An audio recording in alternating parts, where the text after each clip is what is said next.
Hello and welcome everybody to a quite magnificent day at the agency. Today I'm Loser with Yuki Gaming. Hi, Yukikaze. And we are going over all of the anime for winter 2024. Not a lot in comparison to normally. A relatively friendly season. I've already started to take a look at the next season, and it's like it seems to be more centralized. But dear God, there's already a slew of it coming out. I will say that next season has a lot of really high-profile sequels. I didn't notice as many like super high-end new stuff last time I checked, but I'm not sure everything was announced yet when I had. Like I'm looking. Well, we'll get to that a little more when we do cover that, hopefully. But I've noticed a lot of titles I recognize from series I've read over the years. So I was like, "Oh, Mother of God!" They're digging deep in the well. But more about that eventually. Today we are going to go over what are the things that if you actually have time for to go back and watch from winter 2024. Yes, and there's definitely a wide array of stuff to go over here, and definitely some serious hot trash in the list as well. Yep, which a quick rundown of the tier list, because you know, like the world around us, we do adapt season to season and change to change. So there are, while we do maintain a strict basic ranking system, it does have modifications per season. And this time around, we have the coveted S rank, the must-watch classics that are bound to hold up from season to season and year to year, ones to tell your friends about as all-time greats in their genres. Thinking about it, actually, I'm wondering if next time around we should have both a trash and a hot trash category. I can kind of understand that. The problem is, it's like you're giving trash too much credit. It's like if there's some classic, like even like garbage that's top of the line, it deserves to be on the ranking and not just in trash. I think at this point that genre has got to that point. But underneath that, we also have the A rank, which is great shows. They don't quite hit that, oh, these are going to be ones to remember, but these are going to be good. All around solid, great shows, little to no flaws, but just not quite hitting that permanent memory space mark. Yeah, that leaving a mark on the anime zeitgeist as a whole, or something to that effect. I also like to think of the difference between S and A as shows that you should watch regardless of whether it's your genre or not, versus shows that you'll really love if it's your genre, but might still pass if it's not your thing. Yeah. I would normally agree with you with that, but there have been a couple shows this season I could honestly say are great all around, but cannot recommend in good faith. Also very fair. Which I think we will get to them when we get to them.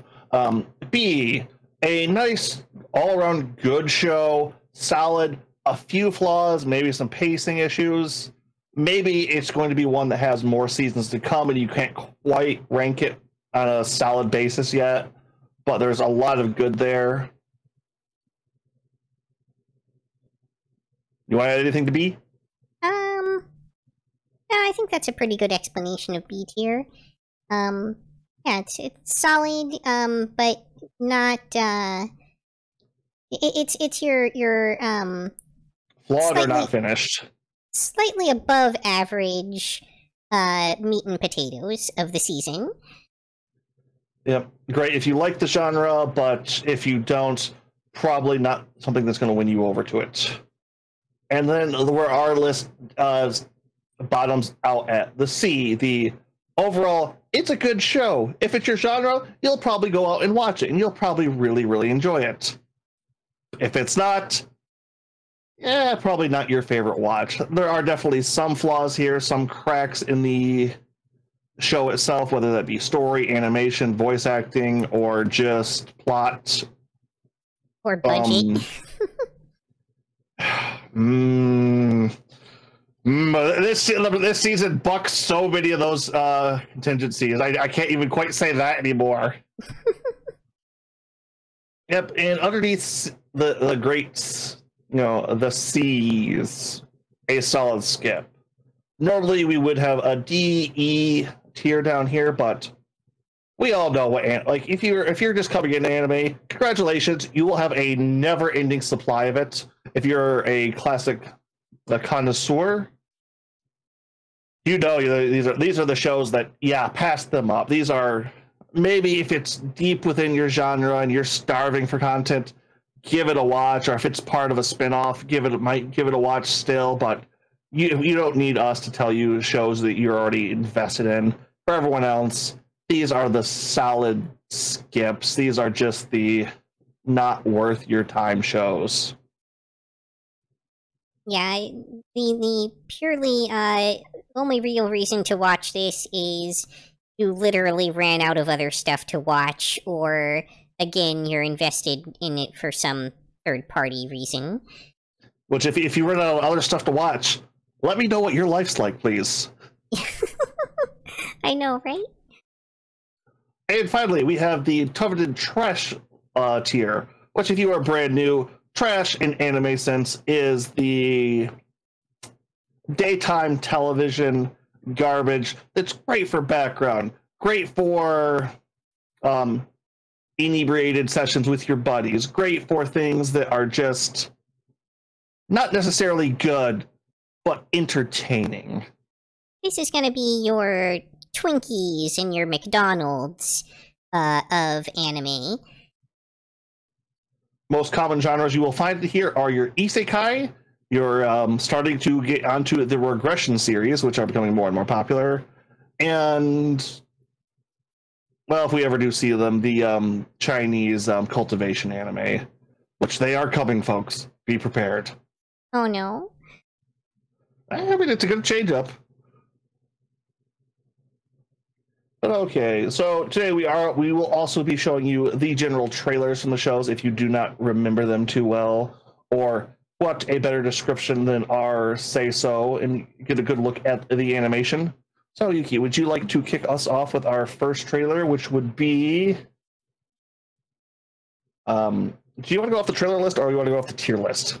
It might be easier to go off the trailer list. Okay, so tell us what our first show will be. Let me switch over here. That makes our first show Mr. Villain's Day Off. Ooh. And due to YouTube copyright claims, we will be a little bit let the trailer play out in full. YouTube, Twitch, and everybody else's. Although, I kind of admit for our first showing, I only got one major strike from all these shows.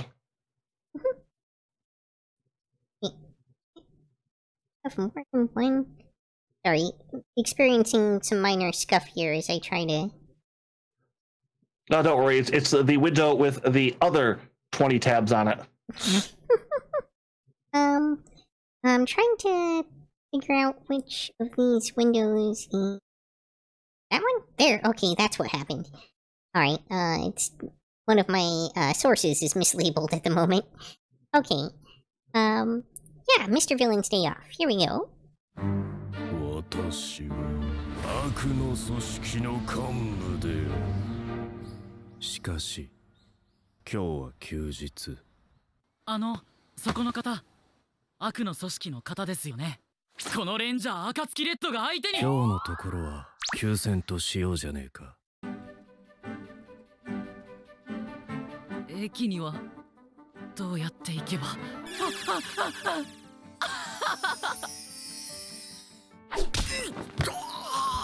泣いてんのはそいつらじゃなくて俺なんだけど。もういや、本当は魔法少女になりたかった。You want to be a magical girl? Sign a contract. 案外悪い人じゃなかった。Contract. 敵にもいろいろいるんですね。なんだ、まだ腹減ってるのか。よかったらこれ。 The only price is all of your underwear.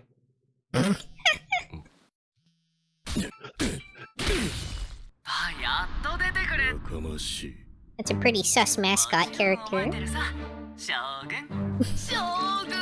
Granting magical girls powers in exchange for お pantsuit. 前と仲良く私服でお散歩なんてついてね That'll probably be 2 seasons from now. え。 What are you talking about? That was this season. 決して争い Well, kind of, yeah. そう。なぜなら今日は休日なのだから。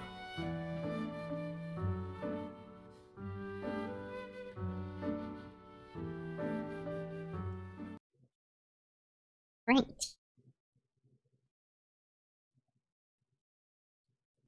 All right. Yeah, Mr. Villain's Day Off. A overall very enjoyable healing anime about the technically not the head. I think he'd particularly be I know he's a general. A general in an evil alien organization trying to take over the world. Your basic Power Rangers or Sentai plot. Yep. And it's very focused on the days off of this individual and what they do in their downtime and trying to kind of remind everyone the importance of taking that time for yourself and enforcing that time. Drawing your boundaries and making sure that you get the rest that you need to be the functional employee that you need to be. Be the best Dark Lord you can be. Be all that you can be in the Dark Lord's reserves. Overall, a healing anime, which, if you're a longtime fan, you'll generally find healing, slice of life, relaxing, and especially melancholy. I've found not anything I enjoy. I enjoyed the ever living, let's not swear, bejeebus out of the show. To point, this was one of the week to week must watch. I could not put this down at any time. Like, this was, new episodes out? Yep, I'm gonna watch that. Just, and calming, refreshing. It's like, this is what is, a healing anime that is done to a perfect T almost. Yeah, I felt like this was a very good, laying in bed, trying to get to sleep after a long day at work anime. Ironically. But this is what this genre is supposed to do, and on every front. This will not only get people who are in its genre liking it, but even people like me who do not generally enjoy this genre. There's enough wacky stakes, enough kooky antics going on here, enough little Sentai thrown in here every now and again, just to be an absolute screw it, banger of an anime. Yeah, it had some good humor jabs mixed in, and some nice use of cuteness to kind of round things out. Especially if you're a fan of pandas. Oh yeah, so many pandas. So many pandas. On that note, this is the weird debate I have at the moment. I absolutely adore this. I love every aspect of this. I can't quite decide if I want this in our A or S tier personally. Yuki, would you like me to be the deciding factor on this one? Sure. Well, for me, it's kind of a B to A tier anime, so I think why don't we split the difference there and call it an A? A solid A is definitely good for me. It happened to hit me in a lot of my genres I love, like I said, and was a very, very well done show. So we have our first A of the night, everybody. Yay! Yay. Alright. Next up, we have Meiji Gekken, 1874. もはやこれまでだな。白も俺も。先にあの世で待ってろ。敵を4、5人道連れに。俺もすぐ行く。ダメだ。お前は生きろ。生きて、墨江を守るんだ。あれは合図の鬼殺し。打ち取れ! Alright, do I know alright? Yep, starting off with an A. これは我らにとって最初にして最大の試練である。けじめ取らせていただきます。日本政府の動きはどうか。でしたらその強運、今一度正義のためにお使いになってはいかがでしょう。おきろ天生。どうやら遠山一家の連中が事実と違う話を吹聴しているようだな。血の雨を降らすし。政府は臆病者の集まりだとそしりを受けることに。合図の鬼殺しを放っておくわけにはいかんからな。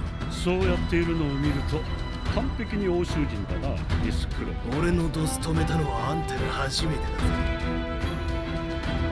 折笠静、役を降りることはできない。みんな死ねばいい。落とし前をつけてまさか生きていたとは。自分を偽ることはできん。その一件任しちゃもらえませんか。狩りをするぞ。獲物を調達しろ。なぜこんなことを。決まっている。楽しいからさ。一家のために体張るのは当然の事。二度は外さない。俺たちだけにやるか。くれぐれも秘密裏に行った。今度はあんたが狩られる番。はずむ。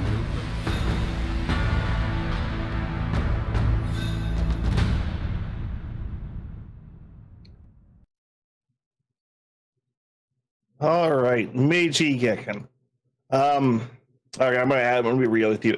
Yuki, were you able to finish this one? This was a solid did not watch for me. Okay, I was able to get about halfway through it. There's nothing off-putting to me, but all right. So a little bit more plot synopsis on this one. This is a post-Ginshi War. I believe was it Ginshi or well, it's post-Japan getting isolated by force. Vaguely Meiji Restoration era, probably. Yeah, maybe it's right after a major war. It's not generally for this era. Well, this is a major time. What was it? Is it timepiece anime or era show? Yeah, something like that. I mean, it's definitely the sort of thing that's just a little too heavily rooted in very specific Japanese history from my personal viewing. If you are a major Japanese otaku fan or just a history buff, you might get a little bit of period piece. That's the word I'm looking for. Yeah. Might get a good kick out of this one, but I could not tell you if it is the culture barrier, what it is. But it's a great action, but I just could not latch on to this sucker. It's like I've gotten about halfway through it, and then even trying to do my end of anime season burn, I just could not power through this one. I suspect you ran into the same reason that I avoid these, which is when they tend to actually be historically focused, they kind of eschew the entertainment value to focus more on the historical aspect. And it ends up leaving it feeling very, very dense and kind of arcane. Like, it's not the style that Japanese shows use when they're set in a historical period is not one that informs you about the period. It's one that expects you to know all about this period already from having been a student that had to learn Japanese history in school. And so if you're not coming in with that kind of background and really, like, understanding these events before you see what's happening in the show, then it ends up being kind of impenetrable. Yeah, and that's about where I ranked on that one too. Just nothing just off on it. It's just once again it's that period piece show, and it is it's challenging. I will definitely give it that one. That being said, nothing really too wrong with it, but I don't feel good about putting this in skip just because it is overall well made. Yeah, I didn't see anything about it that looked, of low quality or anything like that. It just, you have to be the right audience for this kind of thing. So I don't think it probably could really earn more than a B or a C based on that. There is enough good action, and if you do like that kind of time period style of stuff, I can see a lot more people latching onto it. I think to be fair on this one, I think we can give this a B. Yeah, if I had to just give kind of my rough impression just based off the trailer, that seems like a reasonable, a reasonable take on it. All right, Genshi, you are at a tentative B. We'll see if the rest of the showing happens to change anything out for you tonight. Yeah, I mean, I suspect if that is your genre of show, you are probably going to go wild for that show. But if it's not your genre of show, it's not probably going to have any appeal. It's a tough cookie to crack. All right. Next up, we have Seventh Time Loop. The villainess enjoys a carefree life married to her worst enemy. リーシェイルムガルド・ベルツナー、今日この時をもって僕は貴様との婚約を破棄する。はい、わかりました。失礼いたします。は？おい！やり直しの人生もこれで7回目なんだもの。今回はのんびりダラダラ人生を満喫したい。今度こそ長生きしてみせる。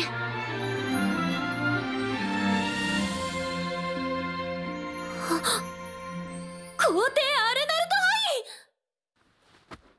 ハイ。願わくはどうか俺の妻になってほしい。I kind of wanted to see ReZero do this plot. I get the sense that moving forward, we can probably safely expect 2 or 3 of these otome genre shows per season. The villainess genre, it's also referred to as. Yeah. Although... Not all of them are villainous, but most of them have villainous somewhere in the title. Yeah, they really, really do. Alright, how much of this one were you able to get? This was another one where I did not watch a single episode of it. Okay. For everyone watching, that is also completely understandable. I do maintain as the main host of this, Yuki is here to back me up on anything that I have a hard time with, so she is not expected to go through absolutely everything. Although I do try my level best, sometimes there are shows that are just too far outside my interest group, or the sheer number of shows and scheduling can get too overwhelming. Yep, which I'm actually poking around for a third person for next season for some stuff. But that being said, on this, I got about halfway through this one, and then I had to stop it. It's very interesting because this is similar to the ReZero style plot of, this is, as the name implies, this is the main character's 7th reincarnation going over the same era. So and this isn't just like, oh, she lived a week and died. She has lived, I think it was like 10 years after each expected death, and then gets a redo. It of course, maintains different story or skill sets each time she does it. This time I'm going to be a merchant. This time I'm going to be an apothecary. I'm going to change gender and be a soldier. I don't think they ever explained that one. But overall was an interesting start. And everyone just being surprised, like, how does this semi-noble lady have all these skills? Like, how? Explain. When it was going off, that was very good, and then it kind of worked her into the daily life at her fiance's, the prince's, the castle, the politics, and then it just lost me. It got into that bland-esque isekai reincarnation tropey bits, and just, I mean, I will still watch a generic isekai reincarnation show, but there's something about these otome villainous genre ones in particular that at their core feel very samey. I think it's because it's such a narrow subset of the isekai genre to begin with, that it has to try extra hard to really set itself apart, to the extent that frequently I literally mix up these shows in a new season and don't realize that they're different shows. I can completely I'm not going to defend that. These are, I technically they don't all count as isekai, but these are that isekai subgenre feel, and these are all very, very, very similar in certain aspects. We don't actually get too many that stand out. There will be one a little later that I will kind of defend, but this one, it's going in the trash. If you like these otome shows, if you like reincarnation stuff, if you kind of enjoy this genre, you know what you're in for. You know what you're going to be doing. Just expect some night. Don't expect too much cute from this one. Don't expect too much humor either. This is, as with the exception of all the extra skills our main character does have from her reincarnations, this is as boilerplate as you can get.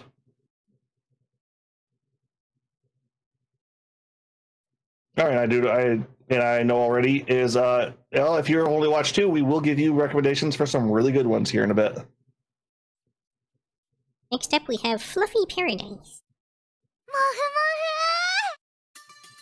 私、残業続きでライフワークバランスガタガタの OL だったんだけど、過労死した直後に神様と出会って転生しちゃったの。オスペ公爵家の第3子にね。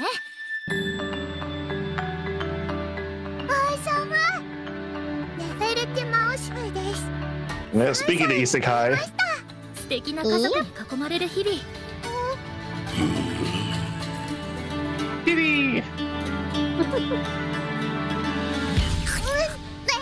お返しにぎゅー。そう、私は。何これ、サラサラのふわふわ。どんな動物とも仲良くなれるの。レアモフっぽいの来た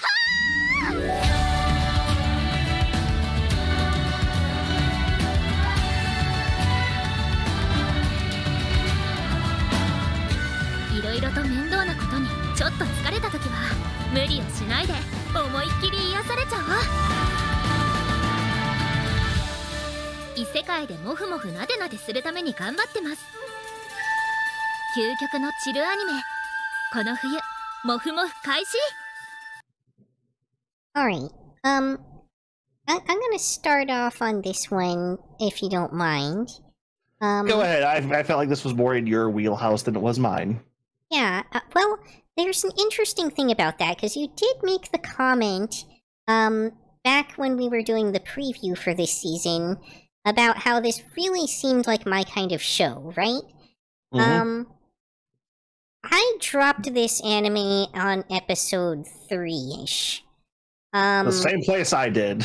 Yeah, and my reasoning behind that, aside from the low production values,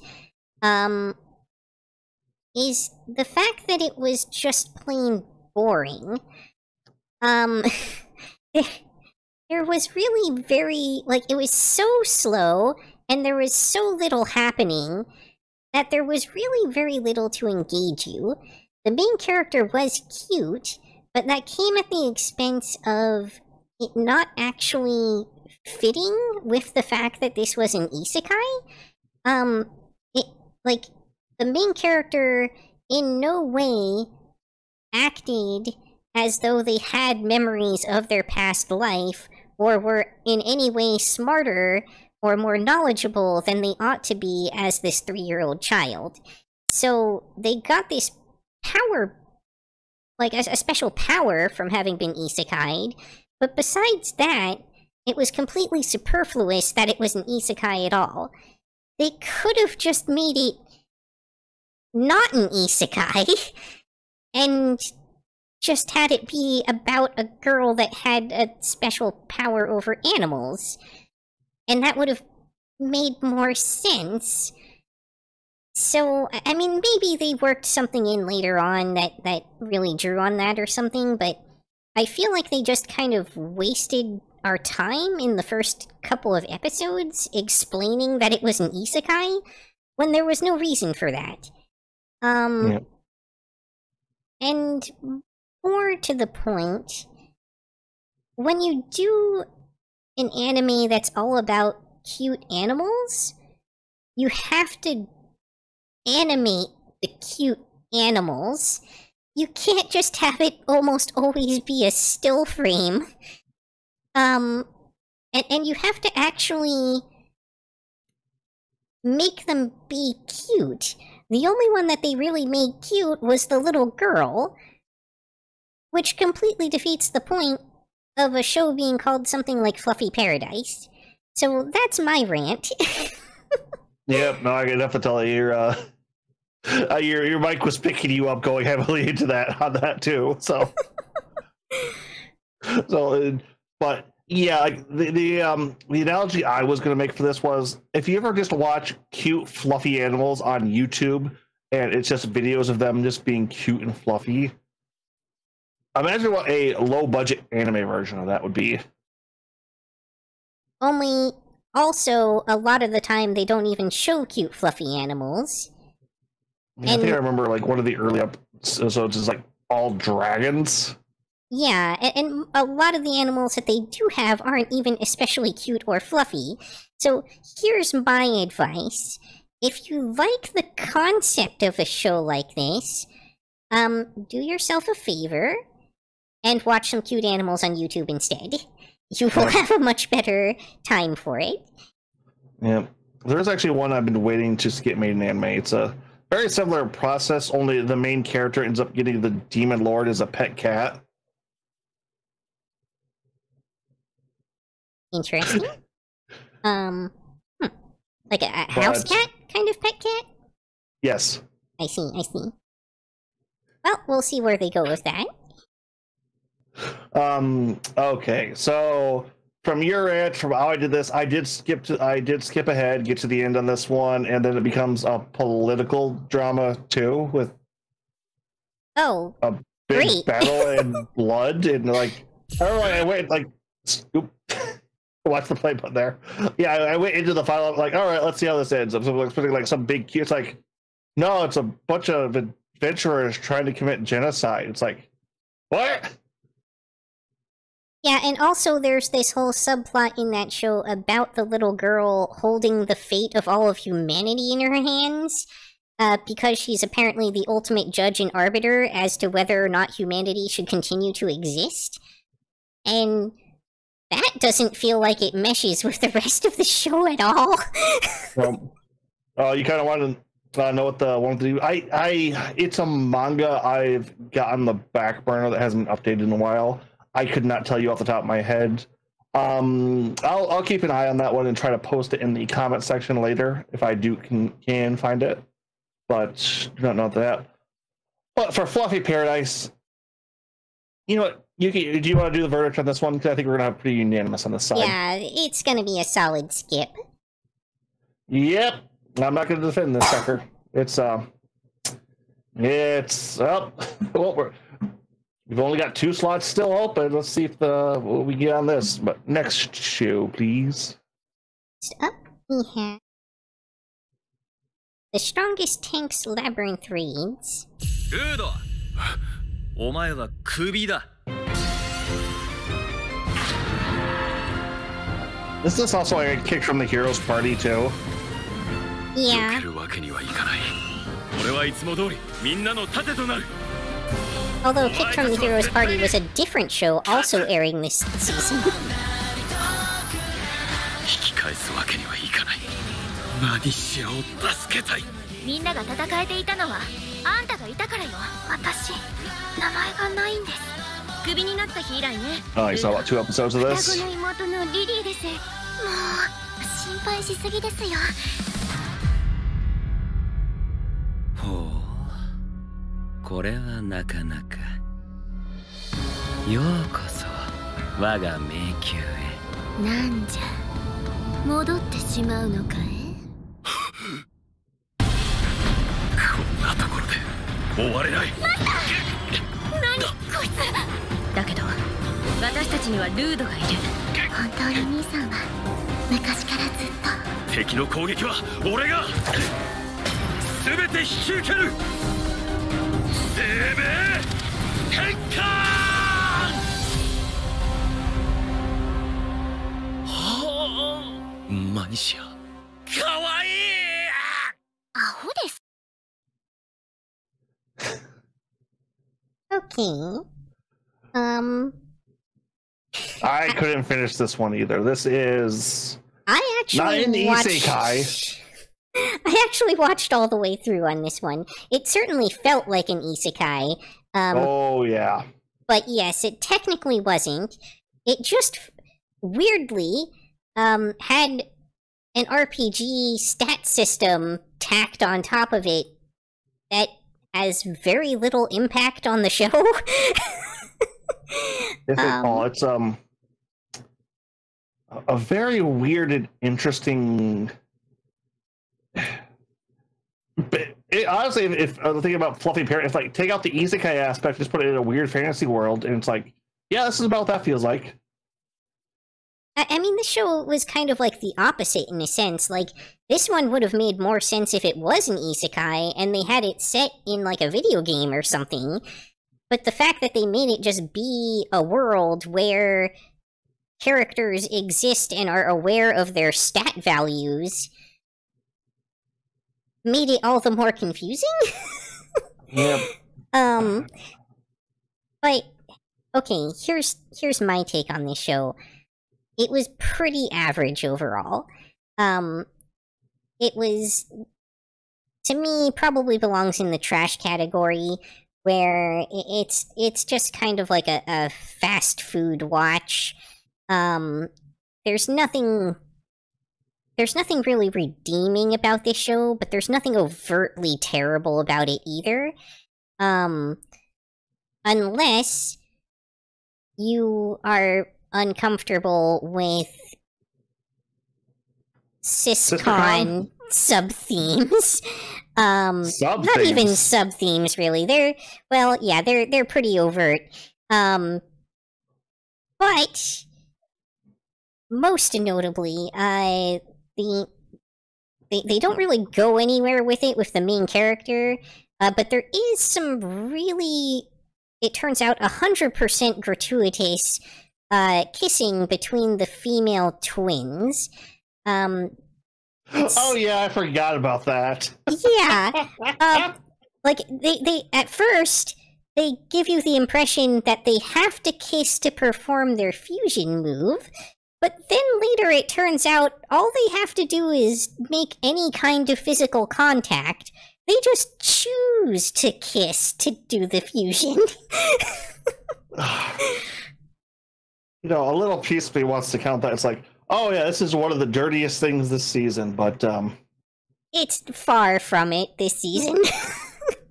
But that said, depending on your feelings regarding those themes, that'll be a big determining factor on whether or not this is a show that you would even want to touch with a 10-foot pole. Yeah, so boilerplate, very basic, generic, but just a lot of incesty themes, if that's your thing. We don't judge here, because dear God knows we can't judge of what's coming later. Also, I will note that there's, like, this isn't an ecchi series. There's not really a lot of, like, of like nudity or anything like that in this series. Just a little bit of the kind of style you saw in the preview. But you're not going to have any, like, uncensored nudity popping up. For whatever that's worth. This is the only season we've had to give that warning on. But I'm going to say, I agree with you on that. This is a trash anime. Nothing obscenely... Okay, there is some minor offensive stuff here, but if you know what you like, and then you're watching that, you know what you're getting into here. Not a horrible watch. Not the worst watch. I'm going to say that for now. Next up, Tales of Wedding Rings.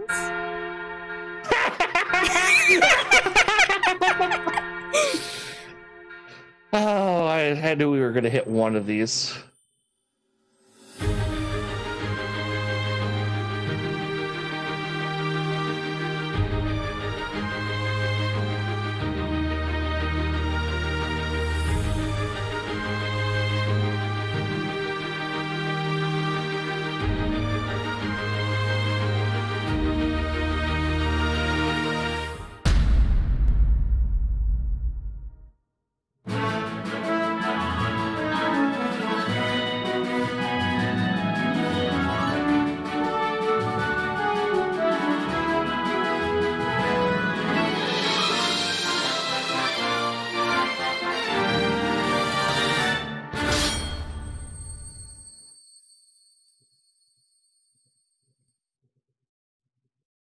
You know what? I'll let that play out.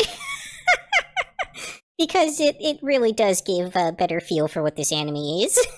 Yep. All right. I we're both just like, all right, the first of these so far. Okay, so we're gonna stay up right here. I don't know. All right. I'm just gonna say no. All right for you, if that's okay with your name. Yeah. This. By the way, this is a isekai harem, where the harem is specifically plot oriented. Yep. And we're going to give this a very big first. Not safe for work. Don't watch in public. Dear God, there is going to be nudity. There is going to be some very explicit scenes. And I mean full frontal. You're going to see some. What's a good YouTube word for it? Not entirely full frontal, but close to it. It's Japanese. You don't see male genitalia that aren't lightsabers. Redo of healer levels? Pretty close to it, I guess. Yeah, probably right around there. Only much, much, much more consensual. Yeah, I was going to throw in that note as well. Yeah, so this is very much a isekai harem where you get to see all of the hot harem anime ladies, but pretty much naked. If it, various states of undress. You're guaranteed at least a few boob shots per episode. Yep. Well, I think episode 1 didn't have any, if I remember correctly. I think it actually did, but it was only in like the like before the credits segment or something like that. I think they managed to throw some in there somewhere in episode 1. But yeah, so okay. Looking at this series objectively for a moment, and putting aside what it was clearly intended to be, the production values on it are fairly dismal. This is not looking great overall. Yeah, even most of the, like, the scenes that you're supposed to be here for with the nudity are mostly still shots. don't expect awesome combat or anything like that. Also, it has a lot of elements that are very clearly intended to be like a straight up Lord of the Rings ripoff. I never even thought about that, but now the hindsight, you say that it's pretty obvious. Yeah. Oh, trust me. All right. It's if 10-year-olds aren't stumbling on this one, they are seeking it out. Which one thing I do want to say, we do our ranking systems based off of the seasonal showings. So if there is a genre that doesn't get a lot of love in a season, it can generally rank a little bit higher for a lack of competition. This is true, yeah. This show would have probably gotten a little bit higher just for the themes and styles it does go on, or like to portray it with its material. It got outshowed this season. It got blown out of the water with which I wanted to point out in our trailers. Can you save the show we're both going to go off on for last, Yuki? I think you know what I'm talking about. I can save that one for last, yeah. Please save that one for last. This show does not have any legs to stand on this season whatsoever.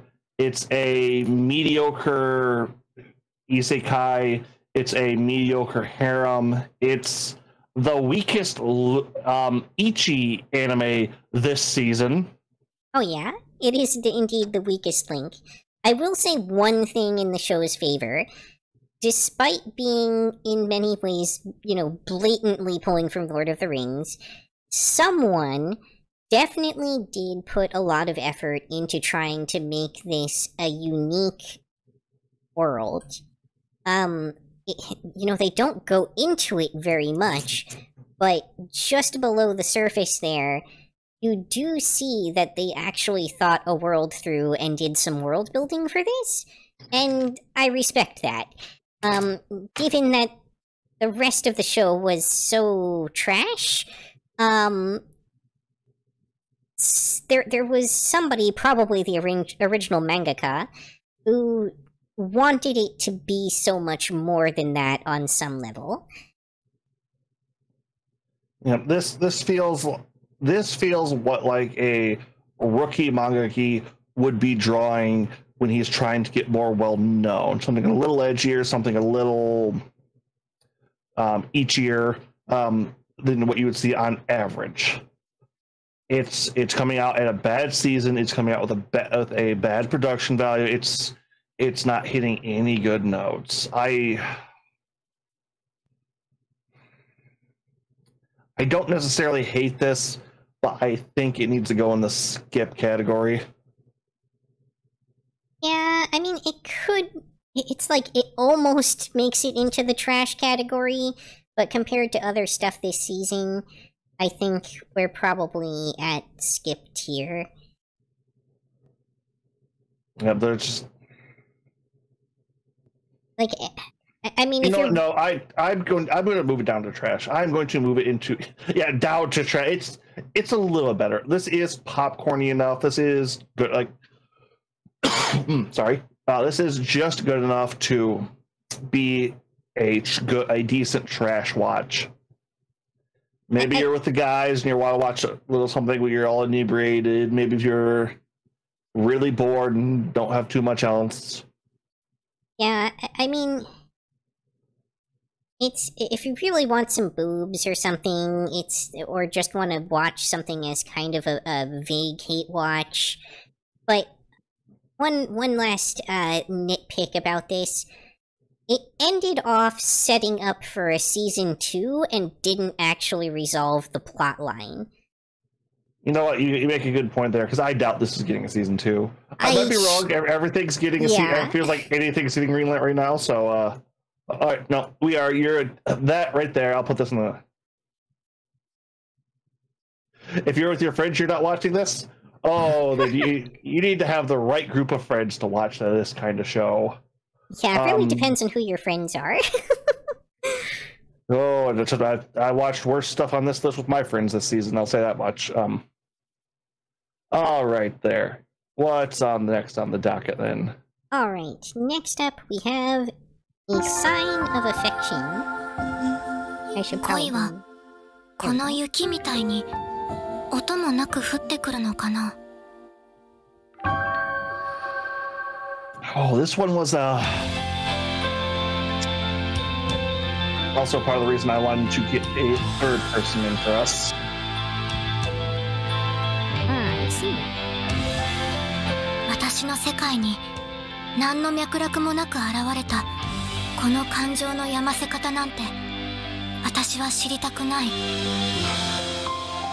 じゃあな。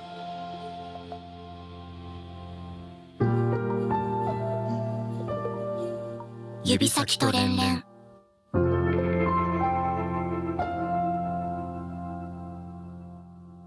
So, I actually did watch about the first 5 episodes of this. This is usually my kind of genre, and I did enjoy that they were trying to do something with, you know, portraying like a positive light on disability, which is something we don't see a lot.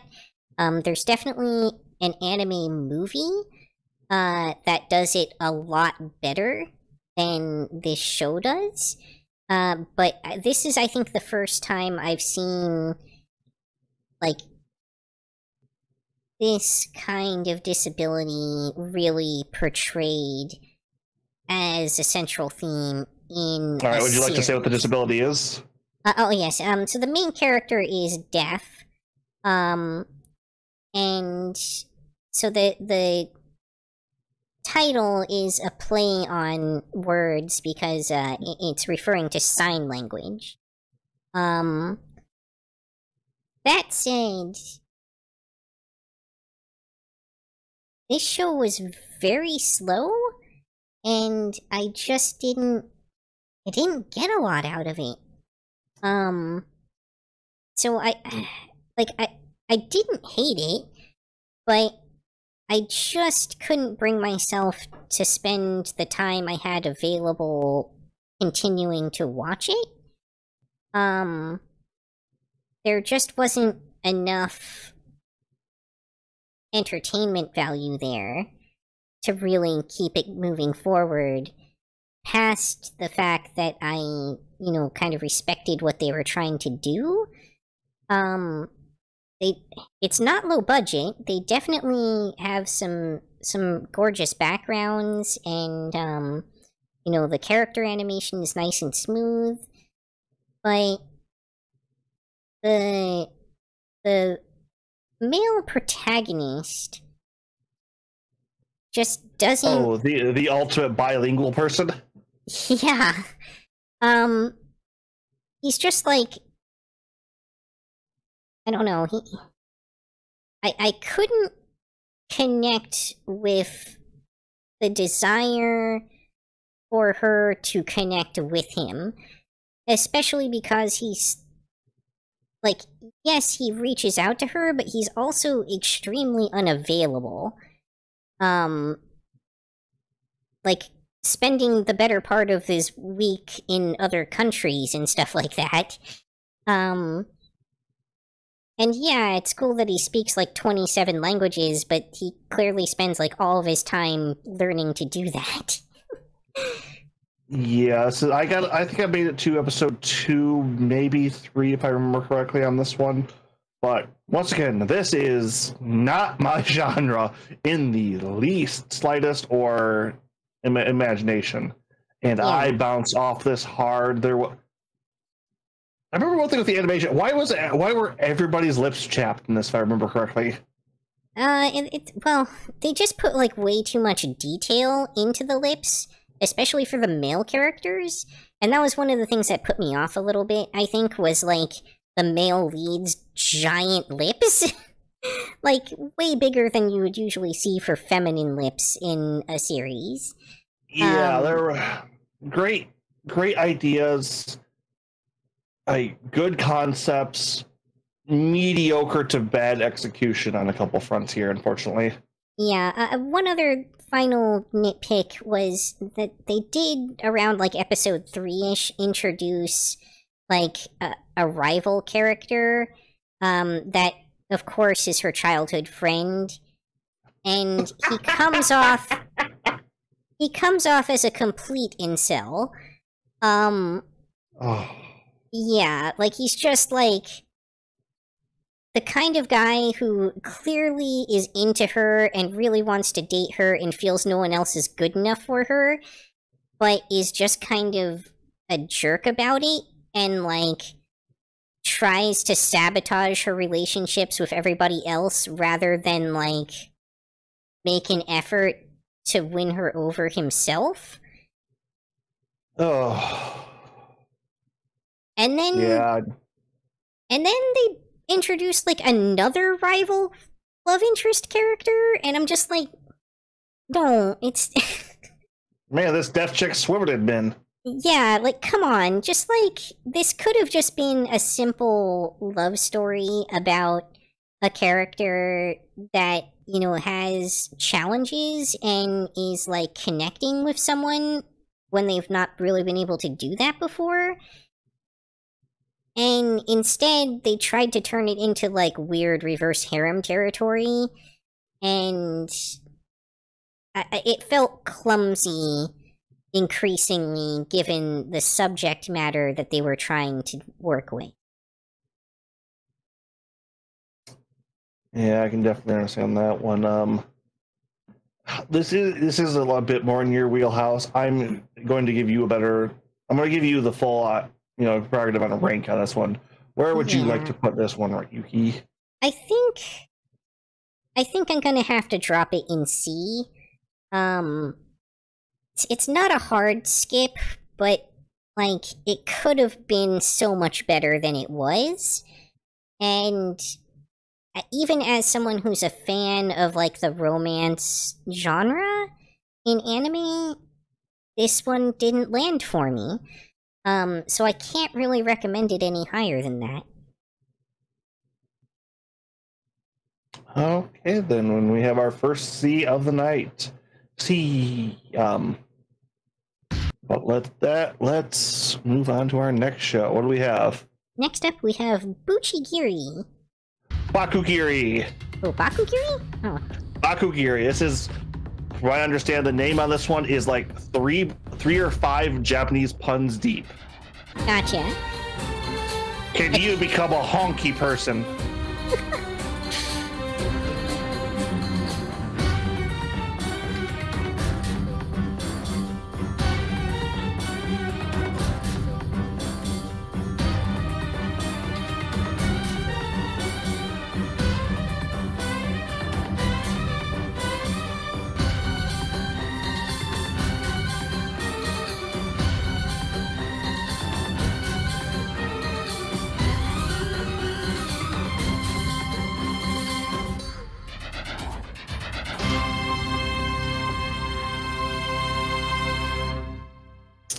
This gives you Joe. Oh, no, let it finish.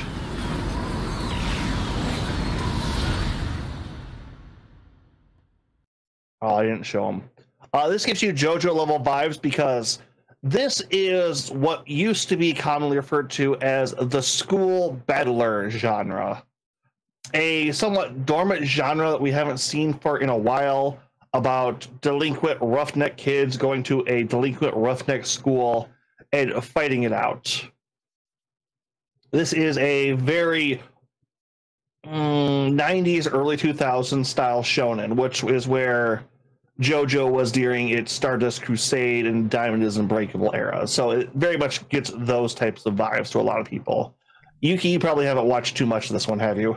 This was a total skip for me. I will note that it also has kind of, from the genre that you were mentioning, like History's Strongest Disciple, Kenichi, would be another example of that. Yep, or if you're an older otaku like me, a Tenshin Tango might be a better example if you're familiar with more of the classics. But this is a, I don't quite want to say coming of age, but coming into yourself kind of story. This is very much about characters who want to be a certain way, but do have to face themselves and then face each other.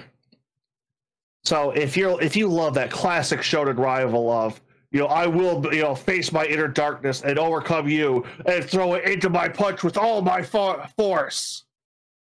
Take this, my love, my anger, and all of my sorrow. Thank you for that. Yes, very well. The one thing that this does interestingly, I can't tell you where this is placed at. A little piece of me wants to say, oh, this is kind of Japanese style. It is not. The little piece of me is like, oh, this kind of looks like a Chinese scroll. This is not. Then it throws very interesting Indian vibes at you. I definitely saw someone eating a pita very suggestively. There is a lot of weird, interesting choice with this. I will say I did go through this. The biggest problem I did run into with this was the main character is a bit insufferable at the start. They are going with a full character story of this kid you don't like him. You don't like what he is. This is the this high school kid who's very just wants into himself. Although I will say one thing, the battle cry he has to give out to activate his power is his deepest wish, which is, I want to lose my virginity. So he does shout that out before a big fight most of the time. Well, that's also very 90s feeling.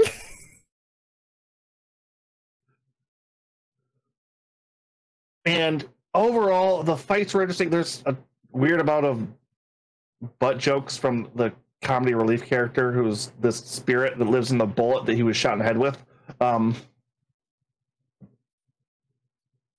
Yeah, a little bit of Persona 3 here, too. Of you want to get a Majin spirit that'll help you fight, got to shoot yourself. Yeah, there might be some clips of this particular show going around. The one thing I will also say is this show did not have a great budget, I don't believe. I think this was a Madhouse production. But they used Mappa. that. Who? Mappa. Oh, Mappa, okay. I can see that too.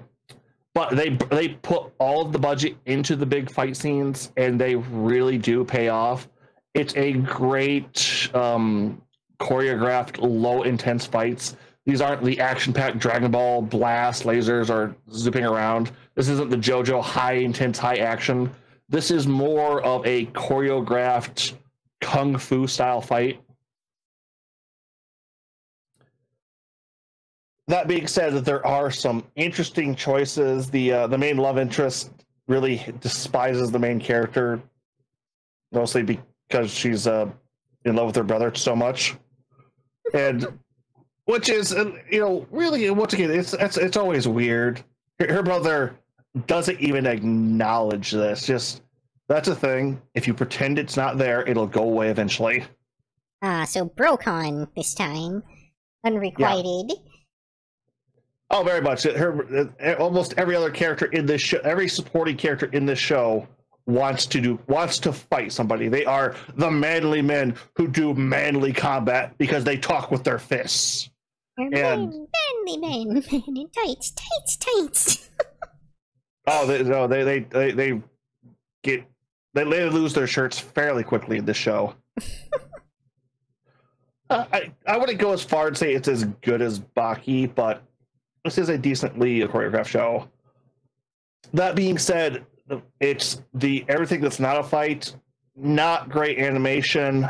The characters, especially at the start, it might just be personally because I hate the kind of character that won't face themselves. It just kind of a personal thing that just drives me up a wall. But that might be my own bias and personal experiences of dealing with my own kind of problems. But honestly, if I'm going to classify this, I think I'm going to throw it into B. I will leave the ranking of this one entirely to you, since it was did not watch on my side. Yep. If you like the high school fights, if you like low intensity combat, if you like that coming of age story of learning who you are as a person, and then facing that person themselves, and then using everything you learned from that to face the world around you. It's a very good show. If you're not, it's probably not going to win you over. I will say it did have a banging opening. That never hurts. Yep. All right, though. But next lineup. Right. Next up, we have solo leveling. I think we're gonna have our first big controversy here, if I remember correctly. We shall see.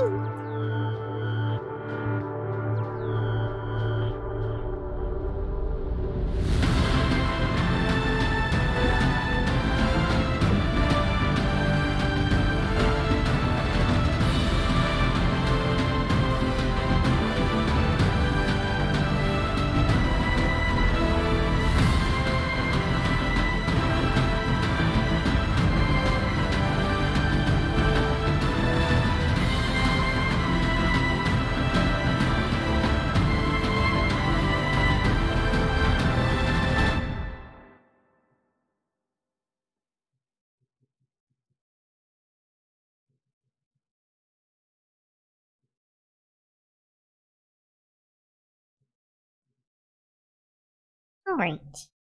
Oh, yeah. No, all right. I'll definitely get that. Oh, Angel Little, thank you for the subscribed. Oh, really thank you on that one. Dang. Wow. Enjoy the emotes in the badge.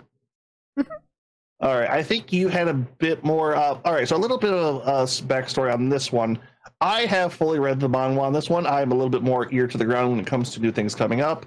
Yuki, on the other hand, has not. So, Yuki, would you like to give the audience a sharing of somebody who does not know what is to come? Sure. So, I went into this having seen that there was a ton of hype and buzz for this show based off of the manga. And my initial impression of the show is that it felt overhyped. Having watched the entirety of season 1, I came out the other end still feeling that it was overhyped. It didn't really do much to change that impression for me. I feel like, yes, that the budget was there. You know, there were some nice combat sequences, some decent camera angles and stuff here and there. For me personally, I will note that I have a little bit of bias against it because of the fact that it is a fantasy show set in a modern day setting where people are wearing aggressively modern day apparel. Next to medieval armor. Yeah. And in fact, that is actually one of the things that especially got to me.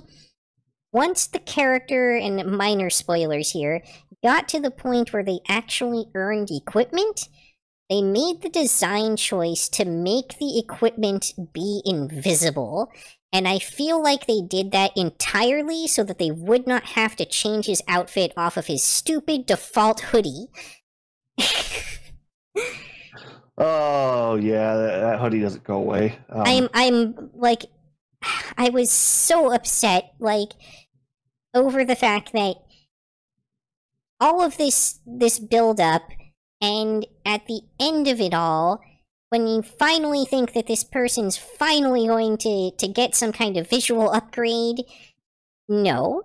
They made it be invisible, and I feel like they did it just to save budget, I'm gonna be honest. Hey, they made him hotter later on. Well, I guess, if you could call it that. Yeah, for some inexplicable reason, him getting stronger made him taller? They literally say that in the show, that he got taller as a result of his stats increasing. And he's not sure why. And that also makes no sense. So, I think, like, yeah, these combat sequences and stuff were decent, but they weren't groundbreaking. They certainly didn't stack up to what I would consider, like, Demon Slayer level or Jujutsu Kaisen or something like that. And most of the combat sequences, honestly, were actually relatively short, and they focused the camera angles on, like, super, super close-ups, which I also felt was really more of a cost-saving measure. Like, not having to animate more than just, like, an arm and a knife really was, like, how they got away with doing these extended combat scenes in a lot of cases, it felt like. The enemies were almost universally CGI. Not particularly bad CGI, but still CGI nonetheless. Oh yeah, once stuff gets going a little bit later on, there's going to be some aggressive CGI. I bet.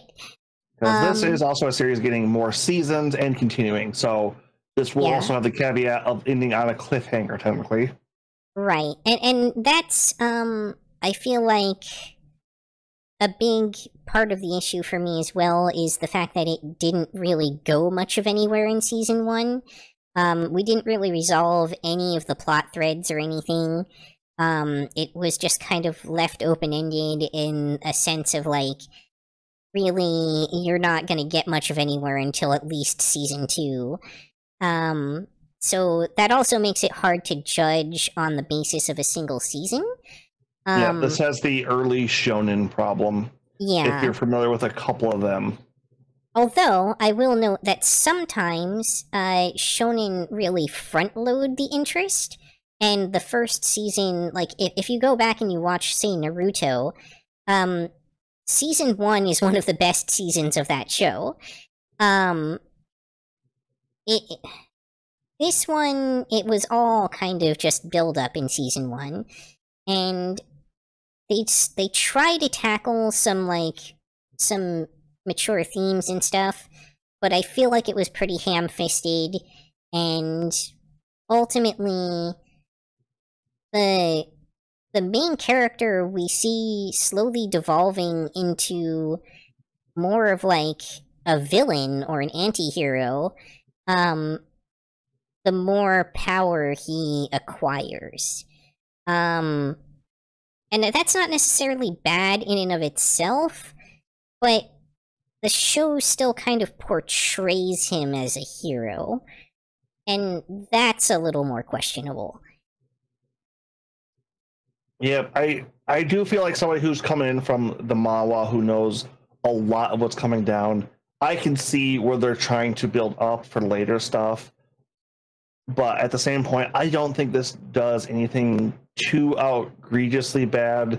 It just feels very boilerplate at the start here. Yeah, I want to be clear. I'm not saying it was awful.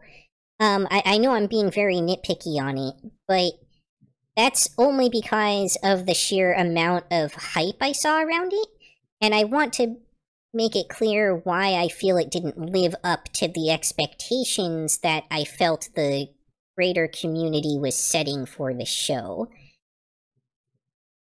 Yeah, no, I won't fight against too many of your complaints. There are a lot of things that are, especially once you've watched enough series like this, it's like, yeah, okay, that's standard, that's pretty good. On another point, it doesn't do anything offensive. It is letting itself build to a plot, which, because of the hype it does have around it, it is getting automatically. This was a show that knew it was getting season 2, probably season 3, if not up to 4, right away. So it's taking its time with the slower world building at the start. Yeah, although I feel like they still, even given that, could have done a better job of creating an intentional hook for the audience that wasn't in it or having read the manga already. Because that's one of the main points of getting an anime adaptation, is the way that can bring in new audiences, and then conversely end up driving more sales of the manga, or in this case manhwa. And if you fail to attract the new audience and rely only on the built-in audience, you're not gonna get that. Yep, no, I can definitely understand that. Which does make ranking it a little bit tricky at this part, because once again, I know where this is going, and I would probably put this in A. I'm still pretty comfortable with it being in like A or B territory. I definitely don't feel like it deserves S tier, especially not being judged just off of season 1. Yeah, just off season 1, we might have. Yeah, I think I'll do A just to. It'll probably be the bottom of our A, but I think we'll put it in A just for everything good it does. And the fact that it doesn't try to be an isekai either is giving it a little bit of a bump. Although it is technically an isekai. I mean, is it? Well, yes, because going through the portals does take them to a different world. That is, in and of itself, an isekai. We also see monsters from the other world showing up in this world. That's an isekai element, or verse isekai at least. And then we have the main character who does kind of, sort of, almost die and is given another chance by the system in this case, which is kind of taking the place of the generic isekai god. Yeah. Yeah, okay, I will admit that point. I still want to throw an A, though, just... I'm not gonna knows what's coming. It's like, I'm not gonna fight you on A, but I feel that the buzz around it was definitely that this was like frothing at the mouth, overwhelmingly S tier territory, and I definitely don't feel it lived up to that, especially looked at just as season 1. Yeah, I could definitely feel that, and that's what my natural instinct to somebody who's finished the story wants to put it into. But just off this season 1, it's like I gotta bring myself back a bit. For anyone watching, this is going to be an A. This has a high recommendation of keep watching it. Get on now. This is going. If this doesn't lose its hype, it'll probably have 6 to 8 seasons. With a few of those might hitting 24 episode seasons too. Oh, I forgot to switch off, but yep. It will be in our B, or in our A. In our A. Alright, next up, Sasaki and Peeps. よそじを目前に控えて心が寂しい。そう思ってペットショップに行ったけど、行ってよかった。どんな名前がいいだろうか。我が名はピエール・カルロ。異界の都にして星の賢者。めっちゃ喋った。ああ、いいね。ピーちゃんで不服なんだろうか。ちょっと顔が怖くなった気がする。よし、ならば契約は成立だ。ピーちゃん、何これ。貴様に我の力の一部をくれてやる。これやば。我がこの姿に生まれ変わるまで住んでいた世界、はい、ベイトリアムという町だ。なるほど。いわゆる異世界ってやつだ。では行くぞ。あなたどこの異能力者？君は優秀だね、佐々木君。これはすごいですよ。使い方いかんによっては我々の生活に大きな影響を与えかねない。ご無沙汰しております。星の賢者様、一生懸命頑張らせてもらいます。お嬢様、皆様にご挨拶を。ごきげんよう。わしらの組織に興味はないかい？じゃあね、おじさん。おかえりなさい。異世界でのスローライフもただいまだんだんと始まってきたように感じる。なんて考えていたけど。佐々木とピーちゃん。Alright. How far did you get in this show, Agent? I was hooked week to week with this one. You know what? I kind of was too. I don't feel like the show is objectively that great. It had kind of an identity crisis, among other things. But it was entertaining. It's okay. So, if you're familiar with isekai tropes, this is going to fall into a great many of them, subvert them, regurgitate them back out, and then eat them down again. Yeah, it's definitely very self-aware, but it's not mostly fourth wall breaking, and okay, there's definitely some things I need to talk about with this. I want to start with something it did very poorly. This show immediately loses points for how aggressively terrible the ending is. Yeah, that was a little odd. Honestly, the biggest negative points I wanted to give to this show is, unlike a lot of other isekai and stuff, the main character in this is a middle-aged 30-something, I believe 30-something, office worker. Which, it's kind of nice to see that, that level of age group of person kind of get brought out. The problem is the majority of the girls that kind of flock around him are in their teens, I'm pretty sure.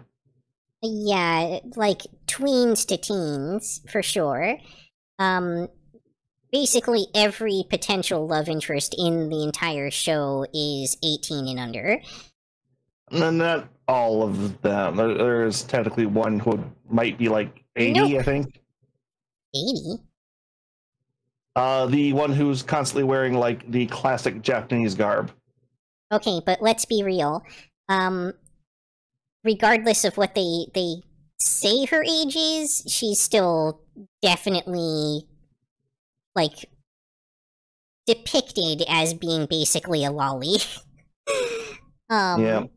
The only one that doesn't look it is actually 16. And it turns out to be a freaking reveal. It's like, what the fuck? Yeah, the one character that you thought would be safe isn't. It's like, oh yeah, she's like mid-20. No, I'm just graduating. Yeah, for sure.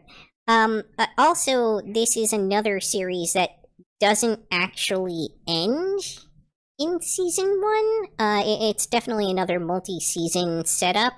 But I will say it did at least resolve a few plot threads and feel like it had some kind of conclusion.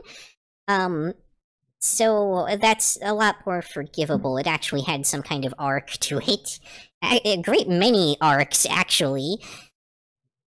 Yeah, this show had a lot going on, but it never failed to be entertaining. It never failed to lose my interest. Like I said, there were only a couple shows that I aggressively watched week to week to week and was sitting there, just waiting for the next episode to drop. This was one of them. I won't say that my hype was quite that high for it, but it definitely was something I more or less at least followed week to week, and it definitely always, kept me interested throughout the episode.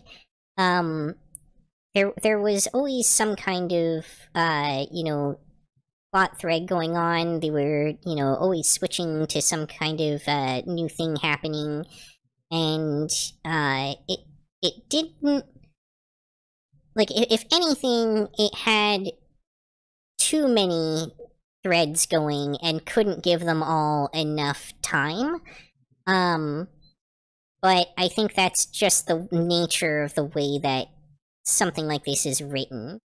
And it's clearly trying to encompass so many things simultaneously with magical girls and psychics and magic systems and isekai. Economic world building and politics, and yeah, there was a lot going on here, but at the same point it didn't feel like it dropped any of those balls either. This is a very competent juggling act. Reasonably so, yeah. Like, I found that there were times when I was like, hey, actually been on this thread for a pretty long time. I wonder what's happening with the other stuff. But usually by the time I thought that, within about 5 minutes of runtime, we would switch back to one of the other threads. So I think that's a pretty competent job at handling, this many things. Yep. That being said, this isn't a trash, this is a C. Where do you quite want to put this? Yeah, it definitely feels... I don't know. It's not overtly trash. It has kind of trash vibes to it. But I would say it's probably C to B territory. I'll give it. I'll put it mid B. I like it there, just because. It might be the Isekai Trash Goblin being the I am, but this does so much well and does so much good to subvert so many standard tropes, or just power through them. I think it's solid enough cut above what we would normally expect to end up in the C bucket that I'm fairly comfortable agreeing with you there. That and Peeps was goddamn adorable. Alright, next up. The Demon Prince of Momochi House. Ah, we have Fruits Basket at home. Yes.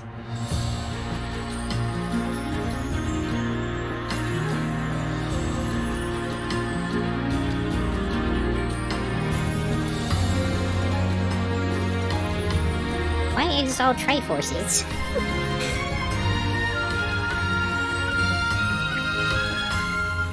Because they're easy to draw.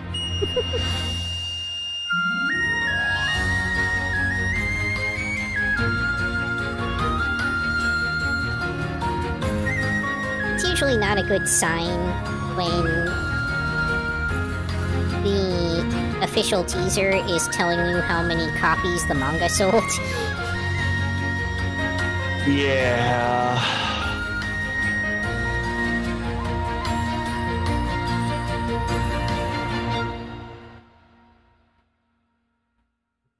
TV anime greenlit. Oh my god. Specifically saying it was greenlit. Wow. Okay. I did not get very far in this one. Oh dear mother of God, no. This is if I think it's a theme I brought up in our initial review or previews for a lot of these shows. There is some old school 2000s, late 90s feels, genre, and vibes just coming out of this season. If you weren't familiar with the comment I made about Fruits Basket, this is in older genres, much like Bakugiri, that's gotten a bit of a revive in this episode, in this show. It's fortunately, it has all the problems a lot of the old ones we had back in the day did have too. Yeah, I would say, if Bishonen genre is really your deal, this might be a watch for you. Other than that, there's really nothing redeeming this from what I could tell. Shonen genre? No, not shonen, Bishonen. Okay. Okay. the pretty boy genre. So, that said, if the style of this character appeals to you, you're much better off watching Fruits Basket or even Inuyasha than you are this show, in my opinion. I always forget, was he supposed to be a peacock, a cat, a fox? What the fuck was he? I think he was a fox demon. They were basically yokai. The peacock stuff was just like incidental decorative effects. So, personally, I'm inclined to give this one a skip. I don't feel it was particularly solid, even for its genre, but it also wasn't, like, overtly bad. If this is the kind of thing that you like, then I guess it's probably like C territory. I want to say C, just because this didn't feel god awful. This felt competent. This felt decently animated. This felt like a decent story. One of the other things I do have to say is this is an old genre getting some new life brought into it, and there was almost no competition in this season for this kind of show. Yeah. I will say visually it was fine. It wasn't spectacular, but it was okay. It certainly had visuals that, you know, suited the kind of show it was trying to be. But I don't quite think Skip. I think C. I think bottom of C. I think C is probably the right place for it, just like adjusting for bias. But I will say that I felt the distinct lack of the presence of, like, soul to this series. You say that, that's honestly kind of where I feel too. If this would have had any competition in its genre at all this season, this would have been a skip, but it doesn't, and we are on the seasonal grind currently, so... Yeah, I think it's fair to say it felt like kind of a pale imitation of its own genre. Anyway. Yeah, because we don't have much more. It's very mid at best. All right, moving along. The wrong way to use healing magic. Back to my wheelhouse.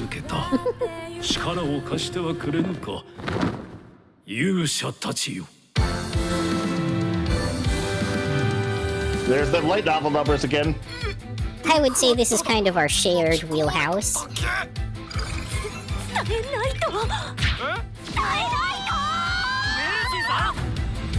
お前は私と一緒に戦場の最前線で負傷者の治療をしてもらう。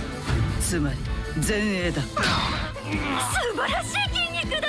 私がピンチの時は助けてね。決めた。ウサトと先輩を守るために戦う。欲張りめ。あの人。Give us a second. 戦場で怪我人を救うために走る。そんなこと僕にできるのか。死んだら治す。ラブだけつけ。マヤコンだ。仲良くしよう。ルリー。このネスット野郎。大丈夫ですよ。あれがウサトの日常なんだと思います。どうしてこんなに体を鍛えるかわかるか。まもなく進軍を開始できます。覚えとけ。てめえの命も守ってこその救命団だ。僕は戦いません。敵も殺しません。でも僕にしか助けられない人みんなを助けます。僕は救命団ですから。異世界から来た治癒魔法使いか。さてどうなるか。All right, one little thing I do want to say quickly. I have a little extra bias towards this. I am a healer in the games I play. I love playing healing style characters. And this played into one of my favorite tropes of, hey, if you can just heal fatigue away, doesn't that mean you can just work out real hard and just continuously get stronger really goddamn quick? So from my perspective, this does lose a few points on the originality front for the fact that a very similar concept was done, like, just last season. I would say this show was a better execution of it, but it was beaten to the punch. Also the fact that if you really, you know, dig back, this is a concept that dates all the way back to Dragon Ball Z, and, like, the sensu beans being used for training. But I don't think the sensu beans were actually used for training. Oh, they absolutely were. I remember in Korn's Tower in the OG Dragon Ball, but that's about it. Goku brought an entire bag of them with him on the way to the Frieza fight, and was training with them in the spaceship the entire time. All right. Yeah. There's some other times it's come up too. But yeah, it is a little different in that it's like using your own ability to self-heal versus an external healing force. I will say, usually when it comes to a magic system, there is some kind of, mana depletion, exhaustion effect from the use of the healing magic itself, which clearly wasn't present here. But, we just kind of accept that. I will say it did come up at one point in the show. Yeah, there's technically, a limit to people's mana, so they do kind of touch on he's a little bit special in that regard, for having, kind of a high capacity, it seems. But yeah, I'll let you get some words in on this one. Overall, it's like, once again, the healing side of this, it's fantasy anime where the main character's power is I punch real good and heal real good. So seeing that when there were so many knights and magical abilities flowing around was very interesting. Overall, it's, once again, like I said, we saw this same thing last season, but this is a much better execution on this one. All of the characters I felt more like people. It bucked a handful of its tropes to either shuffle them to the sides or kind of ignore them too. Well, it did a lot of genre subversion as well. It was another one of those kind of self-aware subverting series in a lot of regards. Especially with the female quote-unquote lead, who would have been one of the main characters in a standard isekai. Yeah.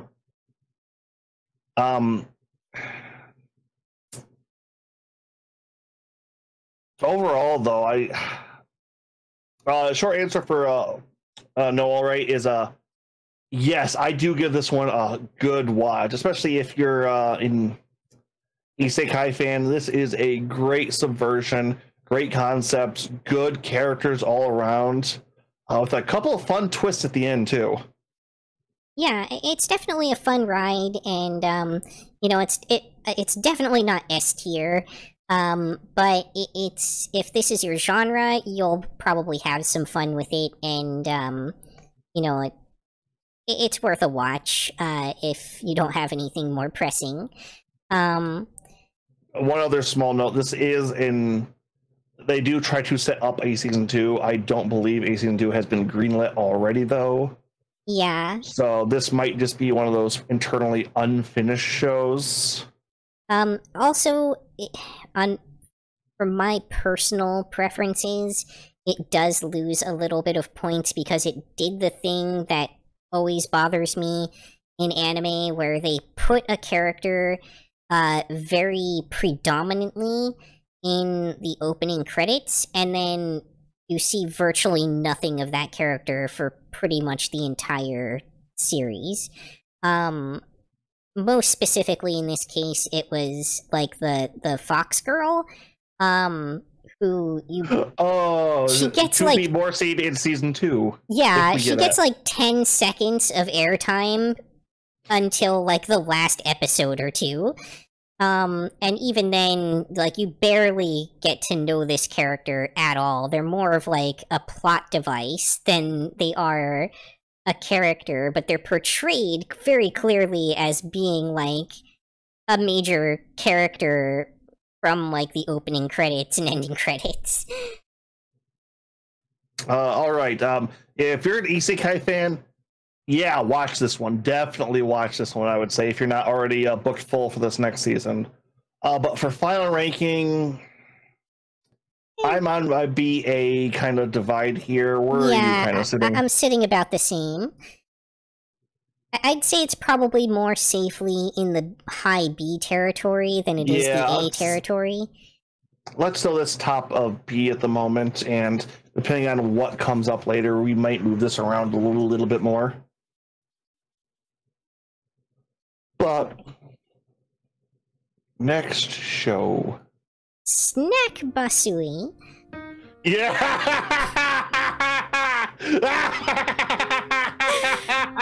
いらっしゃいませ。ようこそスナックバスへ。私がママのバスへです。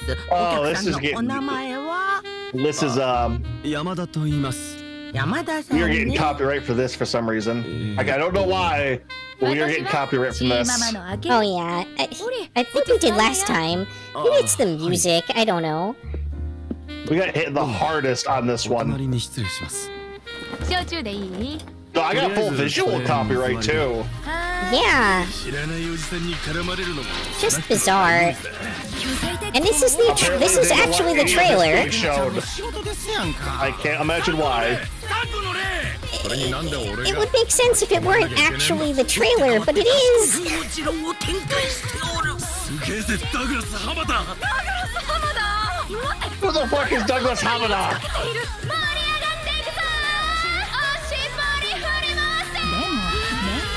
には歌わせて気持ちよくなってもらうってのはスナックとしてありだと思うわ。俺はお姫様だ。はい、男の子やもん。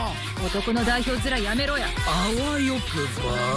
ゆかさ。That's a girl. The pink-haired person in the kimono is a girl. 今の僕引きずり出されて I ま had すよ。 so many people like I showed this show to ask me that. It was 酒の like 席の話なんて。 I think girl is a こんな misnomer. 感じのポーズでさっき言ってたよ。 This is a proprietress who is nearing retirement. Okay. Honestly, out of all the shows this season, this was one of the two that just comes in, smacks you with a hammer, and then offers you a drink.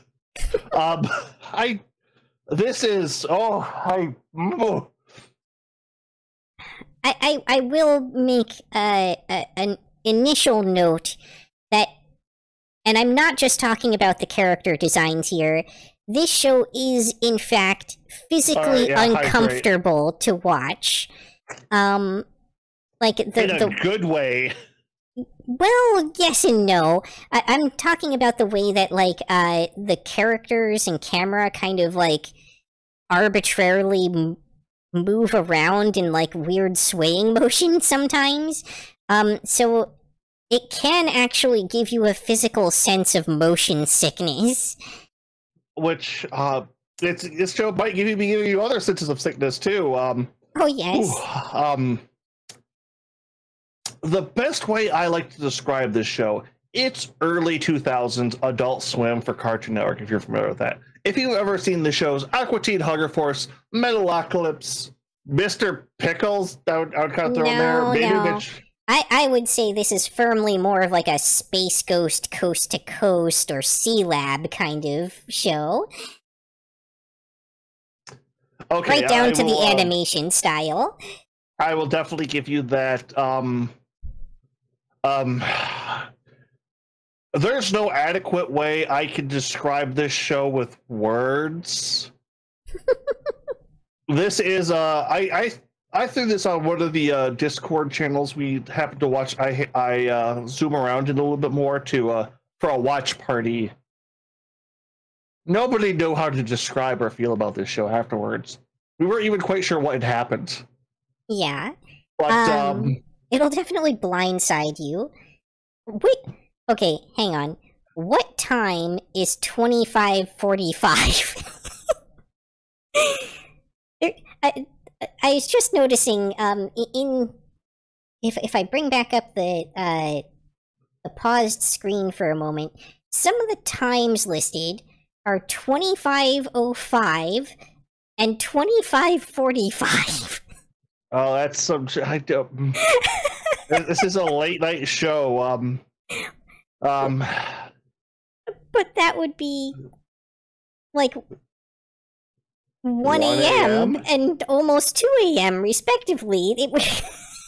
That's not how time works.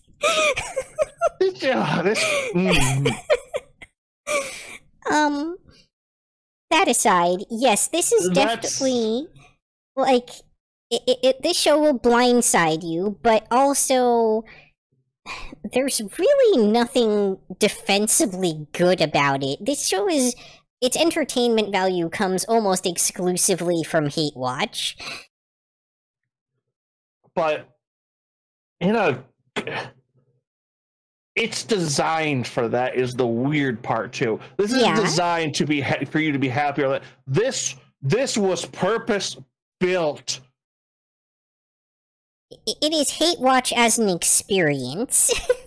Oh, in some of the best way. It's just okay. I think the best we're gonna do here is figuring out this thing's rank. I mean, it can't really go anywhere but trash, can it? Okay. Here's. I mean, it has a certain level of genius to it, but that's just not enough for it to actually be recommendable. It's beyond. Here's the thing: as a Hate Watch. I can definitely understand it. I happen to be an absolute mad motherfucker of. At some points, I like my trash. I like my good stories, but just put something on where I'm questioning reality every so often, and I'm in a good place. And that's where this kind of hit me. Like, my gut instinct right now is split between trash and S.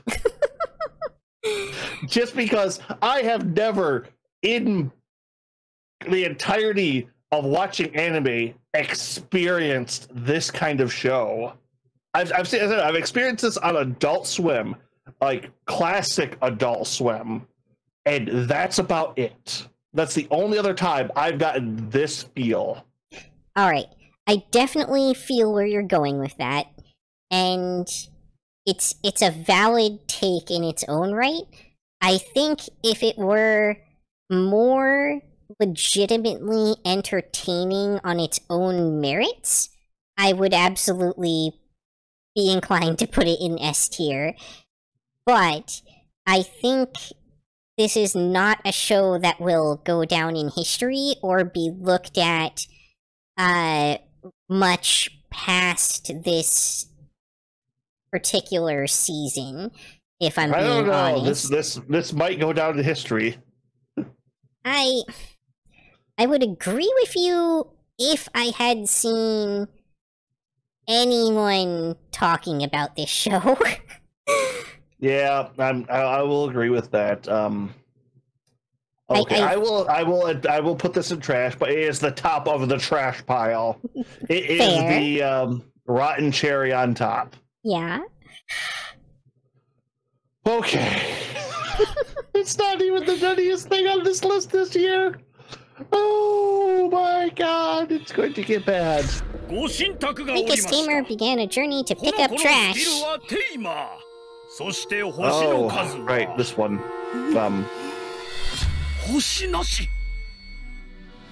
ここオードグズの人間はね、5歳になるとみんな必ずスキルをもらえるんだ。みんなもらったスキルとその星の数で将来が決まるんだ。あの子星なしなんですって。星なしは神の見捨てた子だ。どうしてそれがうちにいる。どうして私は何もしてないのに。どうしてあんたなんか生まれてこなければよかった。そっか、君も一日で消える運命に生まれたんだよね。うん、君は私の初めての友達だから最後まで一緒にいよう。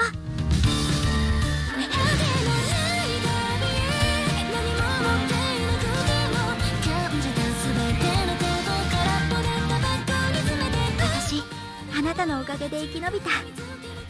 私、いらない子かもしれないけど、あなたとならそんなこといい。もうちょっと頑張って生きてみようかな。私の名前はアイビー。ソラ、これからよろしくね。テレビアニメ「最弱テイマーはゴミ拾いの旅」を始めました。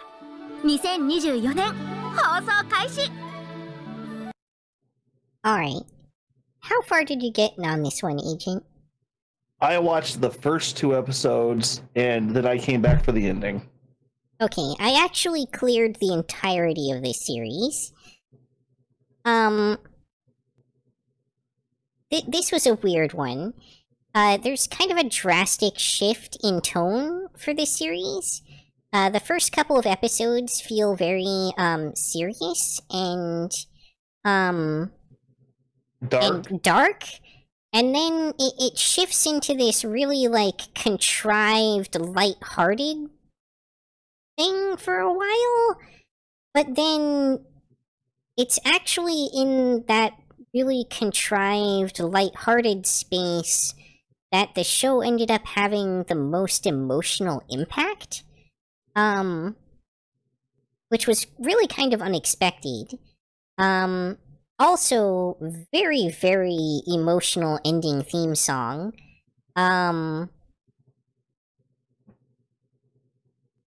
This is a very weird one. It's technically... That was just a little bit off for me on this one. I could never quite put my finger on this, but it felt like he was going for that new melancholy adventure feel.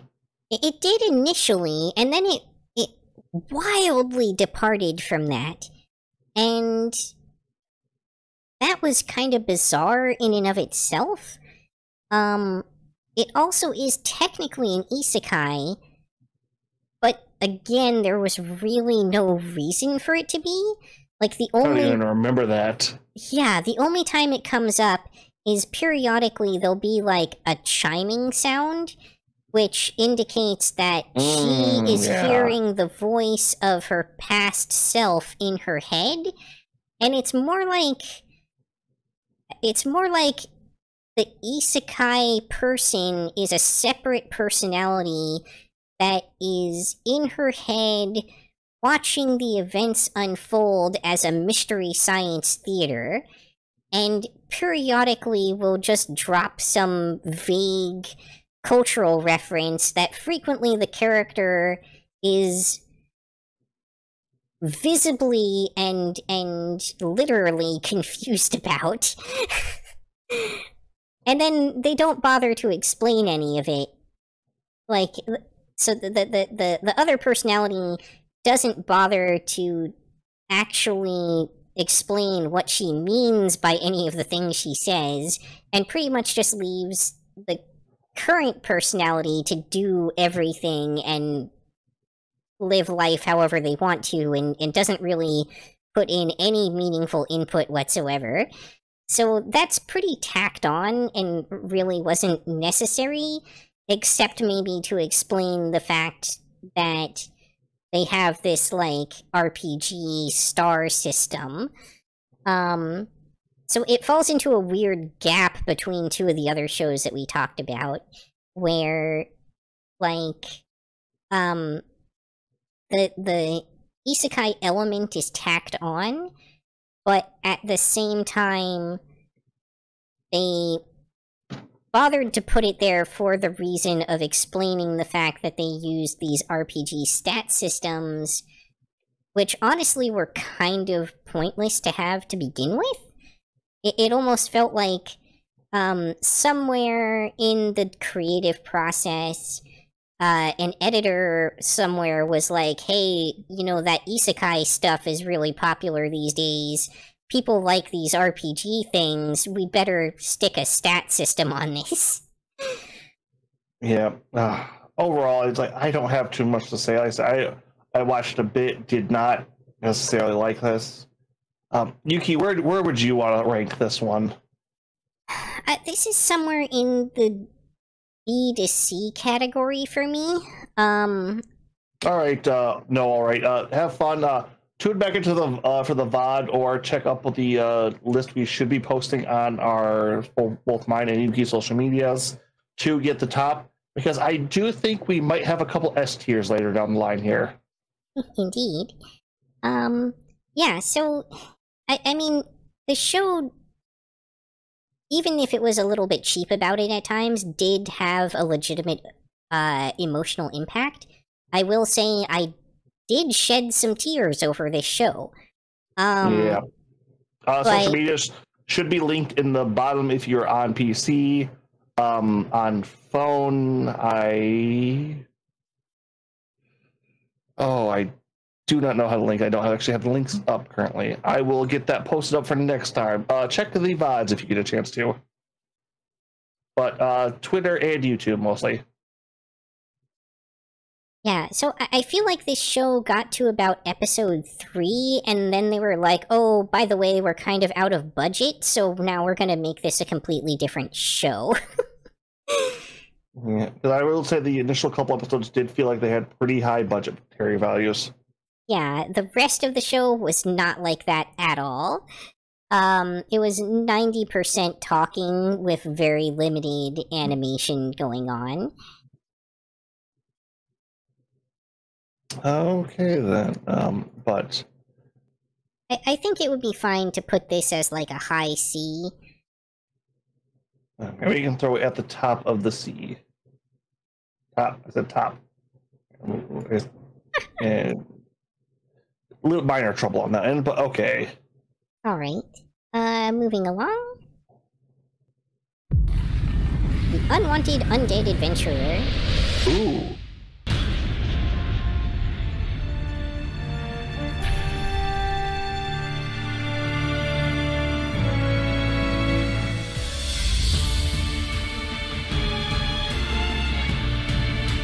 That number of copies sold again. Yep.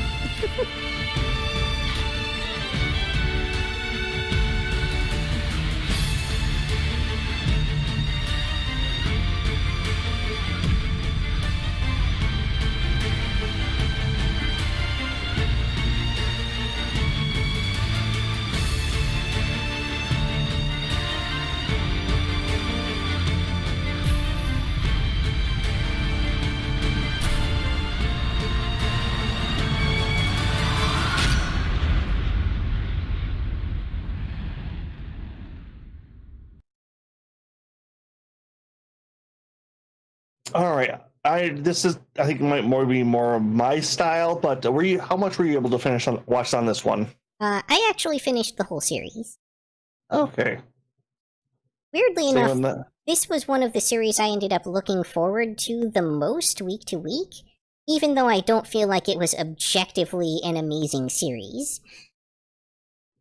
No, what I would say one of the biggest pieces from this one, if from the trailer you get the kind of feel it has almost an isekai feel, almost a generic fantasy world feel, and it's not an isekai to be straight up forward. And while the fantasy world does feel very basic, it doesn't use the stat system. It doesn't use a ranking system. The mithril class adventurer you see in the trailer and other stuff like that are generally, oh, you're this skilled of a person. All right, you're going to get this level of that. The biggest strength I will say this show has is its characters. Yeah, I think I agree on that. Like, the character felt engaging and you wanted to go on their journey with them. And no, I have a hard time defending the show because there's not really a lot of like meat there, but Yeah. it definitely, yeah, not a lot of meat on the skeleton. In a vague sense, it almost kind of was an isekai. Like, he was isekai'd back into his own world after being eaten by the dragon. Yeah. But like, it Was that was a pun I nonetheless compelling. Yes, it was a pun. Yep. One of the biggest strengths I think this thing had was the main character didn't feel overpowered. He didn't feel like he was leveling past everybody else. He didn't feel like he had all these crazy skills. He felt like someone who was very competent in what he did, but lacked the power to do the things he wanted to. One thing that this series does do probably better than even Solo Leveling did was this character starts building power little by little. And by the end of it, he isn't somebody who could go out and, kill the demon lord, save the world, or defeat, the army of darkness. But he is somebody who is incredibly competent at a job he has been at for a very long time at this point. It's like an RPG that has a well-balanced leveling curve. Yeah. And once again, he didn't come off as arrogant, didn't come off as power. he also didn't come off as like a blank slate, wet blanket either. Weirdly enough, he very much felt like a character, which a lot of shows do have a hard time writing with. He also didn't have a harem either. Well, maybe a little bit of one, but it wasn't very overt. Okay, he had one girl that really liked him that he also liked. I don't think he knew he liked. And he had a couple others that were like, oh, this is a very, skilled, hardworking, nice guy who's out here to help us and do good to the world. I like that person. Yeah. At the very least, he had both the guild girl and the academic as sort of options. But it didn't go overboard. It didn't really focus on that element. It just kind of gave hints here and there that, like, they kind of wished he would notice them more. Like, we're fairly certain you have a dick. Please let a little blood flow into it. Yeah. Well, actually, as a skeleton for a while there, he probably didn't. Okay, I'll give you that.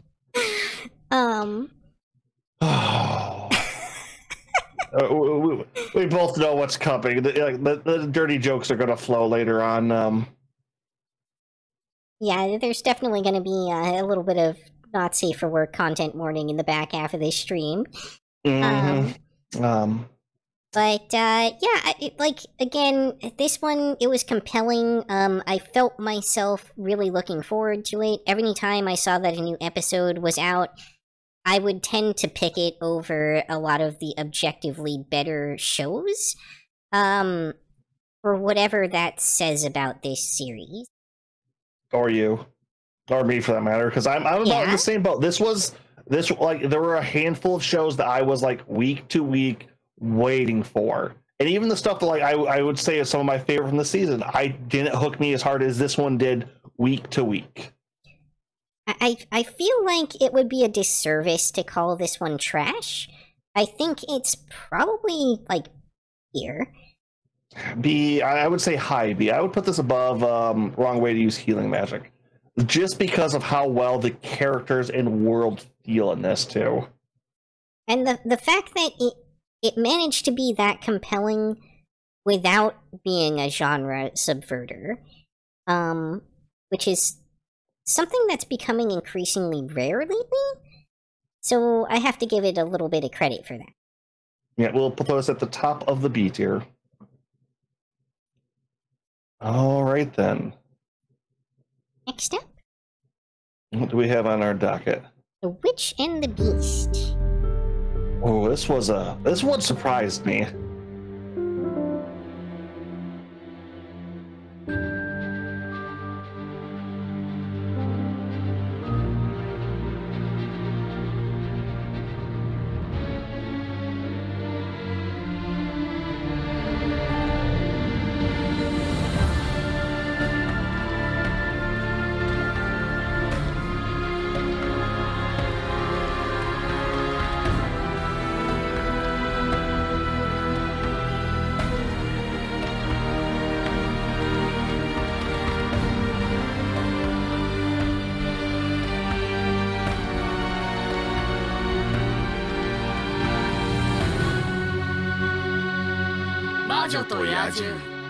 やれやれ、仕事熱心だね。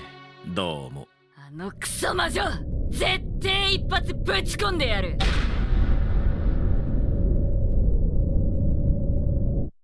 Alright. Agent, I think you watched a lot more of this than I did. I definitely, at the last minute, skipped ahead. I had only watched, the first 2 episodes, and then I caught up on the last 3. So I'm going to let you kind of lead on this one, and then I'll weigh in with a few thoughts towards the end. Okay, well, I think I brought up before that it felt like we had a lot of early 2000s, late 90s feel anime. This is out of that genre. If you've ever heard of a show called Witch Hunter Robin or other such dark, either steampunky fantasy or style shows, this feels like it's out of that era. So that means this is a kind of a duo in a dark world where you don't get all the lore, don't get all the secrets, but it does feel like there's a lot built up to it. This is also a series done not episodically, but arcly. You will get a arc to arc in season that are either 2 to 3. I think we had one that was 4 that are a set story with the main characters. If you're also more familiar with Full Metal Alchemist and how they did their early season arcs, it's very reminiscent of that style.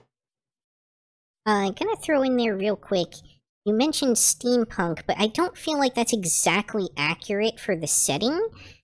Nor was it really for Witch Hunter Robin, which was set in contemporary world.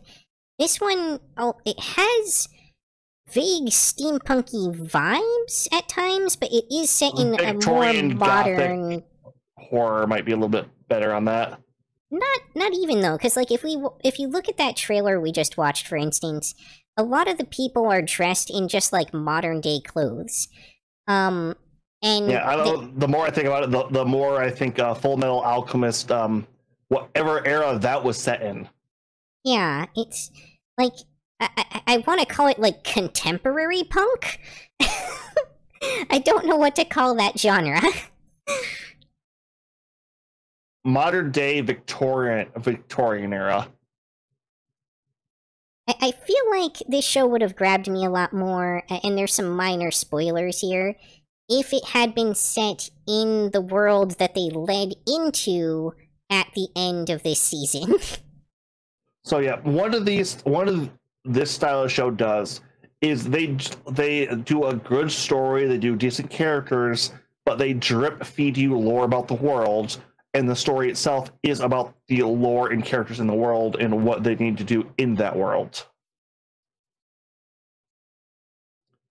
It's almost a show where you get all the information on a second watch through it. More along the lines of, I know I initially had a lot of worries about this show because if these type of things do not manage to do proper world building or character building, then they fall flat on their face. I think from my perspective, I'm kind of glad that I watched it the way I did. I feel like there wouldn't have been a lot for me there in those interim episodes. And as it stands, I think had I watched them, I would have been pretty disappointed that the climax of the season took place entirely in the past, showing us the lore events that the first couple of episodes hinted at, but then apparently never explained to us until the end of the season. Yep, unfortunately, that is something I will definitely agree on. I know I when I got to that point, I actively stopped watching and sat it down for I think I sat down and watched something else for a little bit just because of how angry that did make me. That arc in particular should have been moved probably before the arc previous of it. Because that was coming on the heels of its one and only 4-part arc in the series. Yeah, I will agree with that for sure. I think if I were to have been watching this start to finish, that's where I would have expected that segment to be, to give us that character development and let us attach to the characters and their motivations, rather than just keeping it all this like weird, vague, hinted at mystery. And then that would have actually given me some incentive to watch the show. Overall, I believe there were 4 arcs in the show. One of the most interesting things being the second arc doesn't feature the 2 main characters. Well then. As in, they show up at the start and say, oh, this isn't really our area of expertise, and call in somebody else. Yeah, I feel like and that's, leave. I mean, they're not in the rest of that arc. That's a very questionable way to set up your episode structure. It's an older style. I'm trying to think of the show that did this. I mean, it's okay to do that, but usually you want to establish the main characters a little bit more first, so that the audience isn't just, like, confused over who these people are and, like, forget about them by the time you circle back to them. Yeah, honestly, if I had to say something, is I would watch the first episode, skip to the final 3 episodes. No, watch the last 2 episodes, then come back and start from where you start on episode 2. Was it 12 or 13?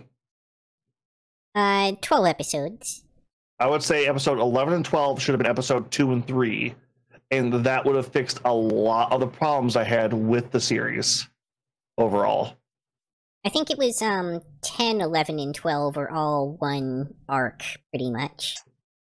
10 kind of leads into it doesn't lead into it. Has a little bit left over from the previous arc, which I know what you're saying. Like, the first half of the episode takes place in, like, leading in from the last arc, and then the second half is, like, in this flashback that we're stuck in for, like, 2.5 episodes. But I don't think the flashback happens till episode 11. Having just watched it earlier today, I can say with some confidence it did start in episode 10. Okay, then. I will take your word on that. I'm a little inclined to, because I watched this yesterday too. So, like, after I watched this was initially a week-to-week show for me. Then I realized what the structure was, and realized week-to-week was going to drive me goddamn bananas. So I set it down and waited for the binging, and I watched the arcs as they finished, which the arcs are also labeled with their finale episode, so I think they might have been expecting that. Actually, I take it back. You might be right, because there's the whole, like, fight thing that happens in episode 10, and then it's kind of the end of episode 10 that starts to lead into it.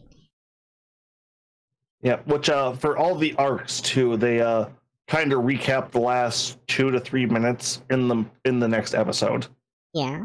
As in, they just play the last 2 or 3 minutes of the previous episode at the start of the next one, and then roll opening. So, okay, circling back for a second, visually the show was pretty decent. I didn't have any major complaints. Like, you know, there's definitely some CGI, but it's pretty high quality CGI for the most part. The main guy looked a little too clean, I would say. Was that a complaint that kind of always irked me a little bit? Maybe, like, I don't know, that something about that character was always a little bit off-putting to me. At the same point, that's kind of how he was supposed to be, too. Yeah, I can kind of forgive that based on that fact. Because, like, he's a character that everybody's supposed to have a little bit of a negative reaction to when they meet him. And that's fine. It's okay to have a character like that, as long as they're portrayed as such in the world. Just know, when you design a character like that, they might put off your audience a little bit, too. Yeah, well, it's so, because he's not done like, he's done like almost he's a shoujo character, like how pretty they make him. Yeah. Like, he's unnaturally good looking. Yeah, he has almost vague Clamp vibes. Yeah. But I mean, it had okay, like, combat visual tension and things like that too. It definitely had its own you know, magic system and world building. But a lot of it, if this one is a more complete series, I am honestly more intrigued about where this goes currently than what we watched. Right. I feel like for my part, I could have had this be like episode 1, episode like 12 and 11 and 12, and then just straight into whatever season 2 is going to be. Yeah, I will say it's because it's world building. There's a lot of good, like I said, these shows die on their characters and their world building. And this show, I think, did some really good world building in it. Like, I am very interested in everything going on here after I went through and burned through this show. There's a point where I might look up the manga, because I found out that the manga is a finished story too. So there is a completed story behind this. We will not be waiting on it. If we get more seasons, I believe season 2 has already been greenlit. Well, that's kind of my take on the show. I will say, it just as it stands, it didn't grab me. When it went to episode 2, it completely lost me, and I probably wouldn't have come back to it if Agent hadn't specifically said, hey, you should watch at least the last couple episodes. So I feel like it definitely loses some points in my book for that. I would say maybe this is like a B-tier, C-tier show from that perspective. I'm going to argue me, B, a little piece of me, because of the I love that dark look. I think that's where I'm getting kind of the Victorian or Gothic feel from this. Is this has a very dark undertone running through it, and I kind of love that. Yeah, I feel like the visual quality is kind of mostly what it's standing on there, to get it up into the B tier. Yeah, I'm going to put this mid B. Does that sound good to you, or would you like to argue for lower? That sounds fine to me. All right, then. All right. Moving along. Brave Bang Braver. Yes! 戦闘機のパイロット、戦車の操縦士、スペシャルフォースのオペレーター、それでもない。これが俺がなりたかった。北のストライドの。For anyone new here, mecha is my favorite genre in its entirety. アメリカ海兵隊第3海兵衛星軍。Yeah, I'm definitely going to defer to you for the initial thoughts on this one, because this is, I know, very much your thing. 俺たちの出会いは、むせ返る血の匂い、散っていく命。生き残れ、仲間を救うため、戦え、己の誇りをかけて、俺たちをつなぐ愛が、奇跡が、本当の勇気を呼び起こす。勇気爆発、バーンブレイバーン。2024年1月放送開始。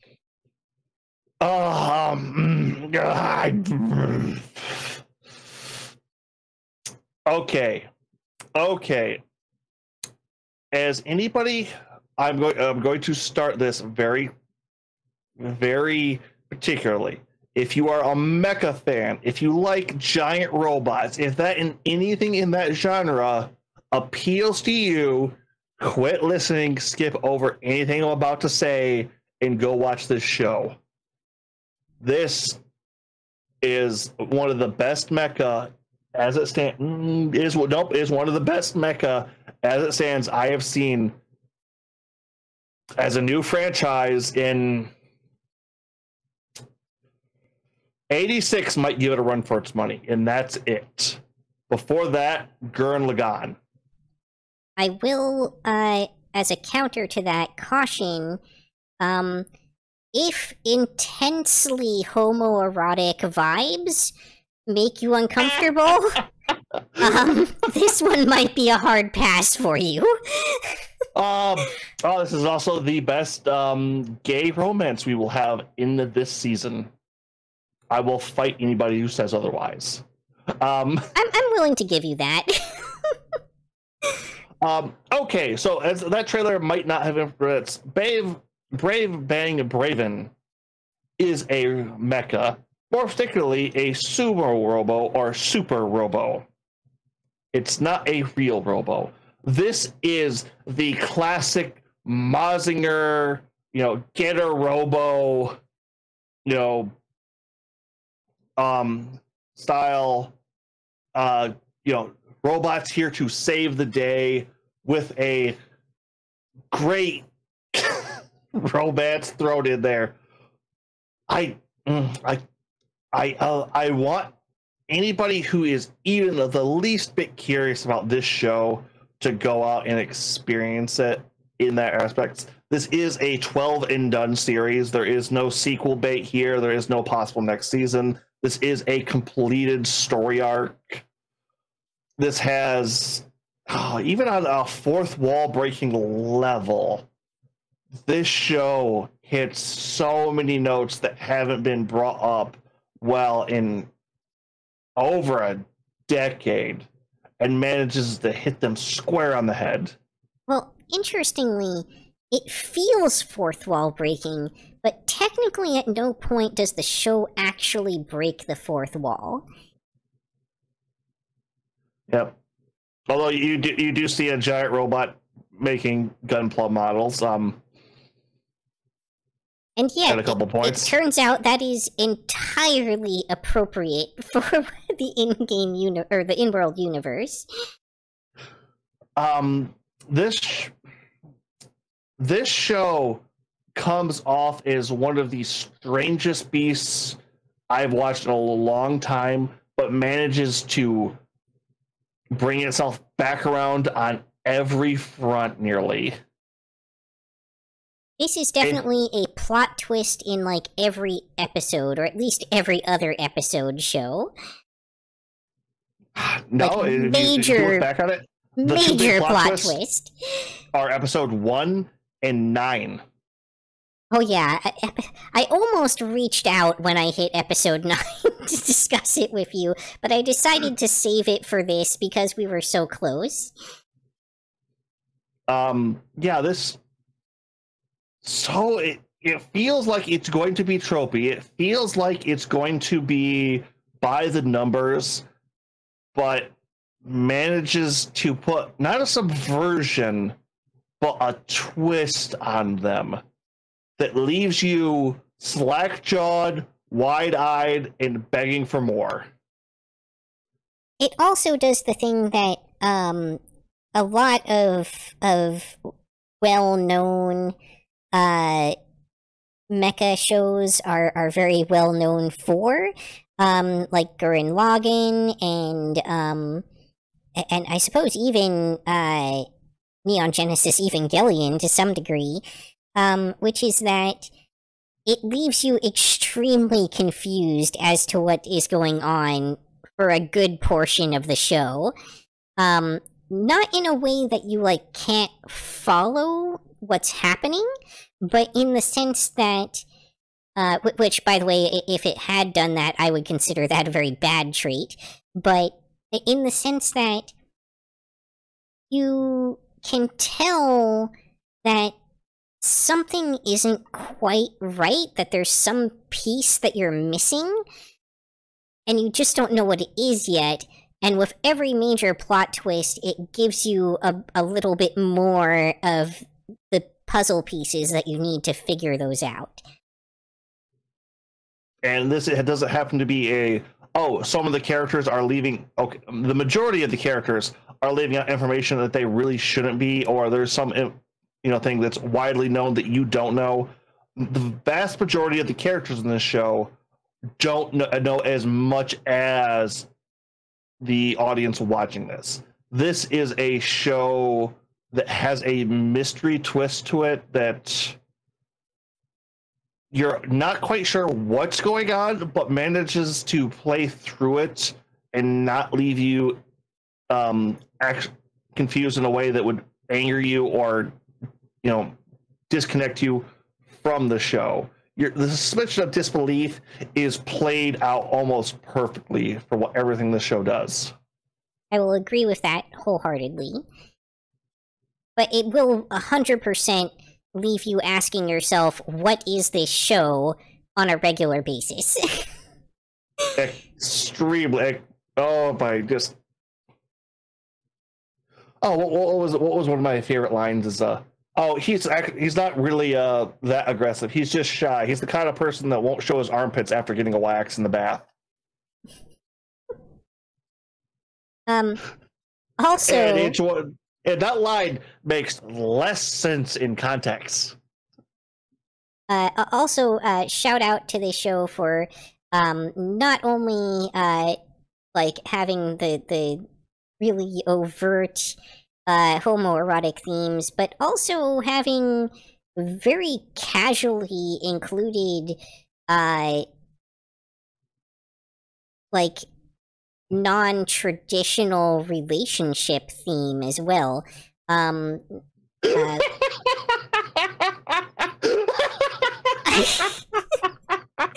I guess that's an understatement, but it's we are dancing around a couple things because this show is best.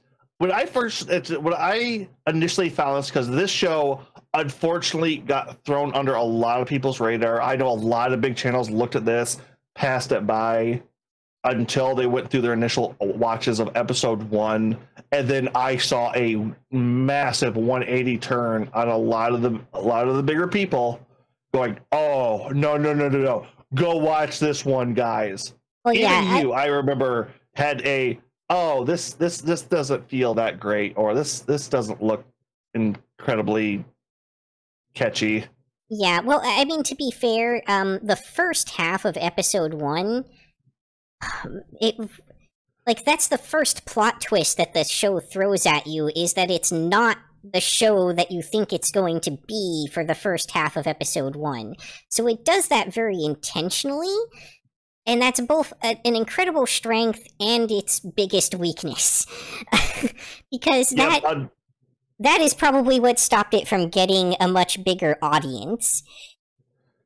Yep, the mystery that this show wraps itself in, which I generally, trailers, spoilers, commentary, breakdowns don't do, like, they put it out front, and it does ruin some of the majesty.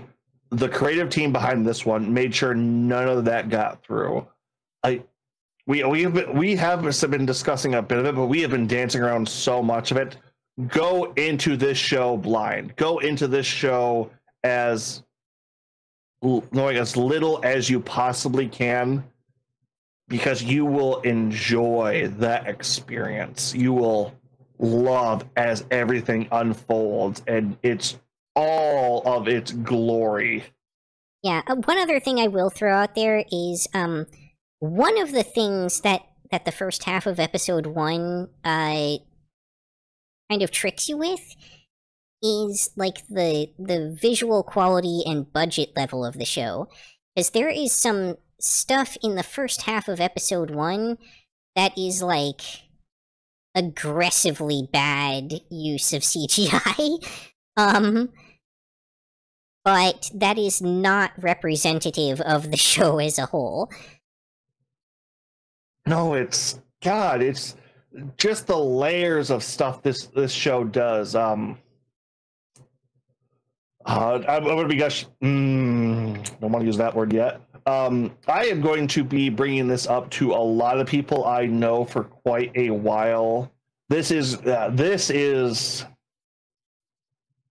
I want to put this at S rank, Yuki. I don't know. What do you think? I think this is one that is going to fly under most people's radar, and I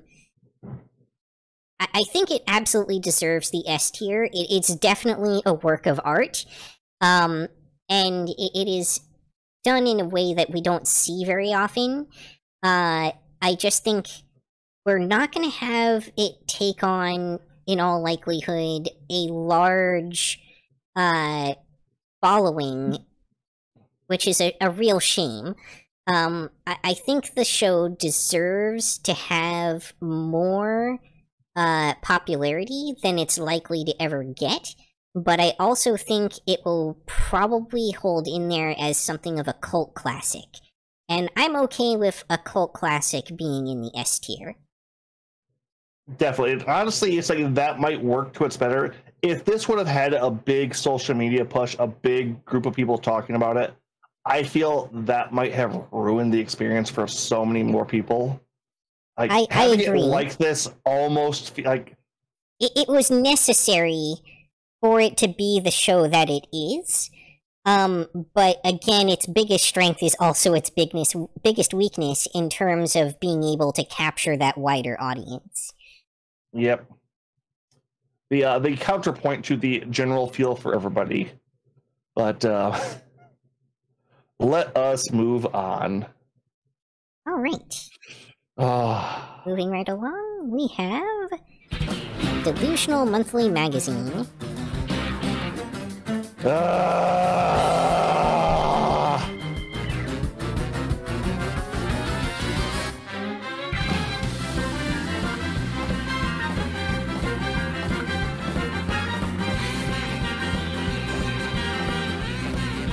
What the fuck is this trailer? I mean, this is the, like, we didn't have any, actual animation from the show-to-show trailer.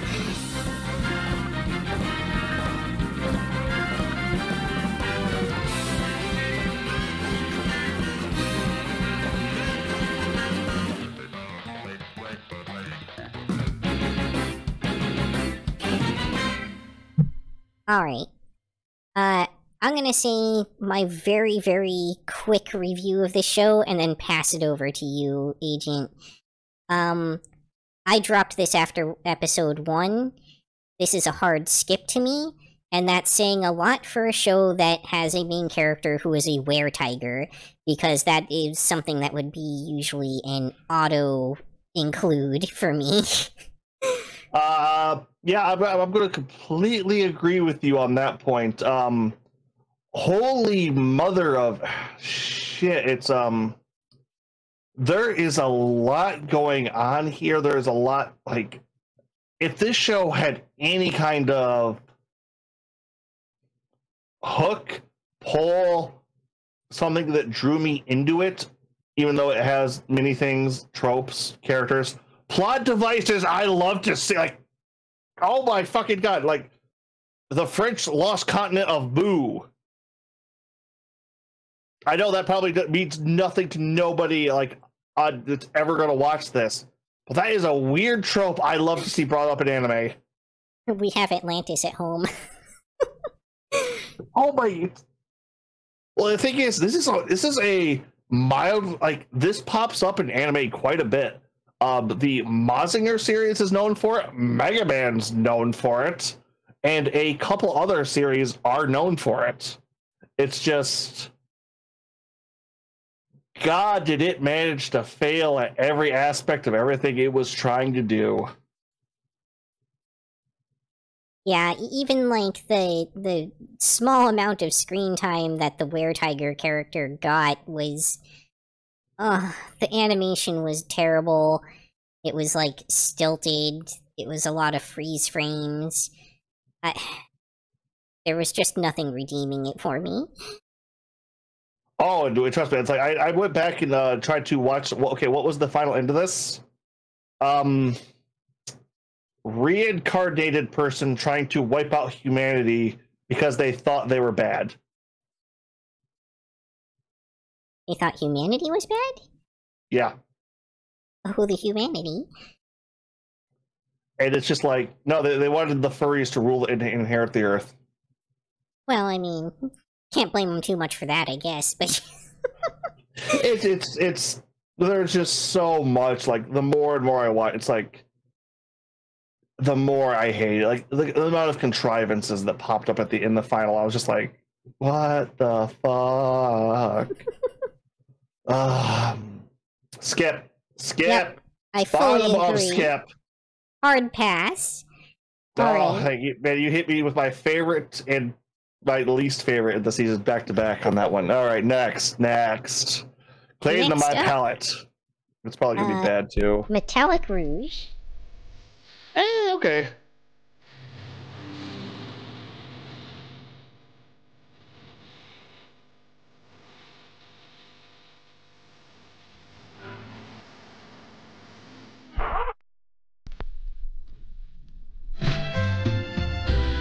Here's to the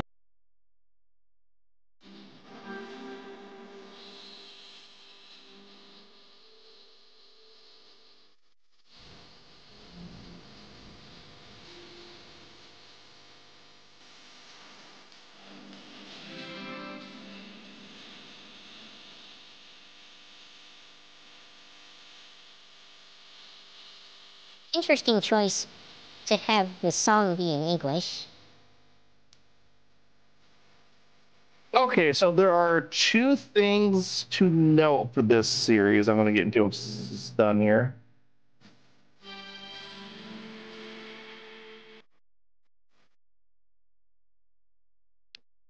So Metallic Rouge here. This happens to be Studio Bones' 25th anniversary special series. Like the top end of their animators, we all out on this son of a bitch. And there are a lot of bits in this show that do show that. The other thing is this got a Simo dub day one for everything that aired. With the exception of the final episode, I believe, which I don't know what happened there. Probably some kind of production delay. Yep. Did you manage to finish or watch? How much of this one were you able to watch? I think I got up through somewhere around episode 3 ultimately. I did try to make a push to finish this one up today on your recommendation, but I just didn't end up having the time, unfortunately.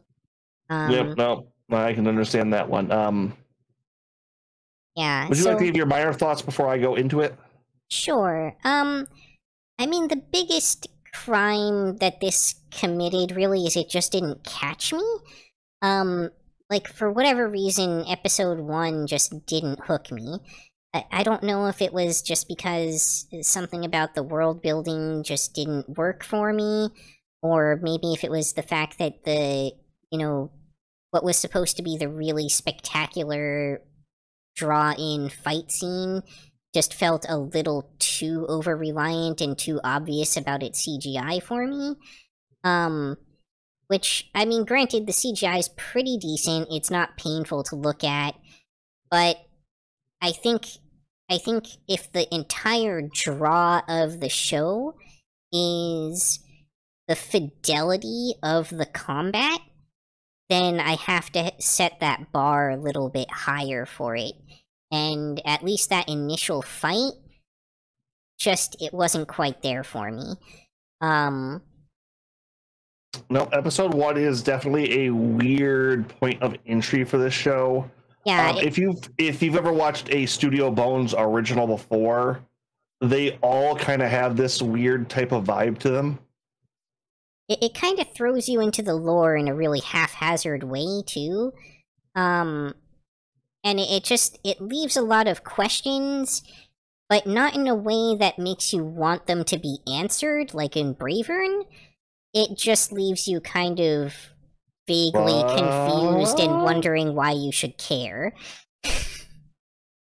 All right, for if you want a apt description of what this show would be, think a cyberpunk Blade Runner, almost dystopian type of future with Power Rangers or Sentai characters mixed in the middle of it. The way that they did the character designs and everything reminded me a lot of 8-Man After, which is a really deep cut, I know, but it had that kind of I do know that one, weirdly, yeah.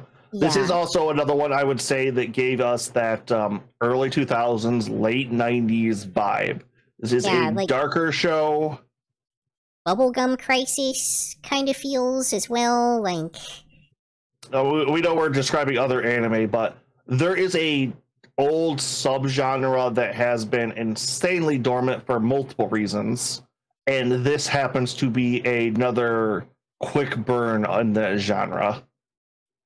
Also, funny thing about that genre, typically a lot of those shows were set in what is now our present day, or even in what is now the past from today. Yeah, that's also weird. There's a lot to unpack with that. This one, I will say it pulls out more towards the end. Once the world building that's the problem the Studio Bones once have had. They have shaky world building, and that's the thing I was most worried about with this show. It does manage to pull it out. It does manage to fix itself. It end on an interesting note, because unfortunately Bones originals all end on irritating cliffhangers that while the previous story was wrapped up, you're now set up into oh, hey, this is going on now. With usually no intent of ever actually resolving them. Explicit intent to, this is how we're ending it. Which is in almost feel from that early 90s, like or late 90s, early 2000s feel too, which is not something I'm particularly happy about. This one isn't as egregious as a lot of those used to be, but am I remembering right that Bones is the studio, or at least one of the studios, that kind of rose from the ashes of Gainax? I think they initially, a lot of the founders were Gainax staff, but they weren't, I think they were like one of the earliest splinters of it. They weren't when its initial fall. Got it. Because Bones, I believe their biggest claim to fame is Hajime no Ippo. The series this gave me the most feel for was it is an older one called Concrete Revolution. Which, if you know that one, I would be surprised. That one was like at the start of the seasonal era and got shuffled under real quick. I kind of feel like I have seen some of that one. I was watching it with a family member. They liked it, but I kind of didn't. Its ending was this show, on the other hand, if you want a cyberpunk feeling anime, if you want one that kind of goes into that Blade Runner feel of, hey, what if these, manufactured humans, with actual emotions and personalities, should they have rights? That not quite slavery digging into that. I mean, it literally references Asimov in the show. Yeah. And also with an interesting Yuri romance, kind of. I mean, can't go wrong with that, at least. I say kind of because neither of the main characters feel like full people, but that's part of their characters. So that's a bit in there. But, I don't feel like this hit A, but at the same point, I don't think it's low as C. I think this is another mid-B show. I feel like that's reasonably comfortable. Like, if it's your thing, if you're able to get invested in it, it has that probably vaguely level of quality to it. It's a better binge than is a week-to-week show. Yeah, it definitely, as a week-to-week, just kind of got lost under all the other stuff, and literally just got pushed off of my list to the point where I didn't even bother to search for it. Yeah, I think that's a good rating for that. All right, what do we have on the next list? Next up is Cherry Magic. 30 years of virginity can make you a wizard. The show that somehow manages to be slightly less gay than Brevern. Oh, this is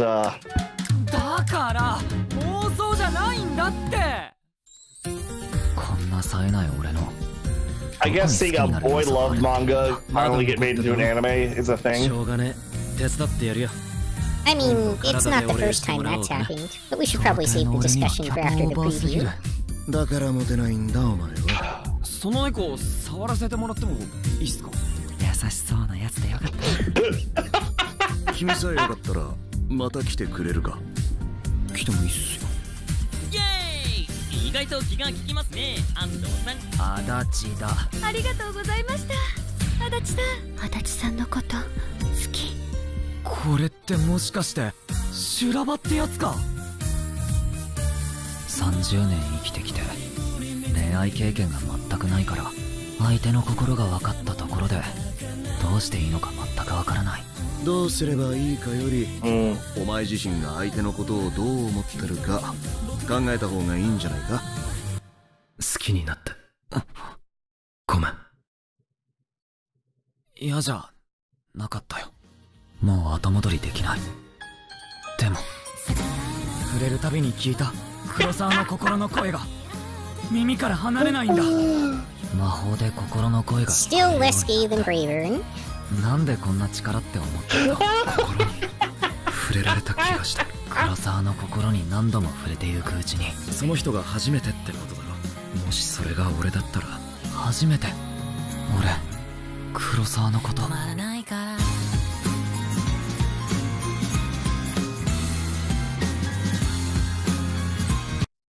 Alright. If I remember right, you kind of gave this one a hard pass, right? I tried watching episode 1. I don't have anything against the man love or gay love or anything like that. This show bored me to tears right off the bat. Would you happen to have anything more to say about this, Yuki? Well, yeah, so I can go into it a little bit. I didn't get terribly far in the show either. It's not like I have anything especially against, like, the subject matter, but the boys love genre has never really appealed to me. So it was off to a shaky start based on that, but I wanted to give it a chance, partly because there weren't a lot of romance options this season. And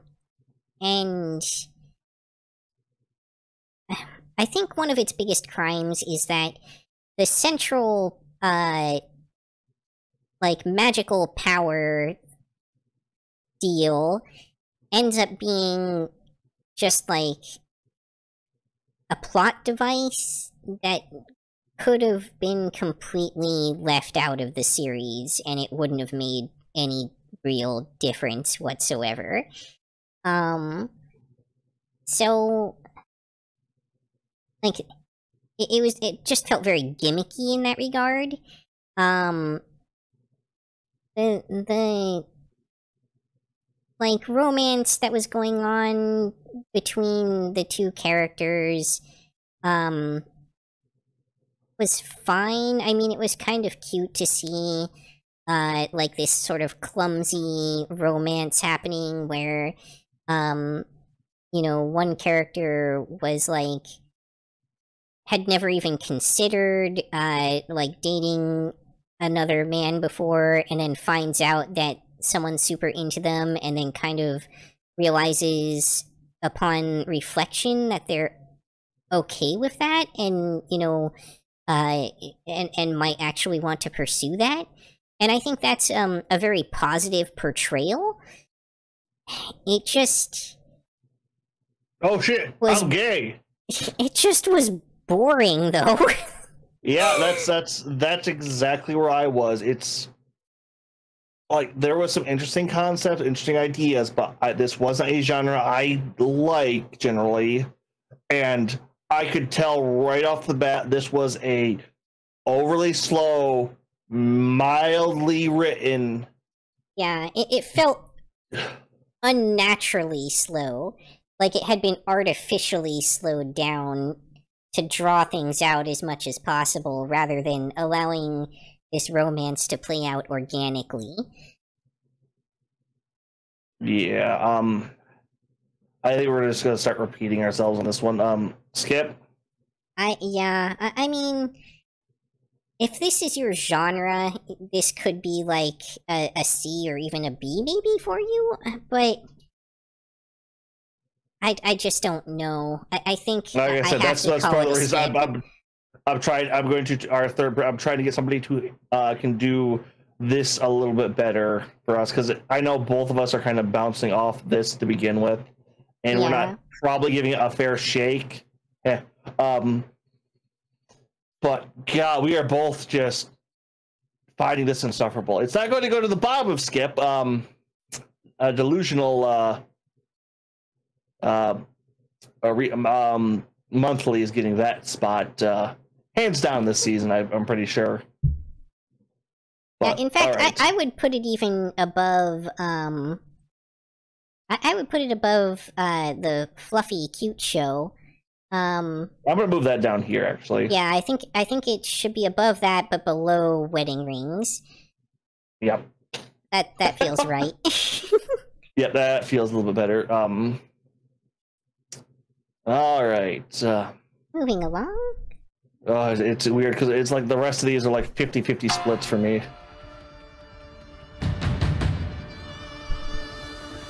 All right.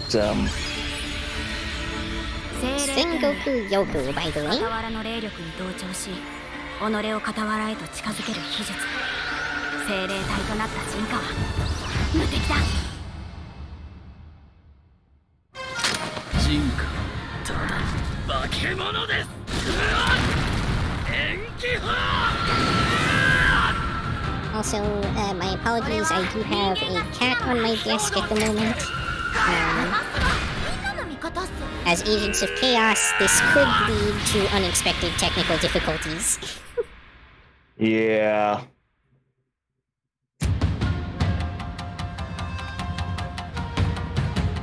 This got pre-approved for 3 seasons?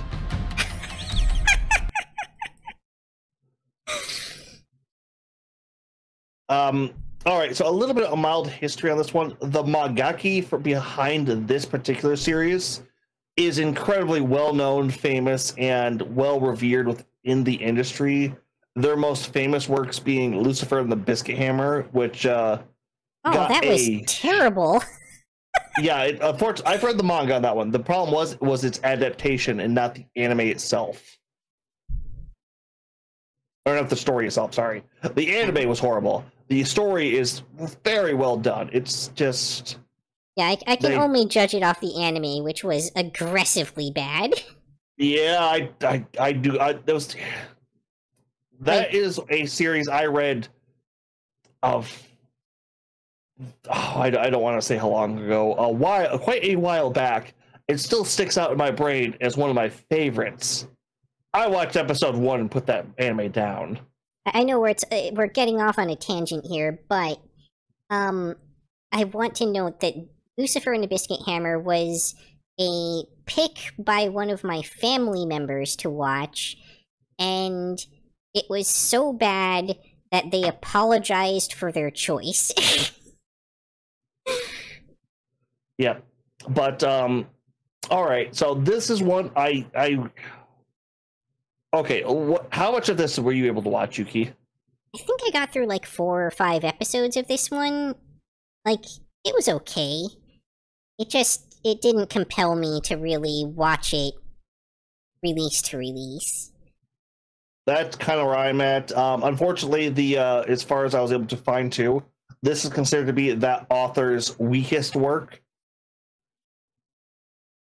I feel like this series is very much we have Inuyasha at home. I can definitely see where you come from. That there is a bit more going on here. It's definitely animated better than Lucifer and the Biscuit Hammer. Oh, for sure, no comparison. But this, I'm also about 5 episodes in. I tried powering through it. It's just, there's no hook on this show. There's nothing I'm saying that's bad, but there's just no freaking hook. Nothing that calls you back. It's like... Yeah, it just kind of is. Like, all 4 of the main characters, I really don't care for. Also, in terms of, like, the setting and everything, there was another show pretty recently that I'm drawing a blank on the name of that did this setting much better, and just felt like a much higher quality show. The feudal Japan setting? The feudal Japan, like, setting that has, like, this kind of, yokai element to it. So, I guess what I'm saying is, there's other recent options that have been done much better if you're after something in this genre. On the other note, this is going to get 36 episodes minimum. Which honestly feels like a bit of a travesty, given some of the amazing shows out there that have never gotten a season 2. Yeah. The one thing I will say is this author is great at twists. It's just this show does not have... It's probably going to be something I'm going to force myself to go back into a bit, too. Just because I feel like I know enough of this author's work. Like, there's going to be something crazy that's just going to be like, oh, later on. And I'm very interested to see what's going to happen down there. Overall, though, see? Okay. Before we move on, I mean, we still have to rank this one, but I want to propose that before we move on, given how many shows we have left, that we take maybe a 2 or 3 minute water break. Okay, I'm there to do that. I'm also about at the end of my water at my side too. So let's finish this one up, and then we will take a short little break. We've had more to say this season than I think we've had before. There's a lot to talk about with a lot of these shows. Yeah. But overall, I would say this is probably just like a C tier show. Like it's not trashy enough to be trash. It makes an honest attempt at being a real show. It's just not super great. Yeah. I'll put it at the top of C just because its downside is it doesn't have a hook to draw you in. There's nothing I can point to at this damn thing and say, I don't like that. Yeah, there's nothing overtly bad about it other than it's just kind of meh.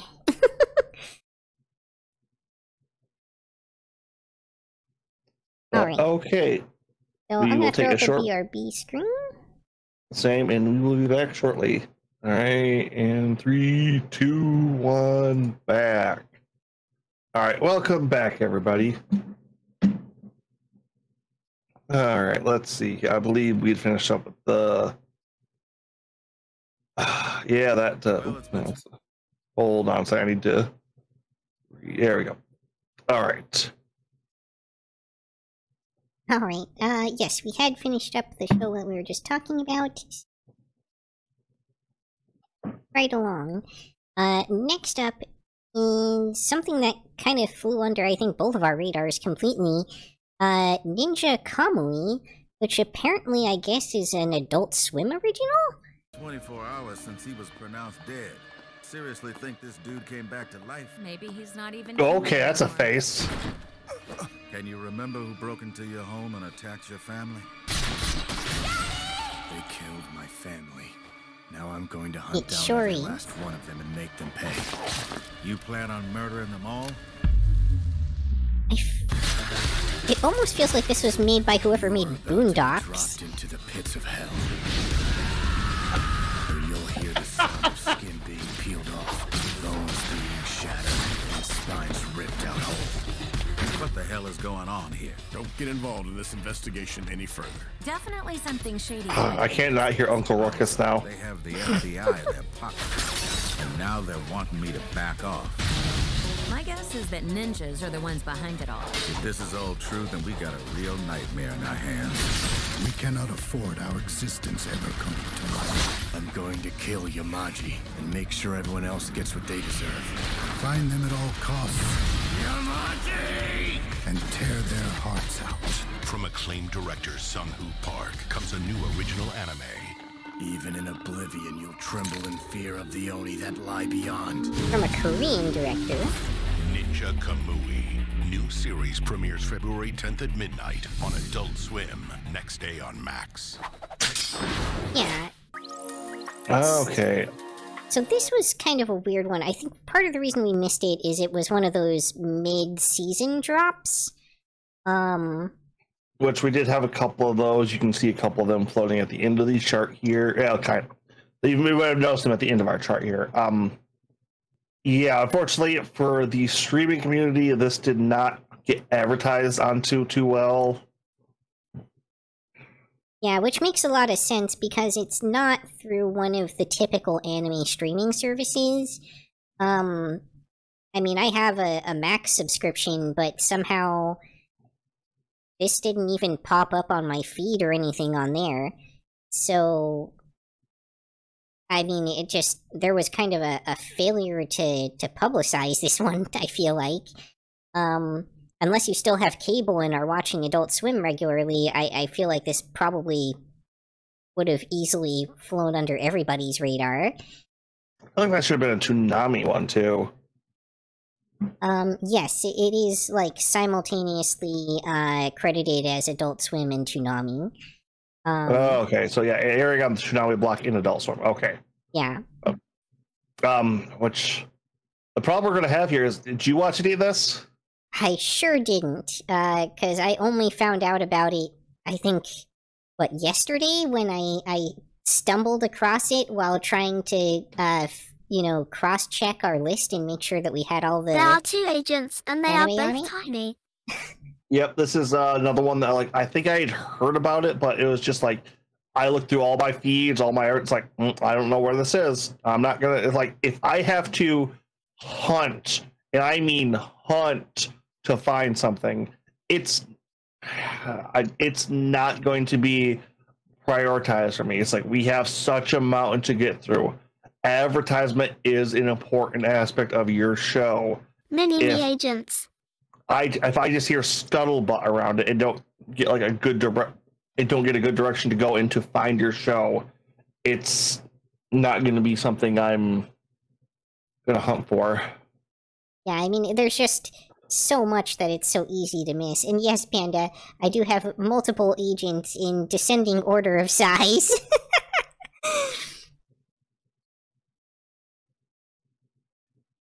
But yeah, like, I mean, it looks like it has some good visuals. Like I said, it definitely has tiny agent boy. Strong feels to me like whatever studio was involved in doing the Sakuga scenes that they had in Boondocks was probably involved in this as well. So, and I mean, those were not bad scenes. Oh, Snap is huge. Yes, Snap is huge. Snap is huge. You're actually a bit bigger than me at mine, too. That's extra funny. So... Which is going to be ranking this the hard part, because, yeah, I don't think that we can really give it a fair rank. I almost feel like we kind of have to leave it off the list, because normally this would go in, like, a did not watch category, if we were doing, like, the preseason. But we don't really have that on the wrap-up here, because we generally expect that we'll have seen it. Yeah. Just from the trailer alone, a little bit, I said, you want to just throw this into a... Cause I don't want to do skip, because these are... Yeah, it doesn't strike me as a skip tier show. It definitely strikes me as at least probably like a B grade. That's about where I'm feeling. So let's go off feels for this and just see where we got... Because we do also do a shuffle at the end a little bit. Let's throw this between Metallic Rouge and The Witch and the Beast. Because it feels like it's in this vibe. It feels like it's in this neighborhood. Yeah, it sounds about right. And yeah, it gets a Mario death out of 10. Yep. Alright. Next up, we have... Oops. Sorry. Dr. Felice, the Royal Lady with the Lamp. 周りの人たちすべてを不幸にした一度目の人生。積み重ねた罪を償うため、私は医者になった。できるだけ多くの命を救う。それが私のすべきことだと信じて。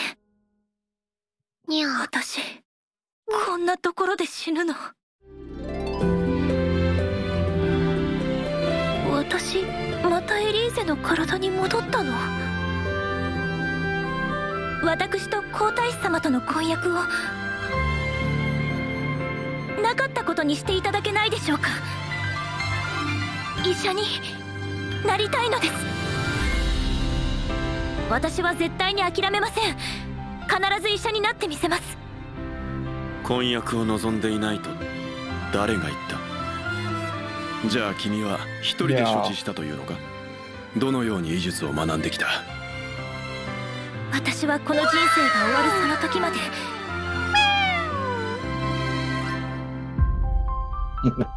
And in your soundboard too? Yeah.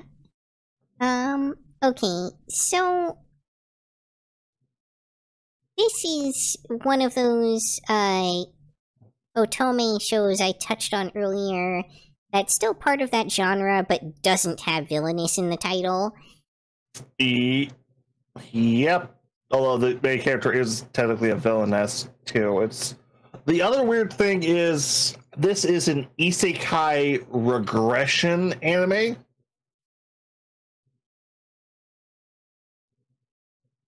You might have to explain that one for folks a little bit. Okay, so the standard isekai teleports to a new world, but this character is someone who was killed in their life, isekai to our world in modern times, gets killed again, then regresses to her pre-isekai world and life as a younger version of herself. Yeah. And, like, playing fast and loose with these kinds of reincarnation concepts seems to be pretty much almost a hallmark of this kind of subset of this otome genre. Alright, have a good night, Panda. Thanks for hanging out with us. And, I mean, I'm gonna just be straight. I didn't watch very much of this, but I still felt it was one of the worst shows this season. If you animate too hard, you get isekai. You know, Delusional Monthly is going to still hold that one. Because this is also a it's a reverse isekai regression hospital drama. Yeah. So would you like a medieval isekai Grey's Anatomy? Yes, if you animate too hard, the truck-coon comes for you, Panda. Yeah, it's this is I don't mind because of the amount of isekai I do like. Most of the otome shows don't bug me too much, and I can generally watch. This I dropped halfway. I think I got to episode 4, and it was just like, okay, nope, done. I went back for the ending, and it's, I would say, if you like hospital dramas, if you like ER, Grey's Anatomy, and Downtown Abbey, and want to see those all combined into one anime, only without the quality that you get from those shows. I mean, there's quality in some of the. I don't hold those shows in high regard, but myself personally. But I mean, I don't either. But like objectively, as cultural phenomenons, they had some degree of quality to them. You can argue that, but yeah, I think this is going to be another skip, isn't it? Yeah, I think this is a hard skip for sure. I can't possibly recommend to anyone in good conscience that they watch this show. Do you want to put it below or above Fluffy? I actually got farther in Fluffy, so based off of that, I feel like it has to go below it. Yeah, I'll give you that. I won't fight for this one. Alright, next up, have Villainous Level 99. I may be the hidden boss, but I'm not the Demon Lord. Oh, you're putting the villainous back to back, are ya? Yeah, it's just kind of panned out that way. Incidentally, aside from the one show that we didn't have before, the order is exactly the same as our original preseason show, early season show. QQQ, you would hear that way too much in this show. Yeah. ラスボスを超えるポテンシャルを持ち、主人公パーティーの誰より強く、敵キャラしか使えなかった闇属性の魔法が使える。それって最高では。君は知らないかもしれないが、魔物を倒さねばレベルは上がらないんだよ。来る日も来る日も来る日も倒してるんだよな。遅い。ブラックホール。ゲーマーの血が燃えてきた。ユミエラさん、あなたが魔王なんですか？ Okay. You seem like you're eager to say something. I want you to go first. Like, you want me to go first? Get your grievances out of the way first. Grievances, huh? So I'll start with the fact that I did actually finish this show. This was one of the ones I watched all the way through. Okay, hold on a second. Do you have your mic positioned a little differently than when you moved? Yeah, is that better? Yeah. Yeah, sometimes it kind of gets off kilter after I take off my headset. Sorry about that. Yeah, this is one of the shows I did actually finish. There's really not a lot of good things to say about this show. The animation is subpar. The plot is threadbare.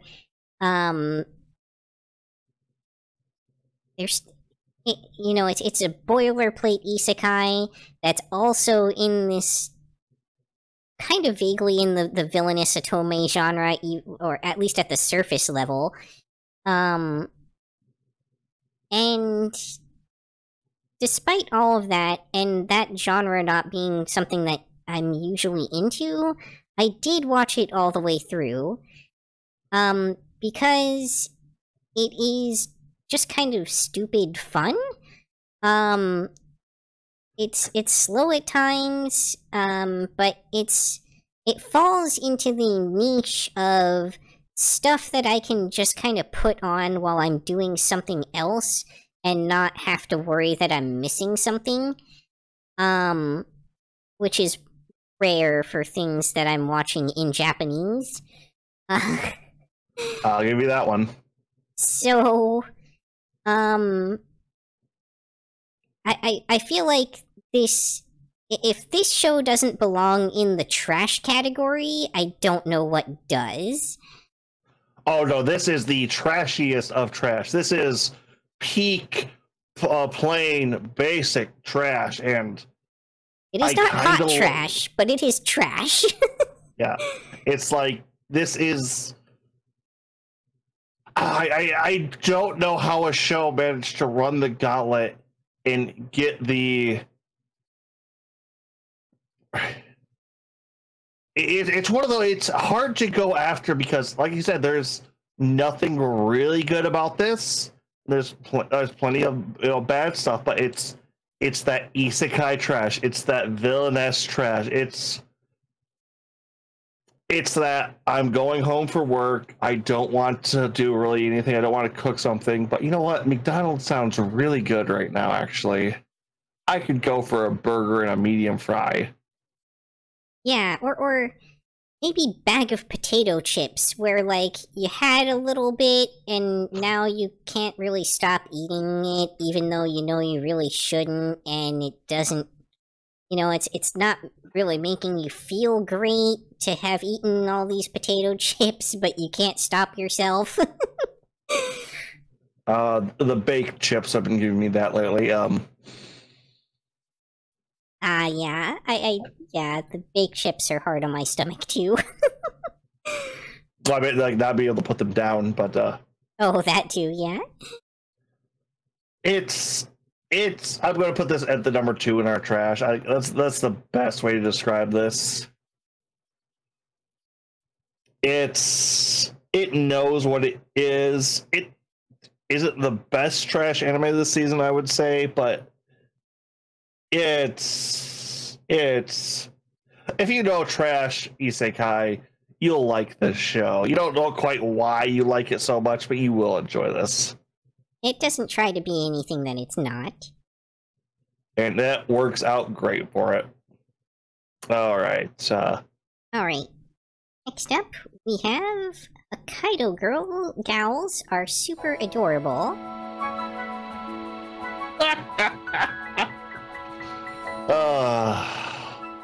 すごい開放感だな。誰もいないし、車も走ってなくて静かだ。Hello, sorry for bothering you. やっぱ東京とは I 全然違 want to う offer よな。 promotion of your channel, viewers, followers, views, chatbots, etc. ギャルだ。 The price is lower than any competitor. The quality is guaranteed to be the best. Flexible and convenient order management panel, chat panel, everything is in your hands. Huge number of custom settings. Go to Streamwise. それじゃあ私はドローンします。お弁当 Sorry 一緒 to に my 食べよう。 viewers for that advertisement bot. そういうの。 They have been banhammered. You've been getting hit with those a little bit more lately. したっけ学校でね。 Alright. I'll let you start with this one. Oh, like, what made you think I enjoyed this thing? Okay, so to be fair, Well, this that's is why. this is way outside the genres I generally watch or enjoy. That being said, I did actually watch a chunk of this one. I found that the main lead in Made Blonde Romance, which this is a romance, it kind of has the what was it, a Sign of Affection, where there's the main romance and then there's the sub romances that are trying to get in on what's going to clearly be the main pairing, but done Also well. vague harem vibes, yeah. But done well, and I'm also a sucker for a blonde too, so would you like to add something, Yuki? I think I don't know how much more you watch on this one. I did actually finish this one. This being one of the genres that's very much up my alley. That said, it's not a particularly good show in its genre. I will give it a certain amount of credit for being kind of the only vaguely ecchi show that doesn't have full nudity this season, which put it in kind of a tough place competition-wise. Yeah. Yeah, there's nothing particularly defensible about this show. Some of the character that's kind of the problem I have designs... talking about it. It's like I don't know enough about this genre. It's like, oh, is this good? Is this bad? It's like nothing's hooking me here. Nothing's dragging me in. It's all feels kind of meh. So the character designs aren't bad. The girls are relatively cute. But that's not really enough to fully carry the show on its own. And the male protagonist is such a wet noodle. It's funny that we both went the same direction with that, actually. Just, he's so limp. His winter coat kind of makes him look like a fucking noodle too. Yeah. I mean, there's I guess parts of the show where like there's some kind of good things here and there that can be said about like respecting boundaries and a few really superficial things like that, but there's really not that much chemistry going on, and the only The only real time that there's any major drama or anything in the show, despite there being this like multiple love interest love triangle that is never really explored, is at the culmination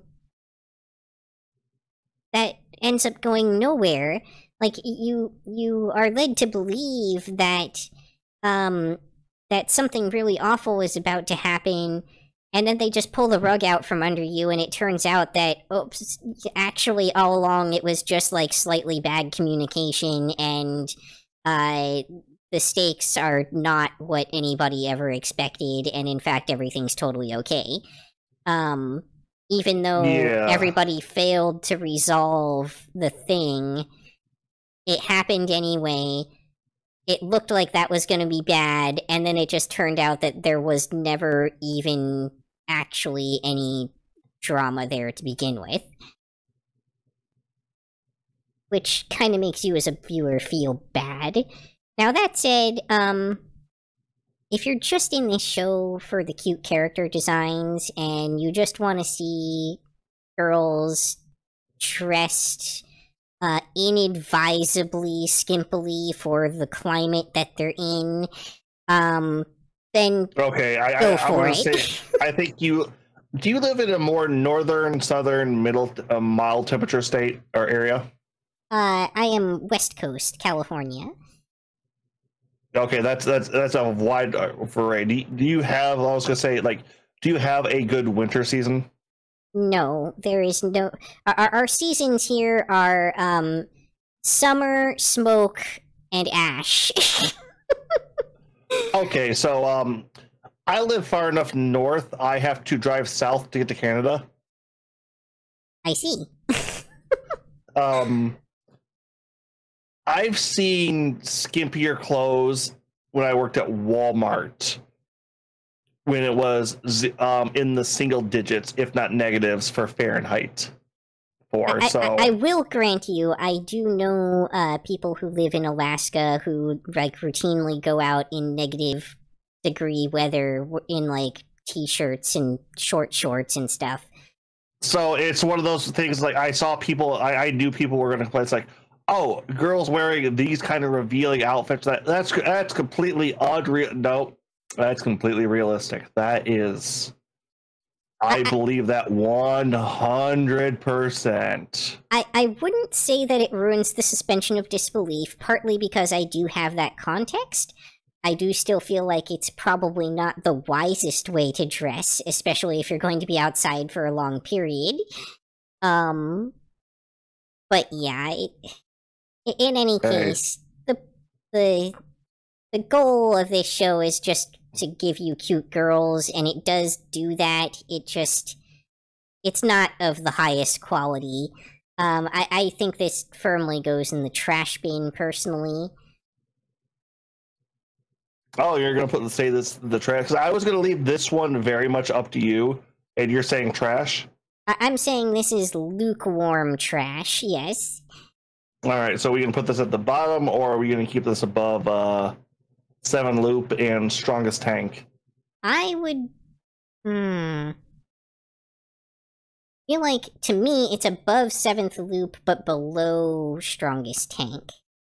Oh, so you think 7 Loop is bottom tier? Okay, I wouldn't argue too much against that. Yeah, okay, I definitely see that. All right. Okay. Next up, a foolish angel dances with the devil. キラキラと輝く髪に目を奪われた。どこか退屈そうなルビーの瞳、桜色の唇。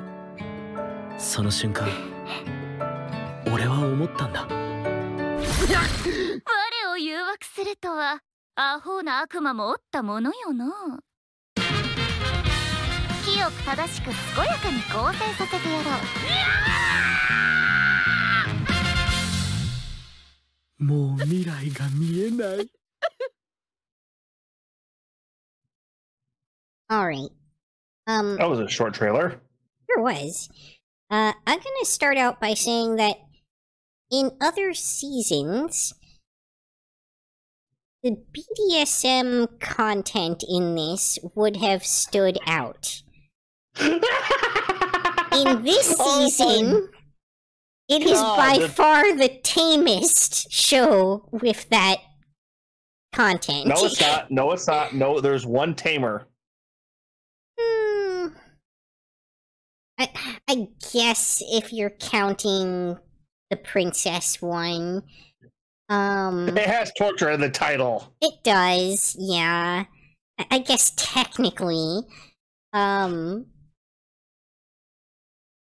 Sure, I'll grant you that. But the difference is that show, it's purely for the comedic effect, really.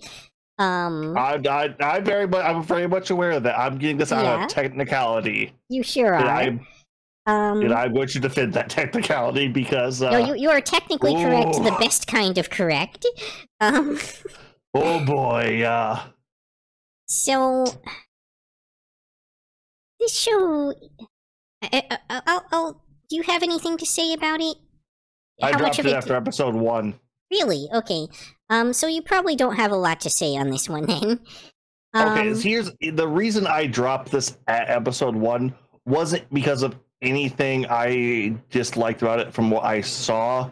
It's because once again, that early 2000s, early to mid 2000s, I would say more accurately on this one, there were a lot of romance style shows that felt a lot like this, and during that genre, I was devouring them en masse. I can no longer stomach that genre. Interesting.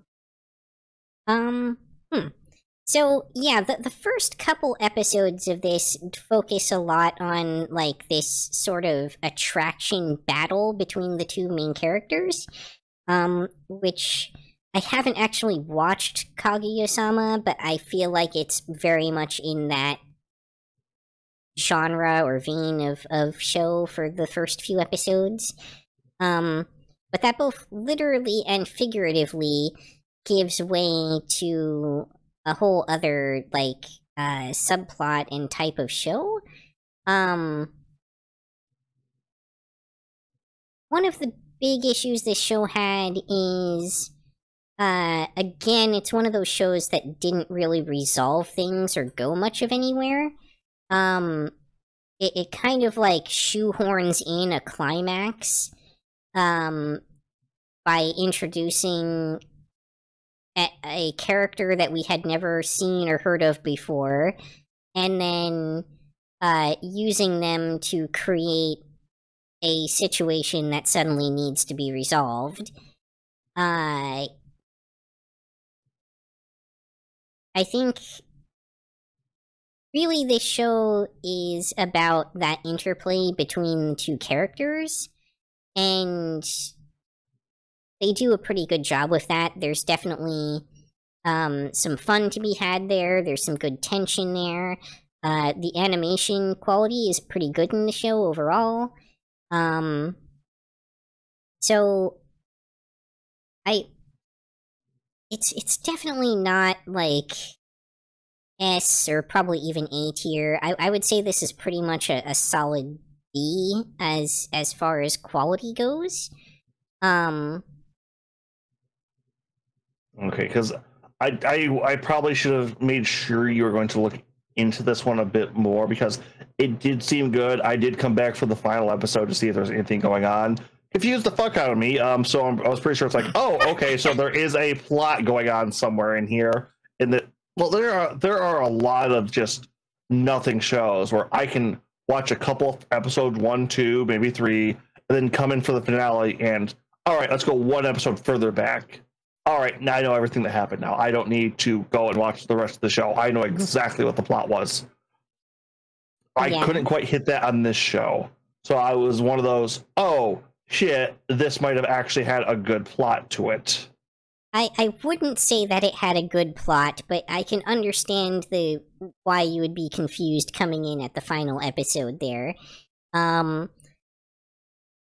But to be fair, the show's not really about the plot, and I feel like what they were trying to do was just give it an arc in order to have it go somewhere in the first season, which was maybe not the most successful. But on the other hand, it kind of didn't really need to. And at least it did that in a way that serviced further development between the two characters. So from that regard, it was a little bit forgivable. But this is very much a character-driven show. And it's, you know, very much like a romance comedy. So I would stick it in B tier. I would definitely, like, if romance comedy with supernatural elements and light BDSM overtones is your thing, then definitely give this one a watch. Otherwise, if you're hoping for a show that actually goes somewhere, this is not the show for you. Okay, so where would you put this in the B's here? Let's see. I mean, for me personally, it was above Metallic Rouge, and I mean, kind of by nature above Kamui because I didn't actually watch that one. Kamui is just gonna kind of migrate to the middle of B, wherever that ends up being. Yeah. I would say it's probably just under Healing, to be honest. Okay. Well, okay, here's the question I have with you. Mm-hmm. Without getting a season 2, would you recommend this? Yes, by nature of the fact that it's not about where it goes in the plot, it's about the characters and their interactions with each other, in the way that something like Azumanga Daioh or something like that is about the characters. Okay, because I was only doing that because Witch and the Beast is getting its season 2 guaranteed, and this might not be. Yeah, I would say don't go into this show hoping for it to go somewhere or expecting a season 2. Go into it because you want a cute character interaction comedy. Yeah, more of it's in its genre than it is in its quality. Yeah. All right. We are on the home stretch here. Next up, speaking of, 'tis time for Torture Princess. The most wholesome show featuring torture this season. This is not a lie. たとえ好みを焼かれ焦がされたとしても私は沈黙を貫く。無駄だ。王国の秘密をやすやすと話すことは決してない。姫様にはこれから毎日拷問を行います。水曜日は塾がある。こんな深夜にラーメンだと。テレビゲーム。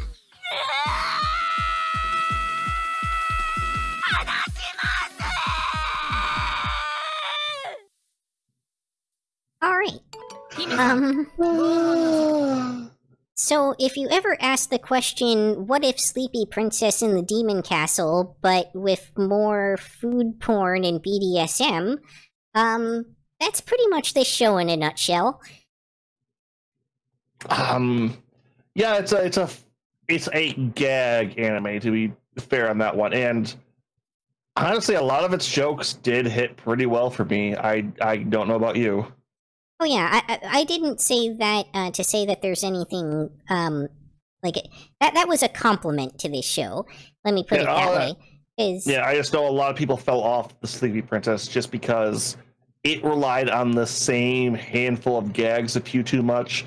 This feels like it knew how to keep a gag anime going and still be consecutively funny. That's fair, yeah. And it definitely consistently mixed things up, and it did a good job of bringing in side characters and using them in a way that felt good and organic and that developed all of those characters, rather than, there just being like this kind of checklist of, I don't know, archetypes or something that they needed to include in the series in order to meet some arbitrary criteria. Yeah, I will say this. Gag anime I always enjoy them, but they always get lost in my shuffle and tend to fall off. This one eventually did too, just a personal taste in that one. But I did come back, watch more episodes at the end for my last push, and I have absolutely no regrets on this show. This is a funny, comical series through and through. I especially love the gags with the snacks. Just because I eat some Japanese import snacks. It's like, oh my god, that's actually my favorite. I want to mention too that the production values on this are through the roof, and they had extra money laying around to just like throw in Sakuga scenes that were completely unnecessary for them to have for any reason other than it helped sell its own gag and they had the budget. Yeah, we're just going to be talking about jokes if we go too much further in this one. It's all around. It's better than it feels like it should be. Yep. So, I definitely feel like this one was at least an A. Yeah, that's right. I was gonna put that about the middle of where we have our A's currently. Just this hit really, really well on a lot of different notes. Yeah. I don't think that this one will, quite make it into S tier. I don't think it's going to become like a cultural phenomenon, but it's definitely a very solid show, and it's something that I would recommend to people even in future seasons. Yep. Okay, let's we're starting to get into, so we have some more of the interesting picks coming up now. So you thought, but now my instant death ability is overpowered.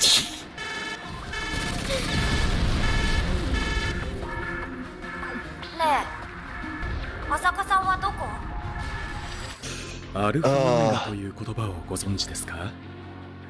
アルファオメガは考えるだけで何でも殺せるということです。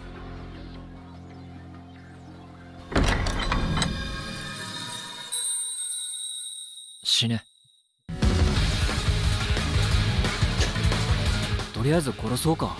そうそう、とりあえず殺すよね。ってなんでやねん。即死か。心配するほどのことでもないでしょう。賢者様のギフトを持ってないとて弱のお二人には何をすることもできないんや。俺が死ねって言って死んだんだから因果関係ぐらいさしてくれよ。なぜ僕が引かなければいけないんだ。それはドミネーターの取るべき行動ではないだろう。やはり高藤よぎりには手を出すべきではなかったのです。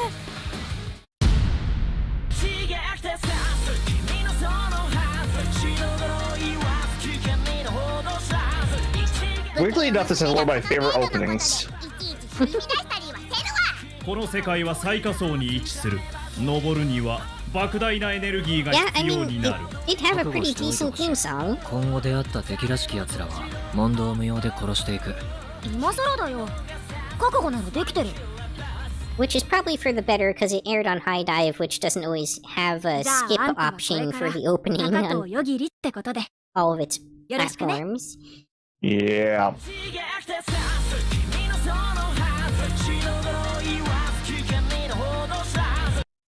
All right.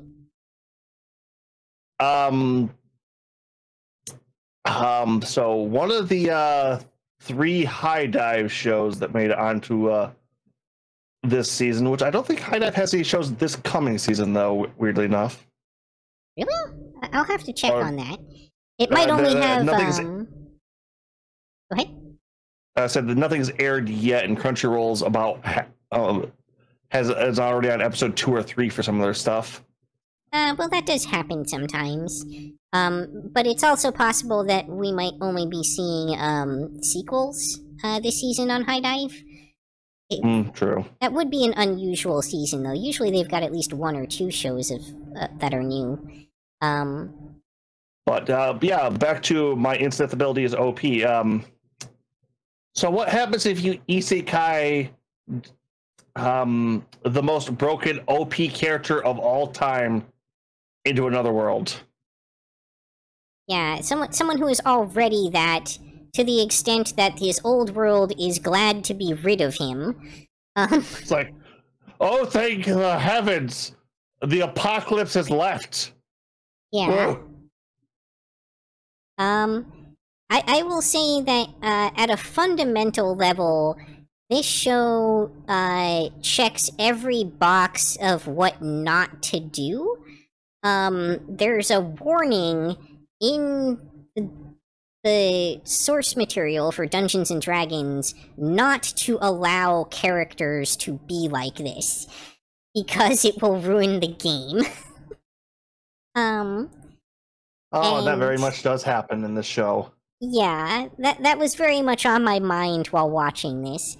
Now that said, this is a show that I finished. I did watch the entire season. And it was something that I would watch with a reasonably high-ish priority.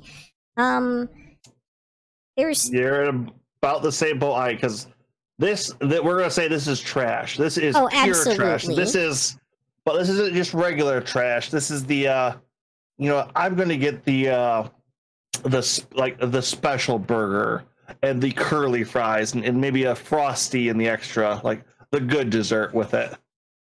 Yeah, this is like the trash bag that's bursting at the seams in the dumpster.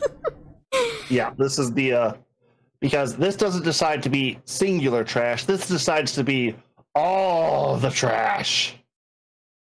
Yeah, it was interesting the way that it kind of did that. It threw together the death game genre and the isekai genre and I guess kind of the magical girl genre, among other things. And combined all that with this unstoppable protagonist that just kind of wrecking balls his way through everything. Yeah, I especially love his main motivation. The girl I'm with who wants to get back has boobs that feel good. And yet, weirdly enough, he's not lumped into the perverts of the group. To be fair, it's not like he goes out his way to say it's like, oh, this a hot chick rubbing up against me. I kind of like that. Huh. Yeah, what do you want to do? Let's go do that. Weirdly enough, funny enough, as far as isekai go, this is one of the better romances I've seen in a while. If you can even call it a romance. I mean... It's a slow burn one, I would kind of say, but at the same point, it's like... The both main characters are kind of like... Yeah, like, the main guy just... He is the blankest of don't give no fuck slates ever. This is a character who has had God mode turned on from him since... before we can like at least I think the age of 5, 7, somewhere in there. This is a character who everything's provided for them. Like was given no stimulation and very much nothing can stop me. Yeah, literally. To the extent that he feels the force of gravity at one point. There's a legitimate not gravity. Momentum. He kills momentum. Yeah, which feels kind of JoJo-esque, really. Literally kills momentum. And for that matter, minor spoilers here, but there's a legitimate concern that he might destroy all of reality across all worlds. Yeah, it's very fun because once the people that isekai'd him realize what they've kind of done, there's an additional, oh dear mother of fuck. Yeah, you could almost say that the main character is not even the main character of the show, and more just something that the show revolves around. Yeah. Even though the camera does follow him for the most part. He is a force of nature that has been unleashed onto this world, and this world must now come to terms with, there's nothing you can do about this. Alright, well, I think we're circling enough on this one. Yep, near top of the trash pile. Yeah, that sounds about right. The only thing he can't kill is the unimaginable. Oh. Next up, we have Chained Soldier.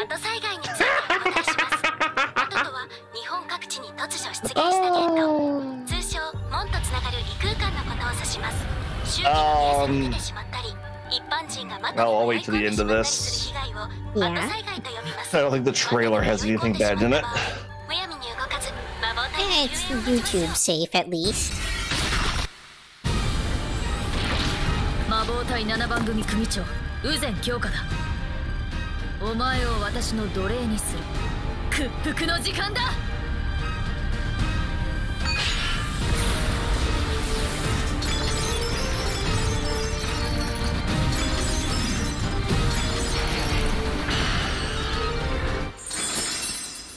ありったけの力をぶち込め。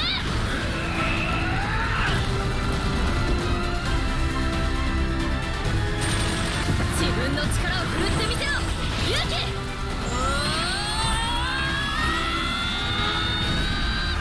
これは私が、これは俺が、そう組長はヒーローを目指す。Well, I guess a little bit of fan service. 君が噂の奴隷くんか。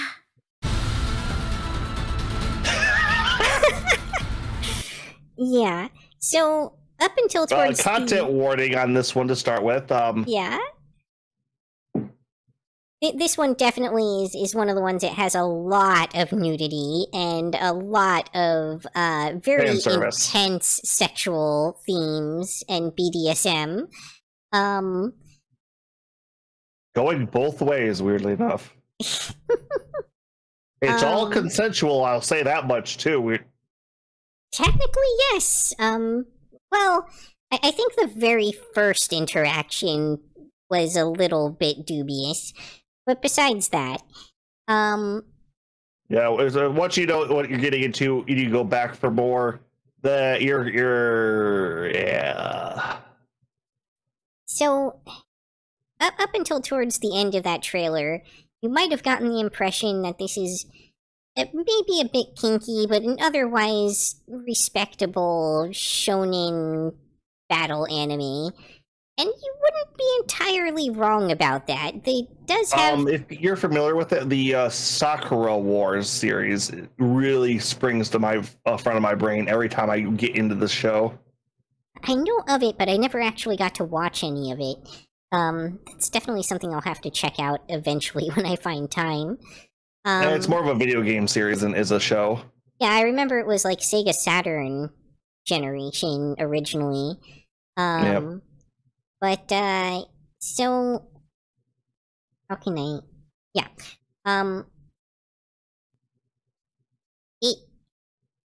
It starts off... Well, okay.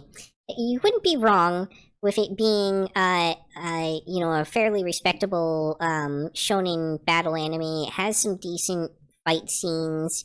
There's also kind of a harem sub-aspect to it. Well, and one thing I will comment is also the CGI doesn't get better.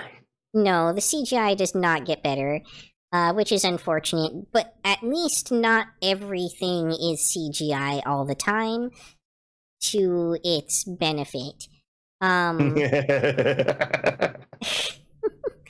Um, this show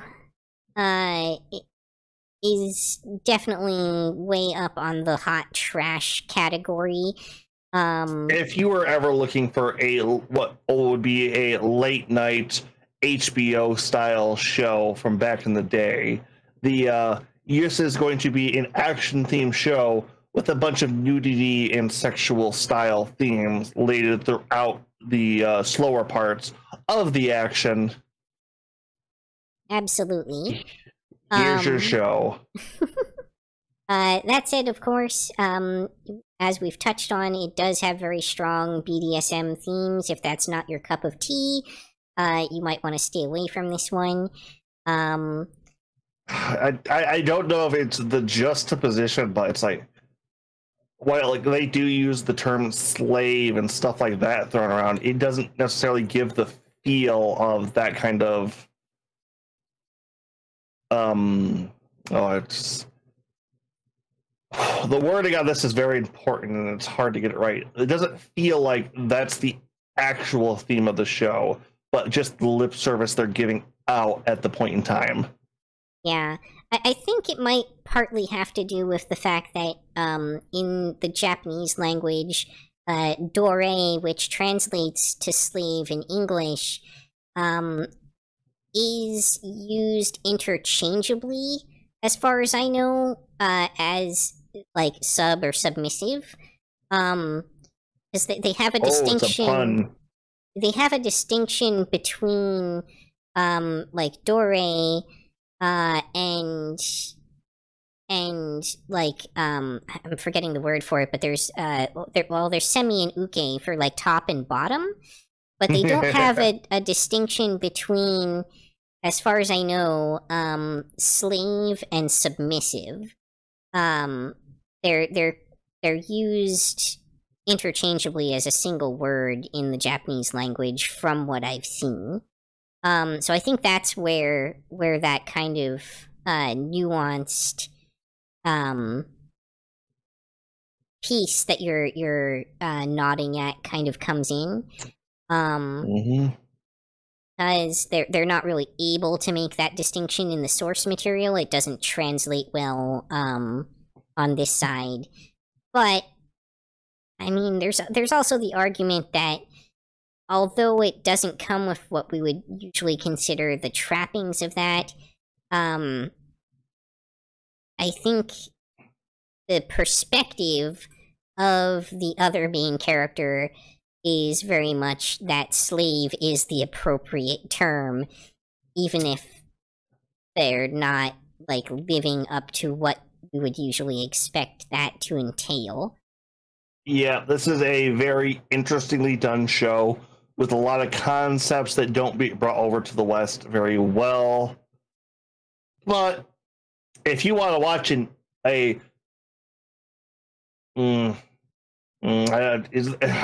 is there a word between ichi and hentai? Not really, as far as I know. But yeah, something that really rides that border between the two. Think of this more as a hentai that also happens to be a serviceable action anime, rather than a action anime that happens to have a lot of fan service. Yeah, you know what this is? It's once again, it's that late 90s, early 2000s softcore hentai that has a lot of action and plot behind it. I don't know that I'd call this one softcore, though.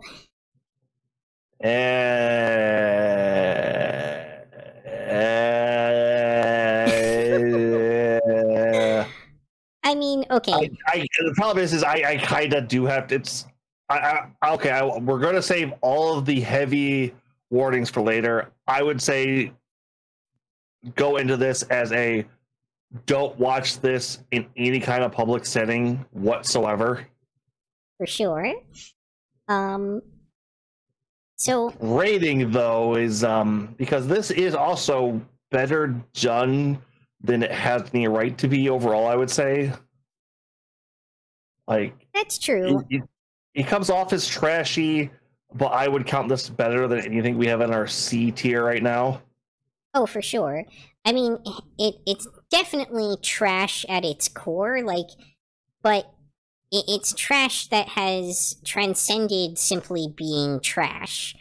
I would say, honestly, it's easily in, like, B or even A tier, in terms of overall quality, and yeah, like, just looking at it objectively. This wasn't a finish for me, but that's just because the time frame where I watch anime is done in a public setting, and I could not watch this there. Yeah, you know, there may have been a shortage of time to devote to the kind of series that you can't watch in public this season, and that's understandable. Pretty much. I'm going to put that as our number 2 on B. I don't know how I would put this over on Dead Adventurer, but it's definitely up there. I don't quite think it... If the animation, especially on the CGI, would have been... Yeah, I think good, if I it would have had put some this more in A. polish, it definitely would have made it up to A, yeah. Like, the visuals are good, but the bad CGI really holds it back. Yep, and goddamn, okay, we've placed it. I have to get away from this, or the puns I'm holding in are going to burst out, and I need to save them for later. All right. Well, next up, we'll go back to something a little bit more tame with Delicious in Dungeon. If you don't count food porn.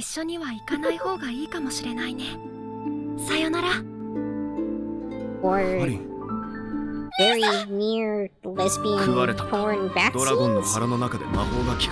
私たち空腹が原因で失敗したようなものだし。ここでは食うか食われるか必死にならなければ食われるのはこちらだ。俺はお前たちを失いたくない。早くハリーを助けに行かなきゃ。もし竜に食われたのが俺だったなら。よし。行くぞ。つ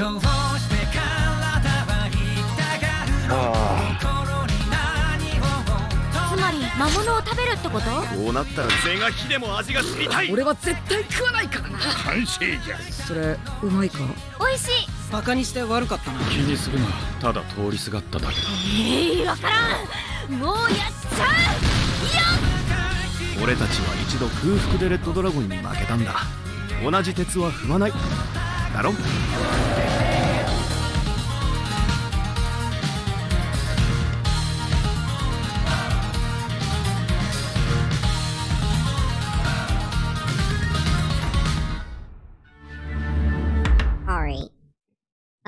The one Netflix entry I will say, and oh my god, dude, the Studio Trigger just produced some of my favorite goddamn shows from just ever, it feels like.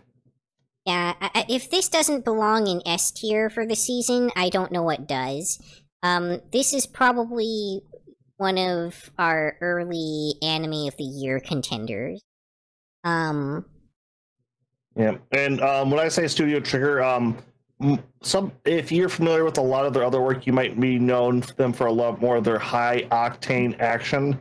They actually have a separate team that does medieval fantasy animation in a classic style beautifully. Yeah, and this is definitely one of the most notable original fantasy series that we've seen in quite some time.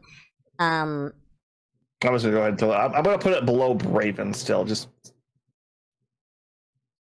I think objectively, it's probably better than Bravern, at least in terms of like mass appeal.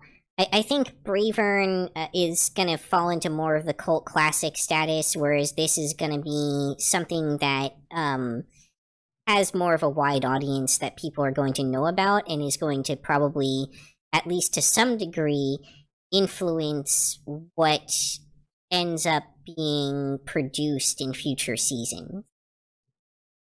But I could definitely see that, because this is hitting the D&D fandom right square in the jaw. that was one of the things I was going to say as well, is if you're a person who enjoys like classic style fantasy adventure, and especially if you've ever played Dungeons and Dragons or Pathfinder, like at all, if you're a fan of Tolkien and Lord of the Rings, this is definitely a show to watch. You should make sure that you've seen this, even if you're not an anime fan. Yeah, it's... And once again, Studio Trigger doing their beautiful classic fantasy animation to a outrageous T. It's Oh yeah, amazing reactions, great food porn, well-developed world, strong chemistry between the party members.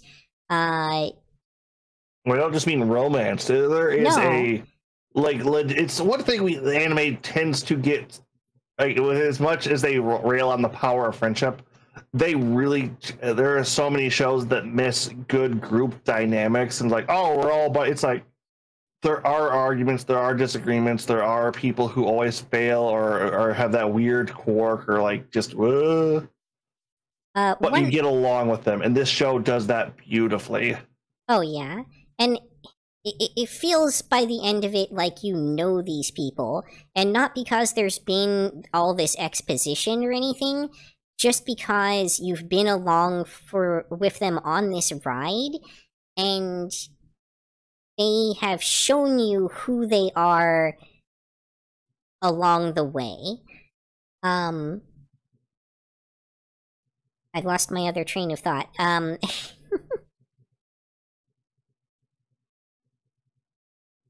Darn, I'll let you pick up the thread for a minute while I try and regain that.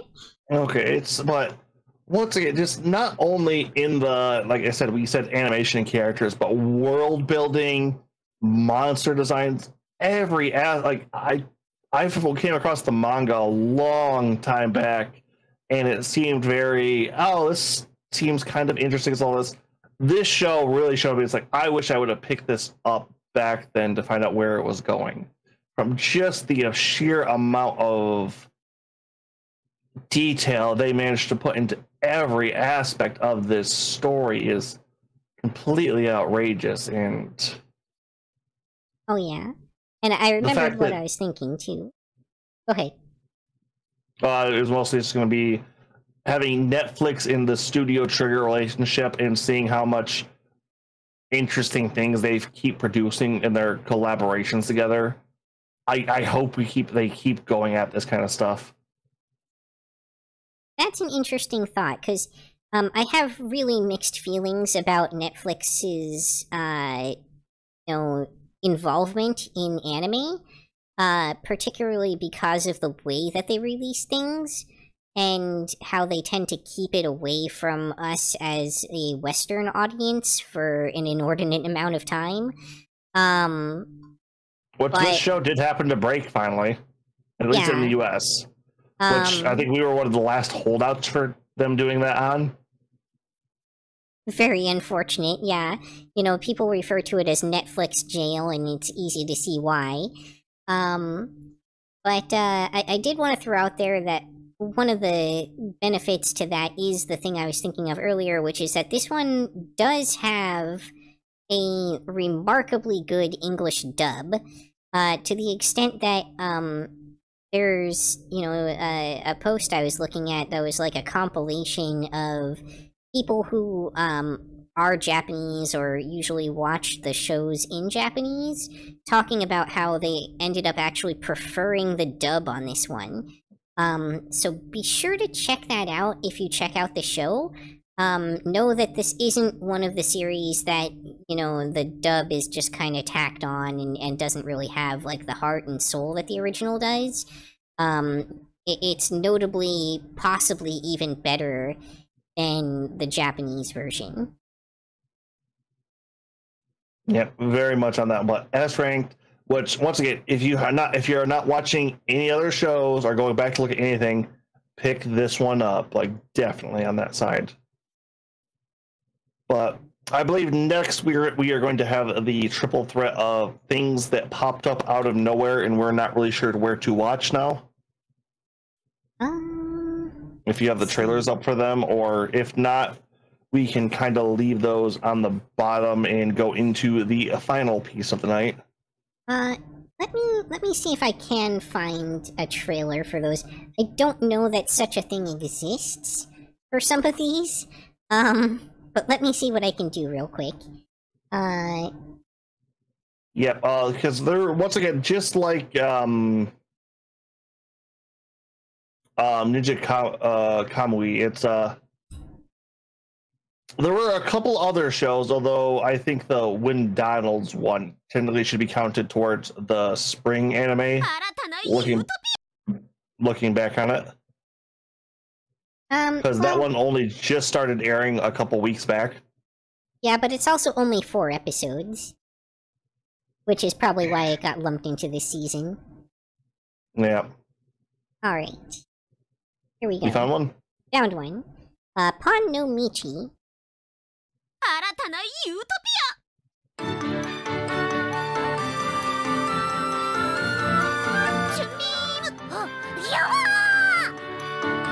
Oh, okay, that makes some sense.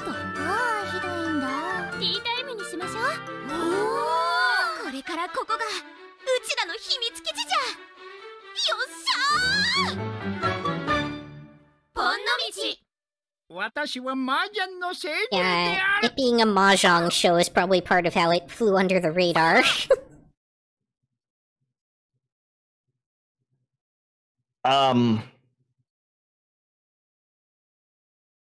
Yeah, neither one of us were able to find or hear about this until almost last second, so it's gone completely unwatched. Yeah. Ninja Kamui gets a little bit of a pass for it looks really high end and really tailored towards a Western audience or a higher end audience. This looks like Japanese. We had a budget. We will have cute girls. Let's have cute girls doing cute things again. Okay, I actually found another trailer. And yes, for that same one, or no, for a different one. Okay, because this one's going in the middle of skip, just because. Yeah, I think unless this kind of ticks me off. I think unless you're a huge mahjong fan, that series probably isn't going to have a ton of appeal. All right. You are up on the main. All right. Yeah, so, on Nomichi, and now we have Isekai Onsen Paradise, which seems to be exactly what it sounds like.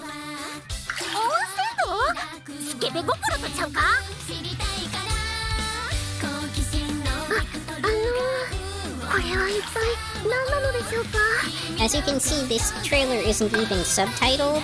I don't think this got licensed anywhere. Which is saying something this season. I believe also this is short form. I think these are only like 2-minute episodes. Oh, it's one of those shorts. There's a couple of those floating around. Alright, trash or skip, Yuki? What do you think? I feel like this is probably hot trash gear. You're not gonna lose much by investing 2 minutes per episode in it. And it seems to probably deliver exactly what it promises to. Yep, and here. Alright. So, does the McDonald's anime have a trailer? I am about to find out.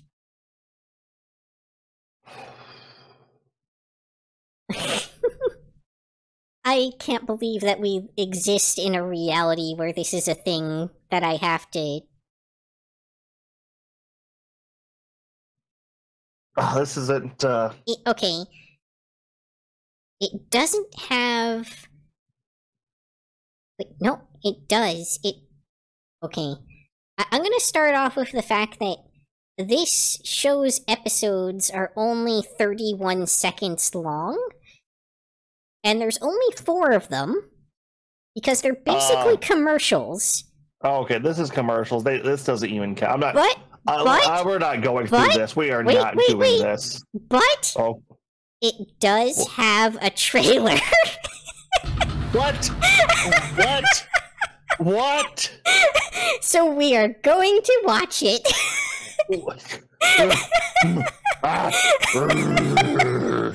It has a 15-second trailer for its 31-second episodes.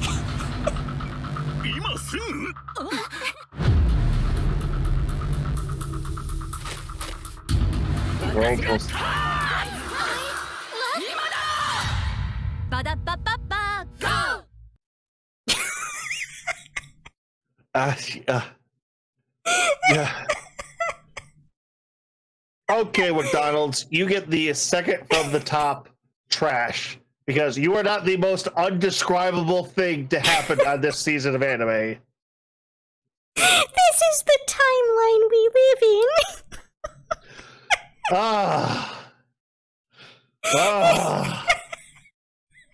Dear, I don't even know.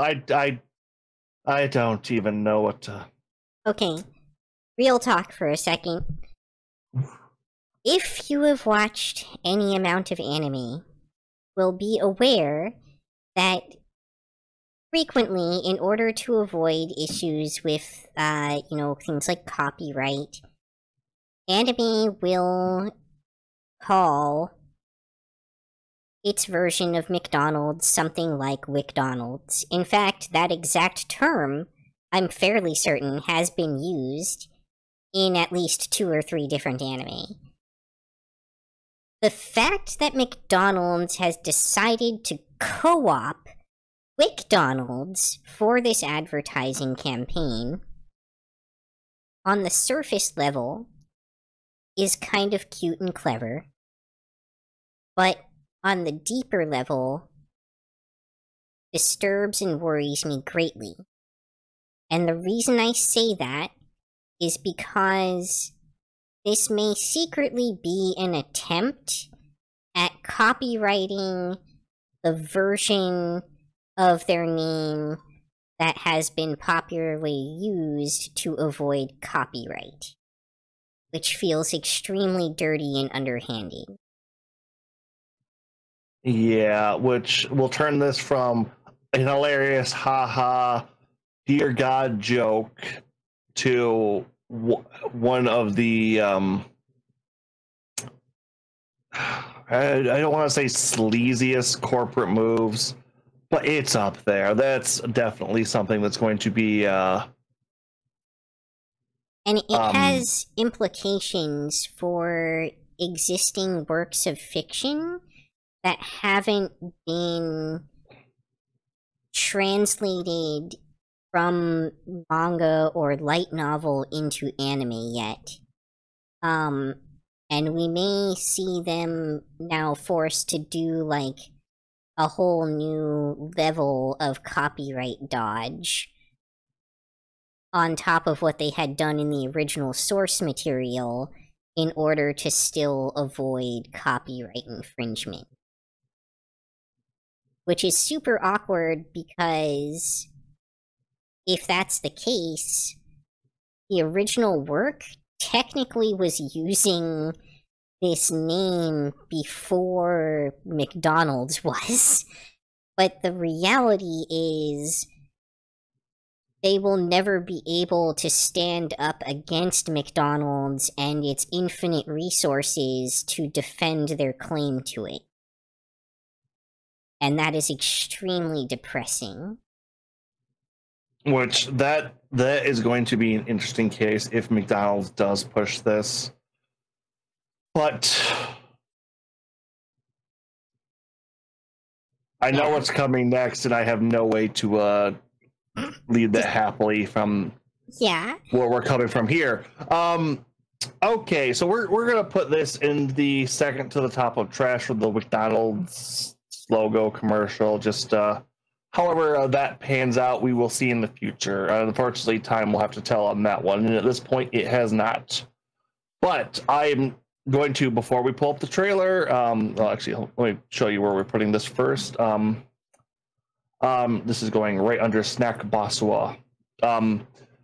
Before we put up do anything more, before we show the final trailer, content warning coming ahead. If you are squeamish in any sense of the word about any kind of sexual context whatsoever, I advise you to end the stream here, use this what we have to recommendations, have a good time with that. We will post the full final list later up on social media, but be very, very duly warned. I am not going to hold back on anything from what plays out after all of this, and there are going to be very many themes that are going to leave most people very uncomfortable going forward. Yes, I want to be very clear that this last show has all the things. If there's anything that can potentially make you uncomfortable sexually, this show probably has it. All right, you have been warned. Yep, we will now not dispense with any kind of warning, any kind of formality. This will be as uncut and as dirty as I can probably imagine, if not further. Go ahead, Yuki, play us out and give us the full screen for this one. Give us the let's climax properly. ヒイラギウテナ、君には選ばれし力がある。私が魔法少女に。君の選ばれし力っていうのは悪の組織の女幹部の力だよ。え？魔法少女レスマジア、ここに参上。この気配、トランスマジア。そこまでだよ。悪の組織エノルミータ。あなたの相手は私のようね。舐めとったらしばくで。その根性、キウイちゃんことこのレオパルトが叩き直してやんよ。彼女の名前はモリノポリス。さあ今日も張り切って世界征服に勤しもうか。トランスマジア。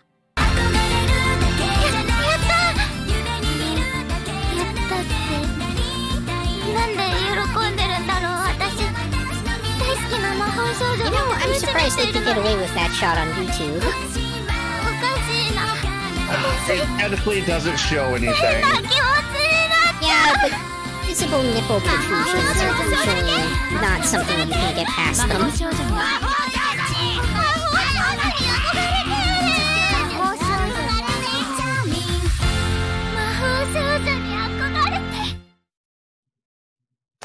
Okay, I couldn't hear what you were saying at the... 随分と楽しんだようだね。そんなわけありませ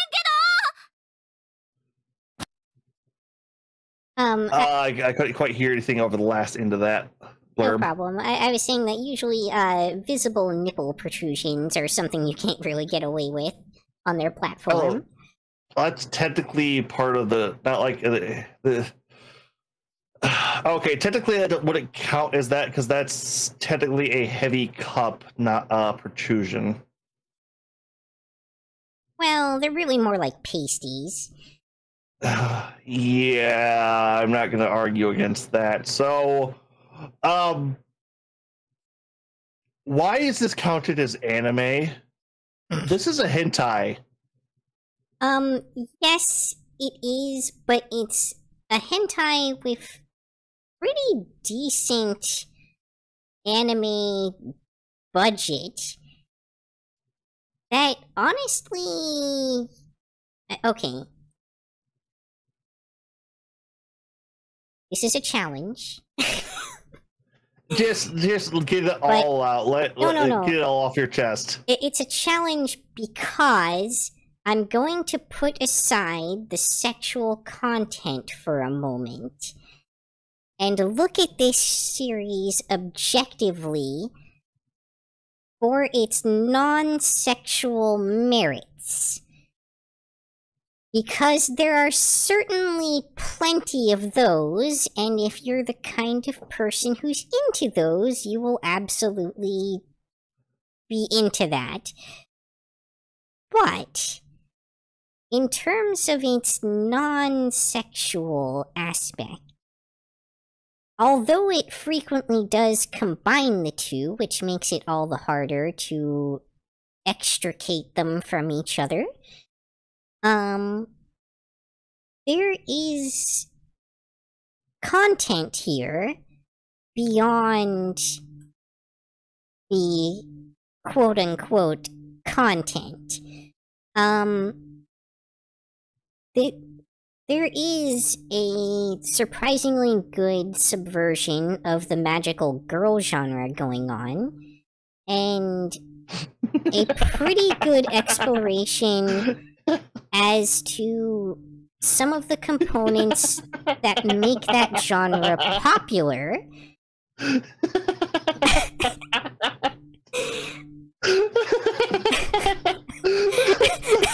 you gonna be okay over there?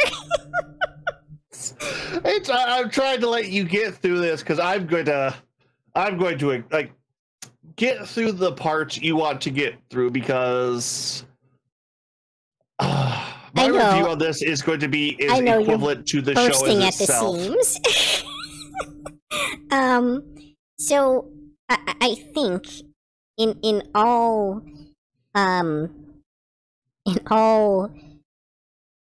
objectiveness, as much as I can apply that to this show, we have a fairly high animation budget. We have unique character designs. We have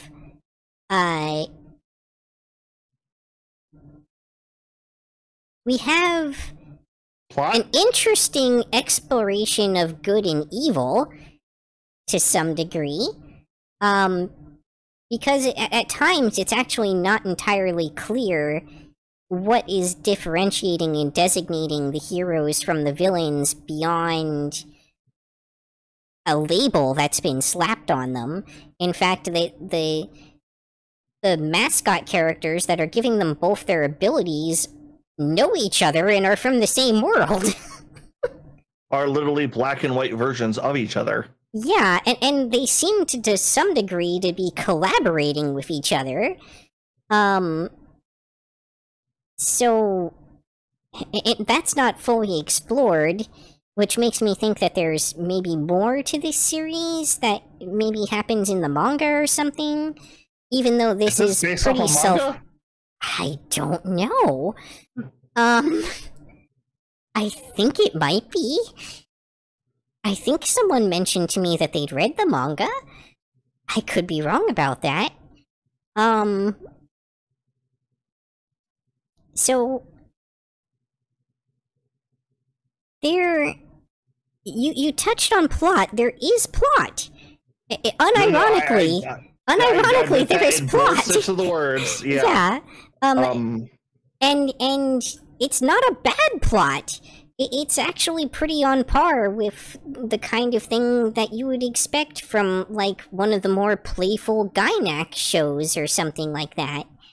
So, like, putting aside all the sexual content, I'm still pretty inclined to give this show somewhere in the, like, at least A tier. And, like, I almost don't want to say much more than that, because I don't want to be quoted in the future with regards to where I would place it with the sexual content. Especially given the nature of some of that sexual content. And I'll pass the baton. Okay, The shame has left the room, people.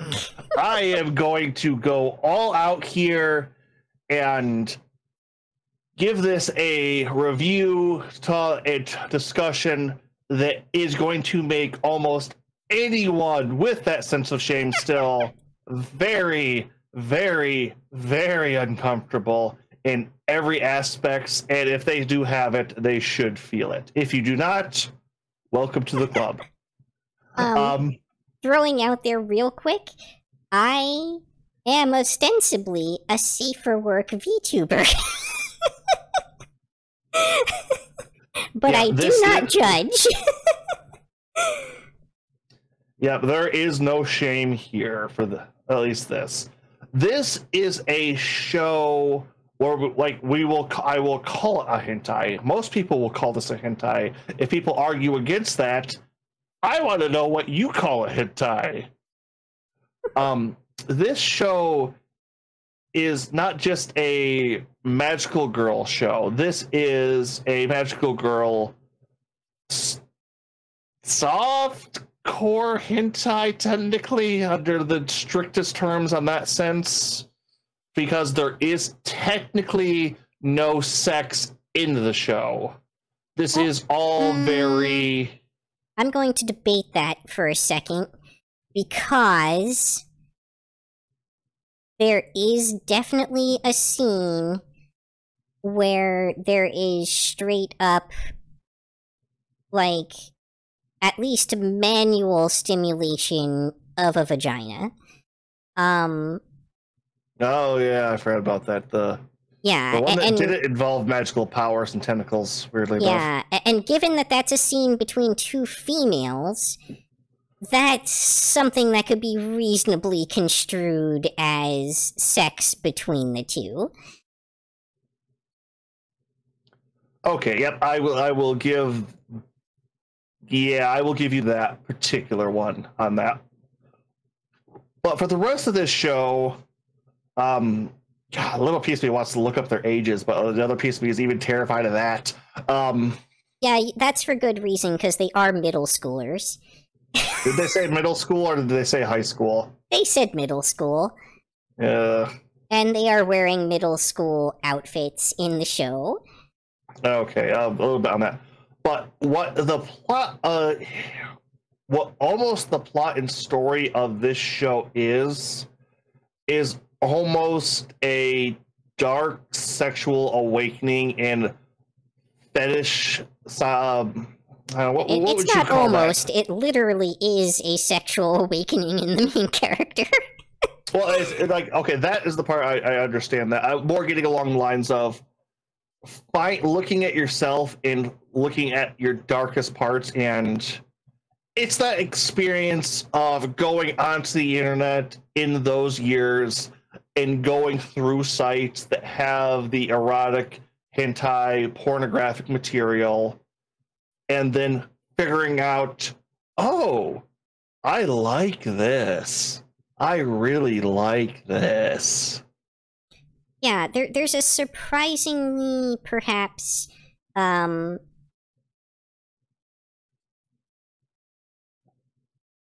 awakening to what you find enjoyable. No, I was going to say a surprisingly competent dive happening into that kind of self-exploration and journey of self-acceptance. And I feel like we would be remiss if we passed over the fact that those themes are strongly present. And reasonably well handled? If you could get over the fact that this is... You know what I'm thinking about this more and more, and what this kind of reminds me of? Big Mouth. Yeah, I really haven't watched much of that, but... Not handled as generally well and not going over as many different themes, but this is looking at the darker, no, I don't want to say darker side, the id.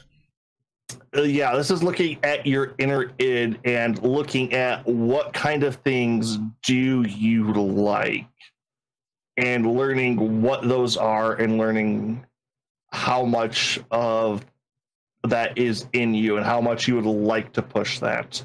And I mean that from everything from the standard sadist BDSM character, which is the main character's focus, to another character who has a very masochistic awakening.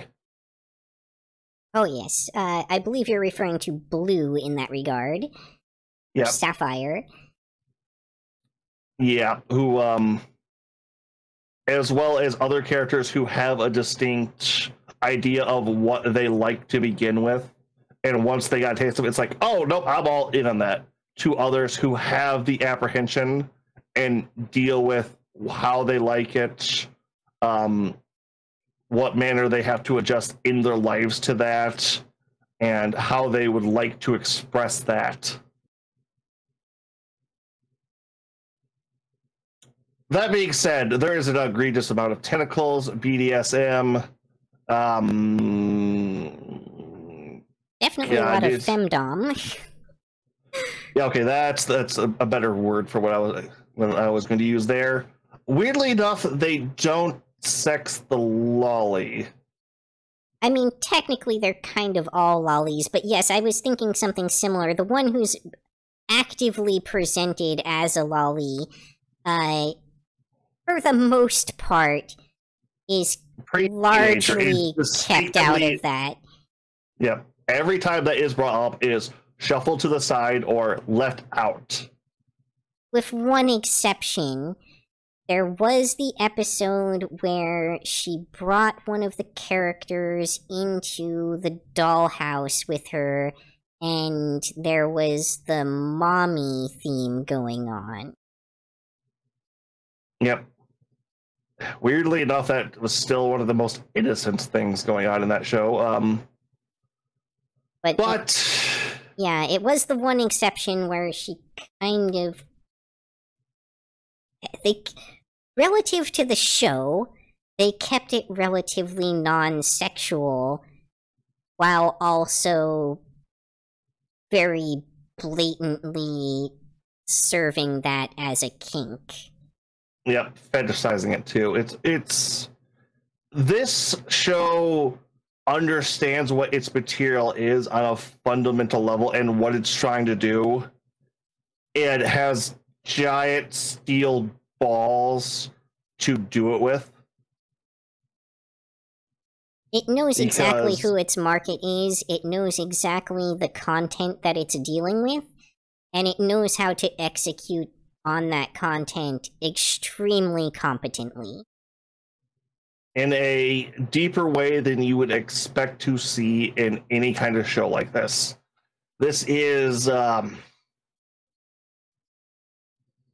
think you've just touched on what the real distinction is between this show and a hentai. And that is that level of artistic quality that has gone into the making of the show that elevates it beyond a simple pornographic masturbatory material. Yeah, and attempts to do more with it and actually has the resources to do so. The resources and the writing skill to do it.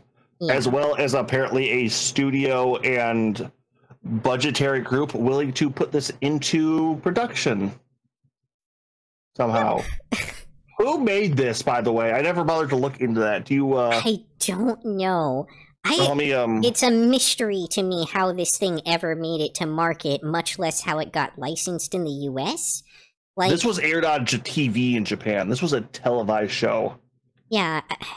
So I was honestly very much feeling like we had hit a death knell for shows like this as we moved into the new era of Sony and Netflix owning most of the content and having so much influence over what does and doesn't get created.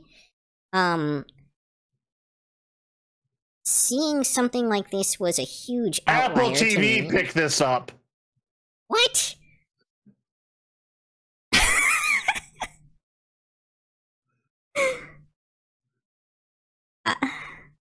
Well, okay, did it pick it up in the sense that you can purchase it on the Apple Store? Or... You can watch this on Apple. That is very confusing for a platform that is known for blocking not safe for work content's ability to appear on social media platforms. What the absolute fucking... What is this show? Yeah, it truly is a mystery to me in this day and age how this exists. Ashy Production. Who the fuck is? What the ever living shit? And I will say also, this might be the single highest production value show of this type that we have ever seen. Ever. I can say that with confidence too. It's that's I am no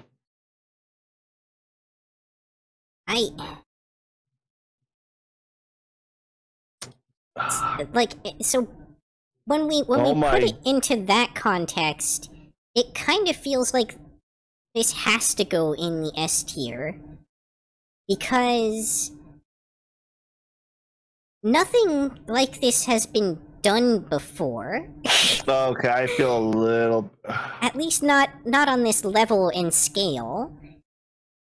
And... Is this studio? Weirder still, to me... Asha Productions was the name of the studio that got this... I've not seen any backlash over this show. I heard more stuff about Change Soldier than I did this son of a bitch. And it's just like... I'm mystified. Like, normally you would have people protesting this show and like making a huge deal. Like, stuff that's way tamer than this. I've seen people like frothing at the mouth over on the internet, railing against, and here we are, and this is a thing, and it exists, and I've heard no dissent over it. Let me just make sure I got the studio right on this one, because and I don't know if that's just because nobody who didn't know exactly what they were getting into would watch this? Yeah, this show had a mountain of animation directors. I mean, okay. To illustrate what I'm talking about for a moment, do you remember when Goblin Slayer came out? And... Oh, yeah. The drama that happened over the, like, 30-second scene in that show? Yep. I think what might... Honestly, like, here's my tinfoil hat theory, is everybody's sweeping over this show because it is so close to a hentai. That's what I'm thinking, too. But at the same time, I feel like there might be more to it. Like, okay. In Goblin Slayer, the main complaint that people had was that it was so, so unnecessary for them to have the non-consensual scene that they had and to focus on it the way that they did. And that makes a certain amount of sense in a show that ostensibly is not about that and is supposed to be just a fantasy show, really, right? But it threw in this random fetish content that kind of nobody asked for, except the creator. And I think that there were two things in principle that caused that to be an issue. One was the glorification of the non-consensual nature of the scenes, which, okay, but in this show, you would expect people to come back with the argument that these characters are underage and therefore can't legally consent, and so on and so forth, right?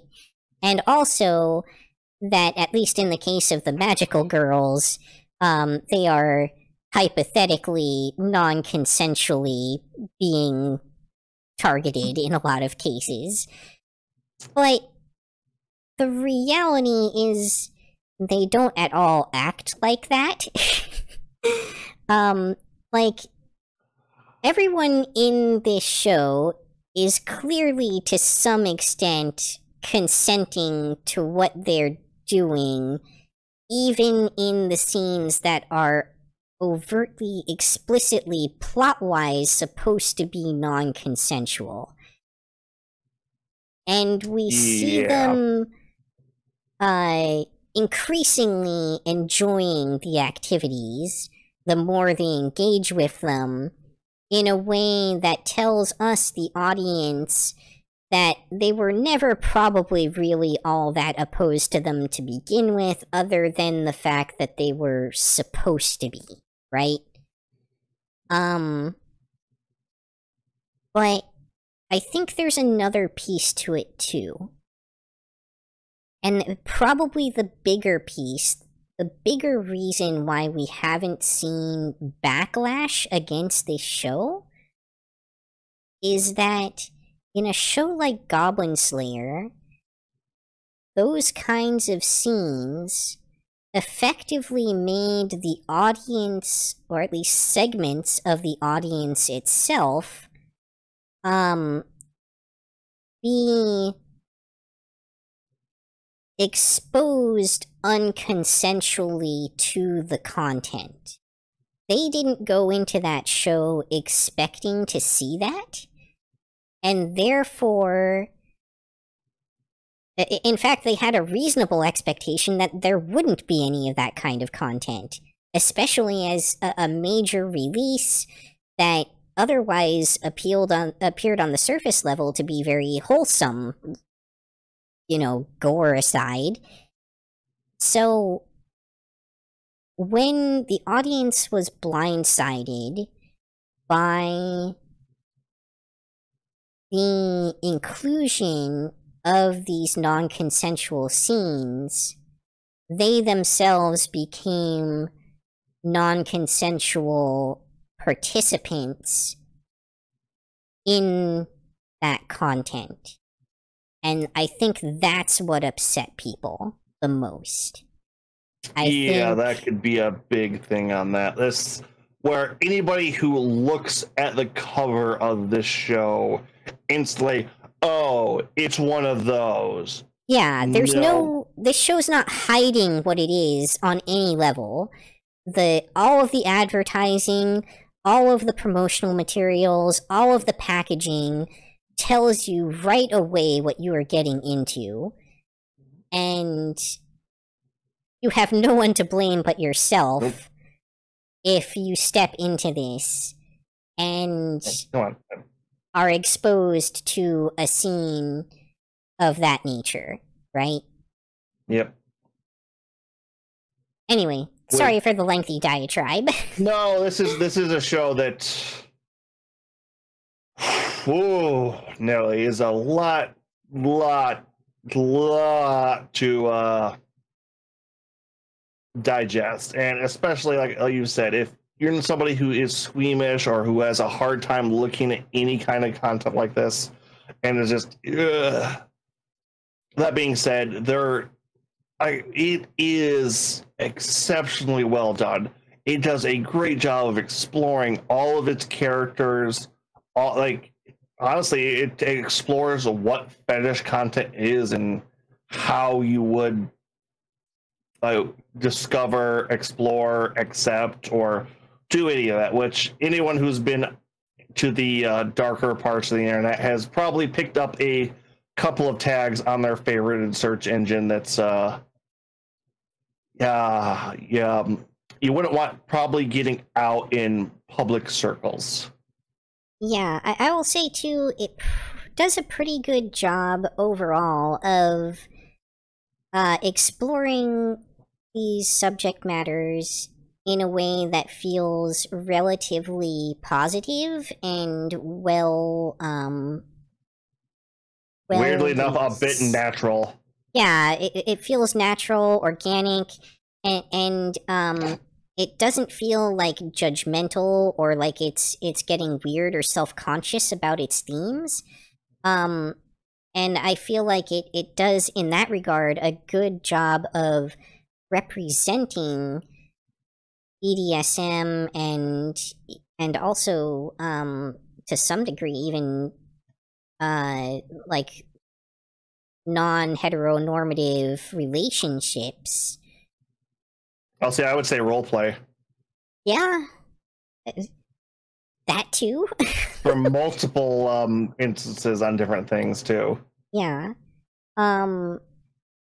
So, I mean, there's a lot of arguments there to be made, I think, that on several levels, objectively, the show deserves potentially an S-tier rating. Yeah, no, that's about where I was going to smack this. A little piece of me was kind of doing that just for the memes, just for the jokes, but it's one of those, as we've gone through these, I always kind of, like, I say final ratings aren't locked into the very end, because it's one of those where you start to think, you start to, digest like different shows, different concepts, different ideas, and it makes you look at things a little bit more objectively, a little bit more from an artistic standpoint. And besides all the points we brought out, the show also has a weird underlying story, because I can't use plot on this show, about something else going on in the background of... All right, let me ask you this. Does QB have a new rival for most evil magical girl mascot now? I don't know. Does Vanetta, especially dark Vanetta, like Vanetta when I'm gonna go with it, is pronouns unknown. Yeah. I kind of get the sense the white one, at least, is probably she, her pronouns, but it's hard to say. Yeah, it's also the fact that the dark mascot Vanetta is playing up a bunch, where the white good I will get air quotes on that at some point, character does appear to be trying to do good and doesn't like what Vanetta is doing. Possibly. So I wouldn't say that they get necessarily a most evil, as realistically we don't get a very strong feel for what their true goals and motivations are. The only thing that they really honestly do that's overtly evil is the way that they kind of betray the character who was the original leader of the organization. But even there, they kind of just let them dig their own grave. They don't, like, they were giving them power and letting them do with it as they would. and then they kind of self-destructed, and they were like, well, sucks to be you. Yeah, very much of, I set you up. You were probably going to fuck up, and I knew that. But if you hadn't, you would have been okay. But you did, and you served my purposes, and now be gone. Like, is it selfish and self-motivated? Yes, but is it truly evil in that it was, you know, usually when it comes to that kind of evil, you're talking about something that is at the detriment of others intrinsically for one's own gain. And that wasn't really what was going on here. I think if anything, both of the mascot characters exist in this really morally gray area, but they both like to put a label on themselves. It comes down to what you think the facilitator of someone who could do good or evil as. If this is somebody who, oh, this person is obviously geared towards doing something dark or I don't necessarily want to throw evil, but definitely a harmful or bad things, and I'm going to let the materials be available to them to do if they would. I'm not going to push them in that direction, but I'm going to have them available to do it. Yeah. There is an argument to be made for what that could be. At the same point, there is also the argument of putting those materials in the hands of somebody who would do good with them. And okay, so even the quote-unquote dark one, though, right?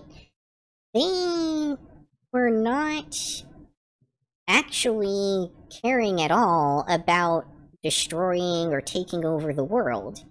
In fact, explicitly, that was not their goal, and it turned out that the leader that they had empowered had that goal out of alignment with their own goal.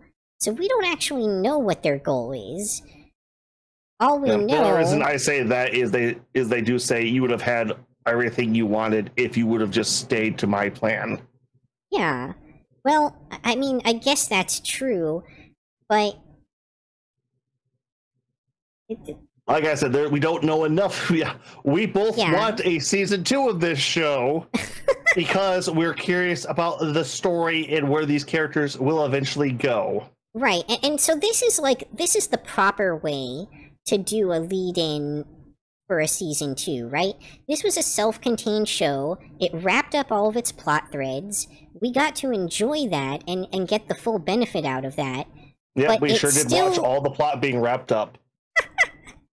It still left this breadcrumb that tantalizes us into wanting more without it being something that is, in fact, overtly unresolved, right? Yeah.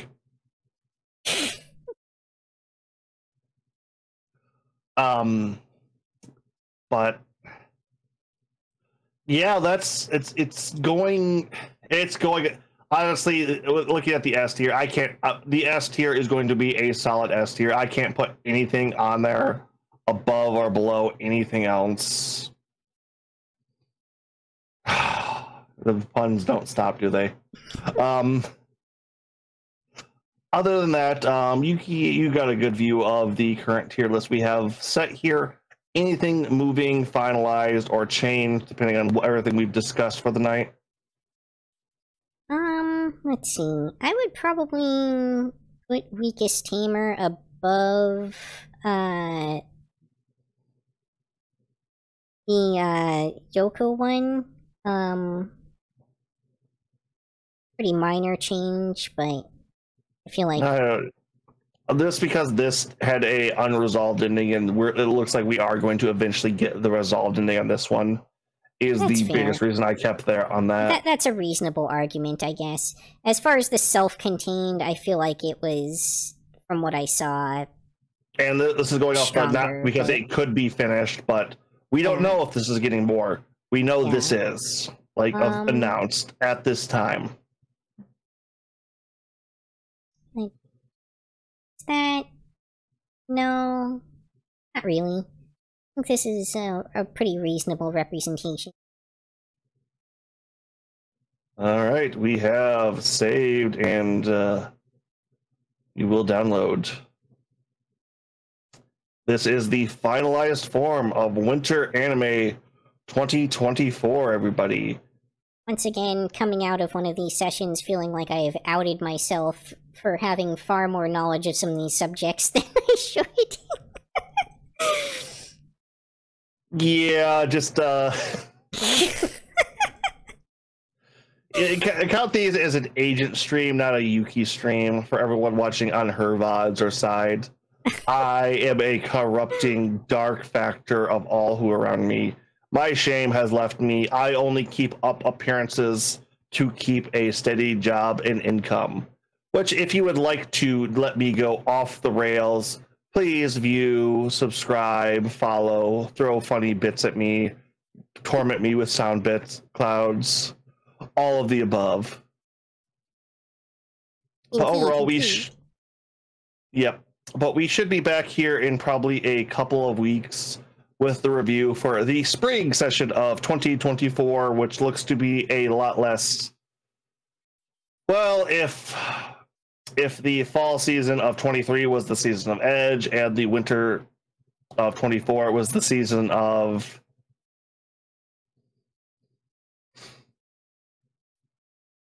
Lewd. Indeed. For multiple reasons. We will see what the spring of 2024, if it has a theme, will eventually be. But with that, I like to raid out. Let's see, do we have somebody on tonight? And also, if you enjoyed our takes and commentary here, be sure to like, comment, subscribe, and whatever else is appropriate to whatever platform you're viewing this on. For both of us, if you feel so inclined, that would be just super. Yep, we do have other things in the works, but I don't want to add them to the tail end of this. I know how advertising should work. Yuki, do you have anybody to raid out to? Yeah, I've got Milk 2K, playing Dead by Daylight. I can get you the... Yep, if you would so kindly send that my way, we will raid out to them. I do not have much on my side.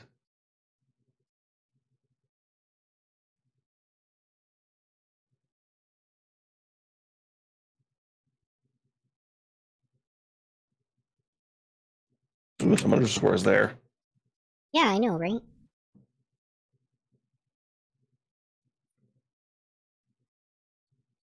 Alright, thank you so much everybody who joined us for this lengthy diatribe. Hope to see you all again next time for our, I suppose, spring 2024 early anime preview thing. Bye-bye, initial thoughts. Bye. Matini.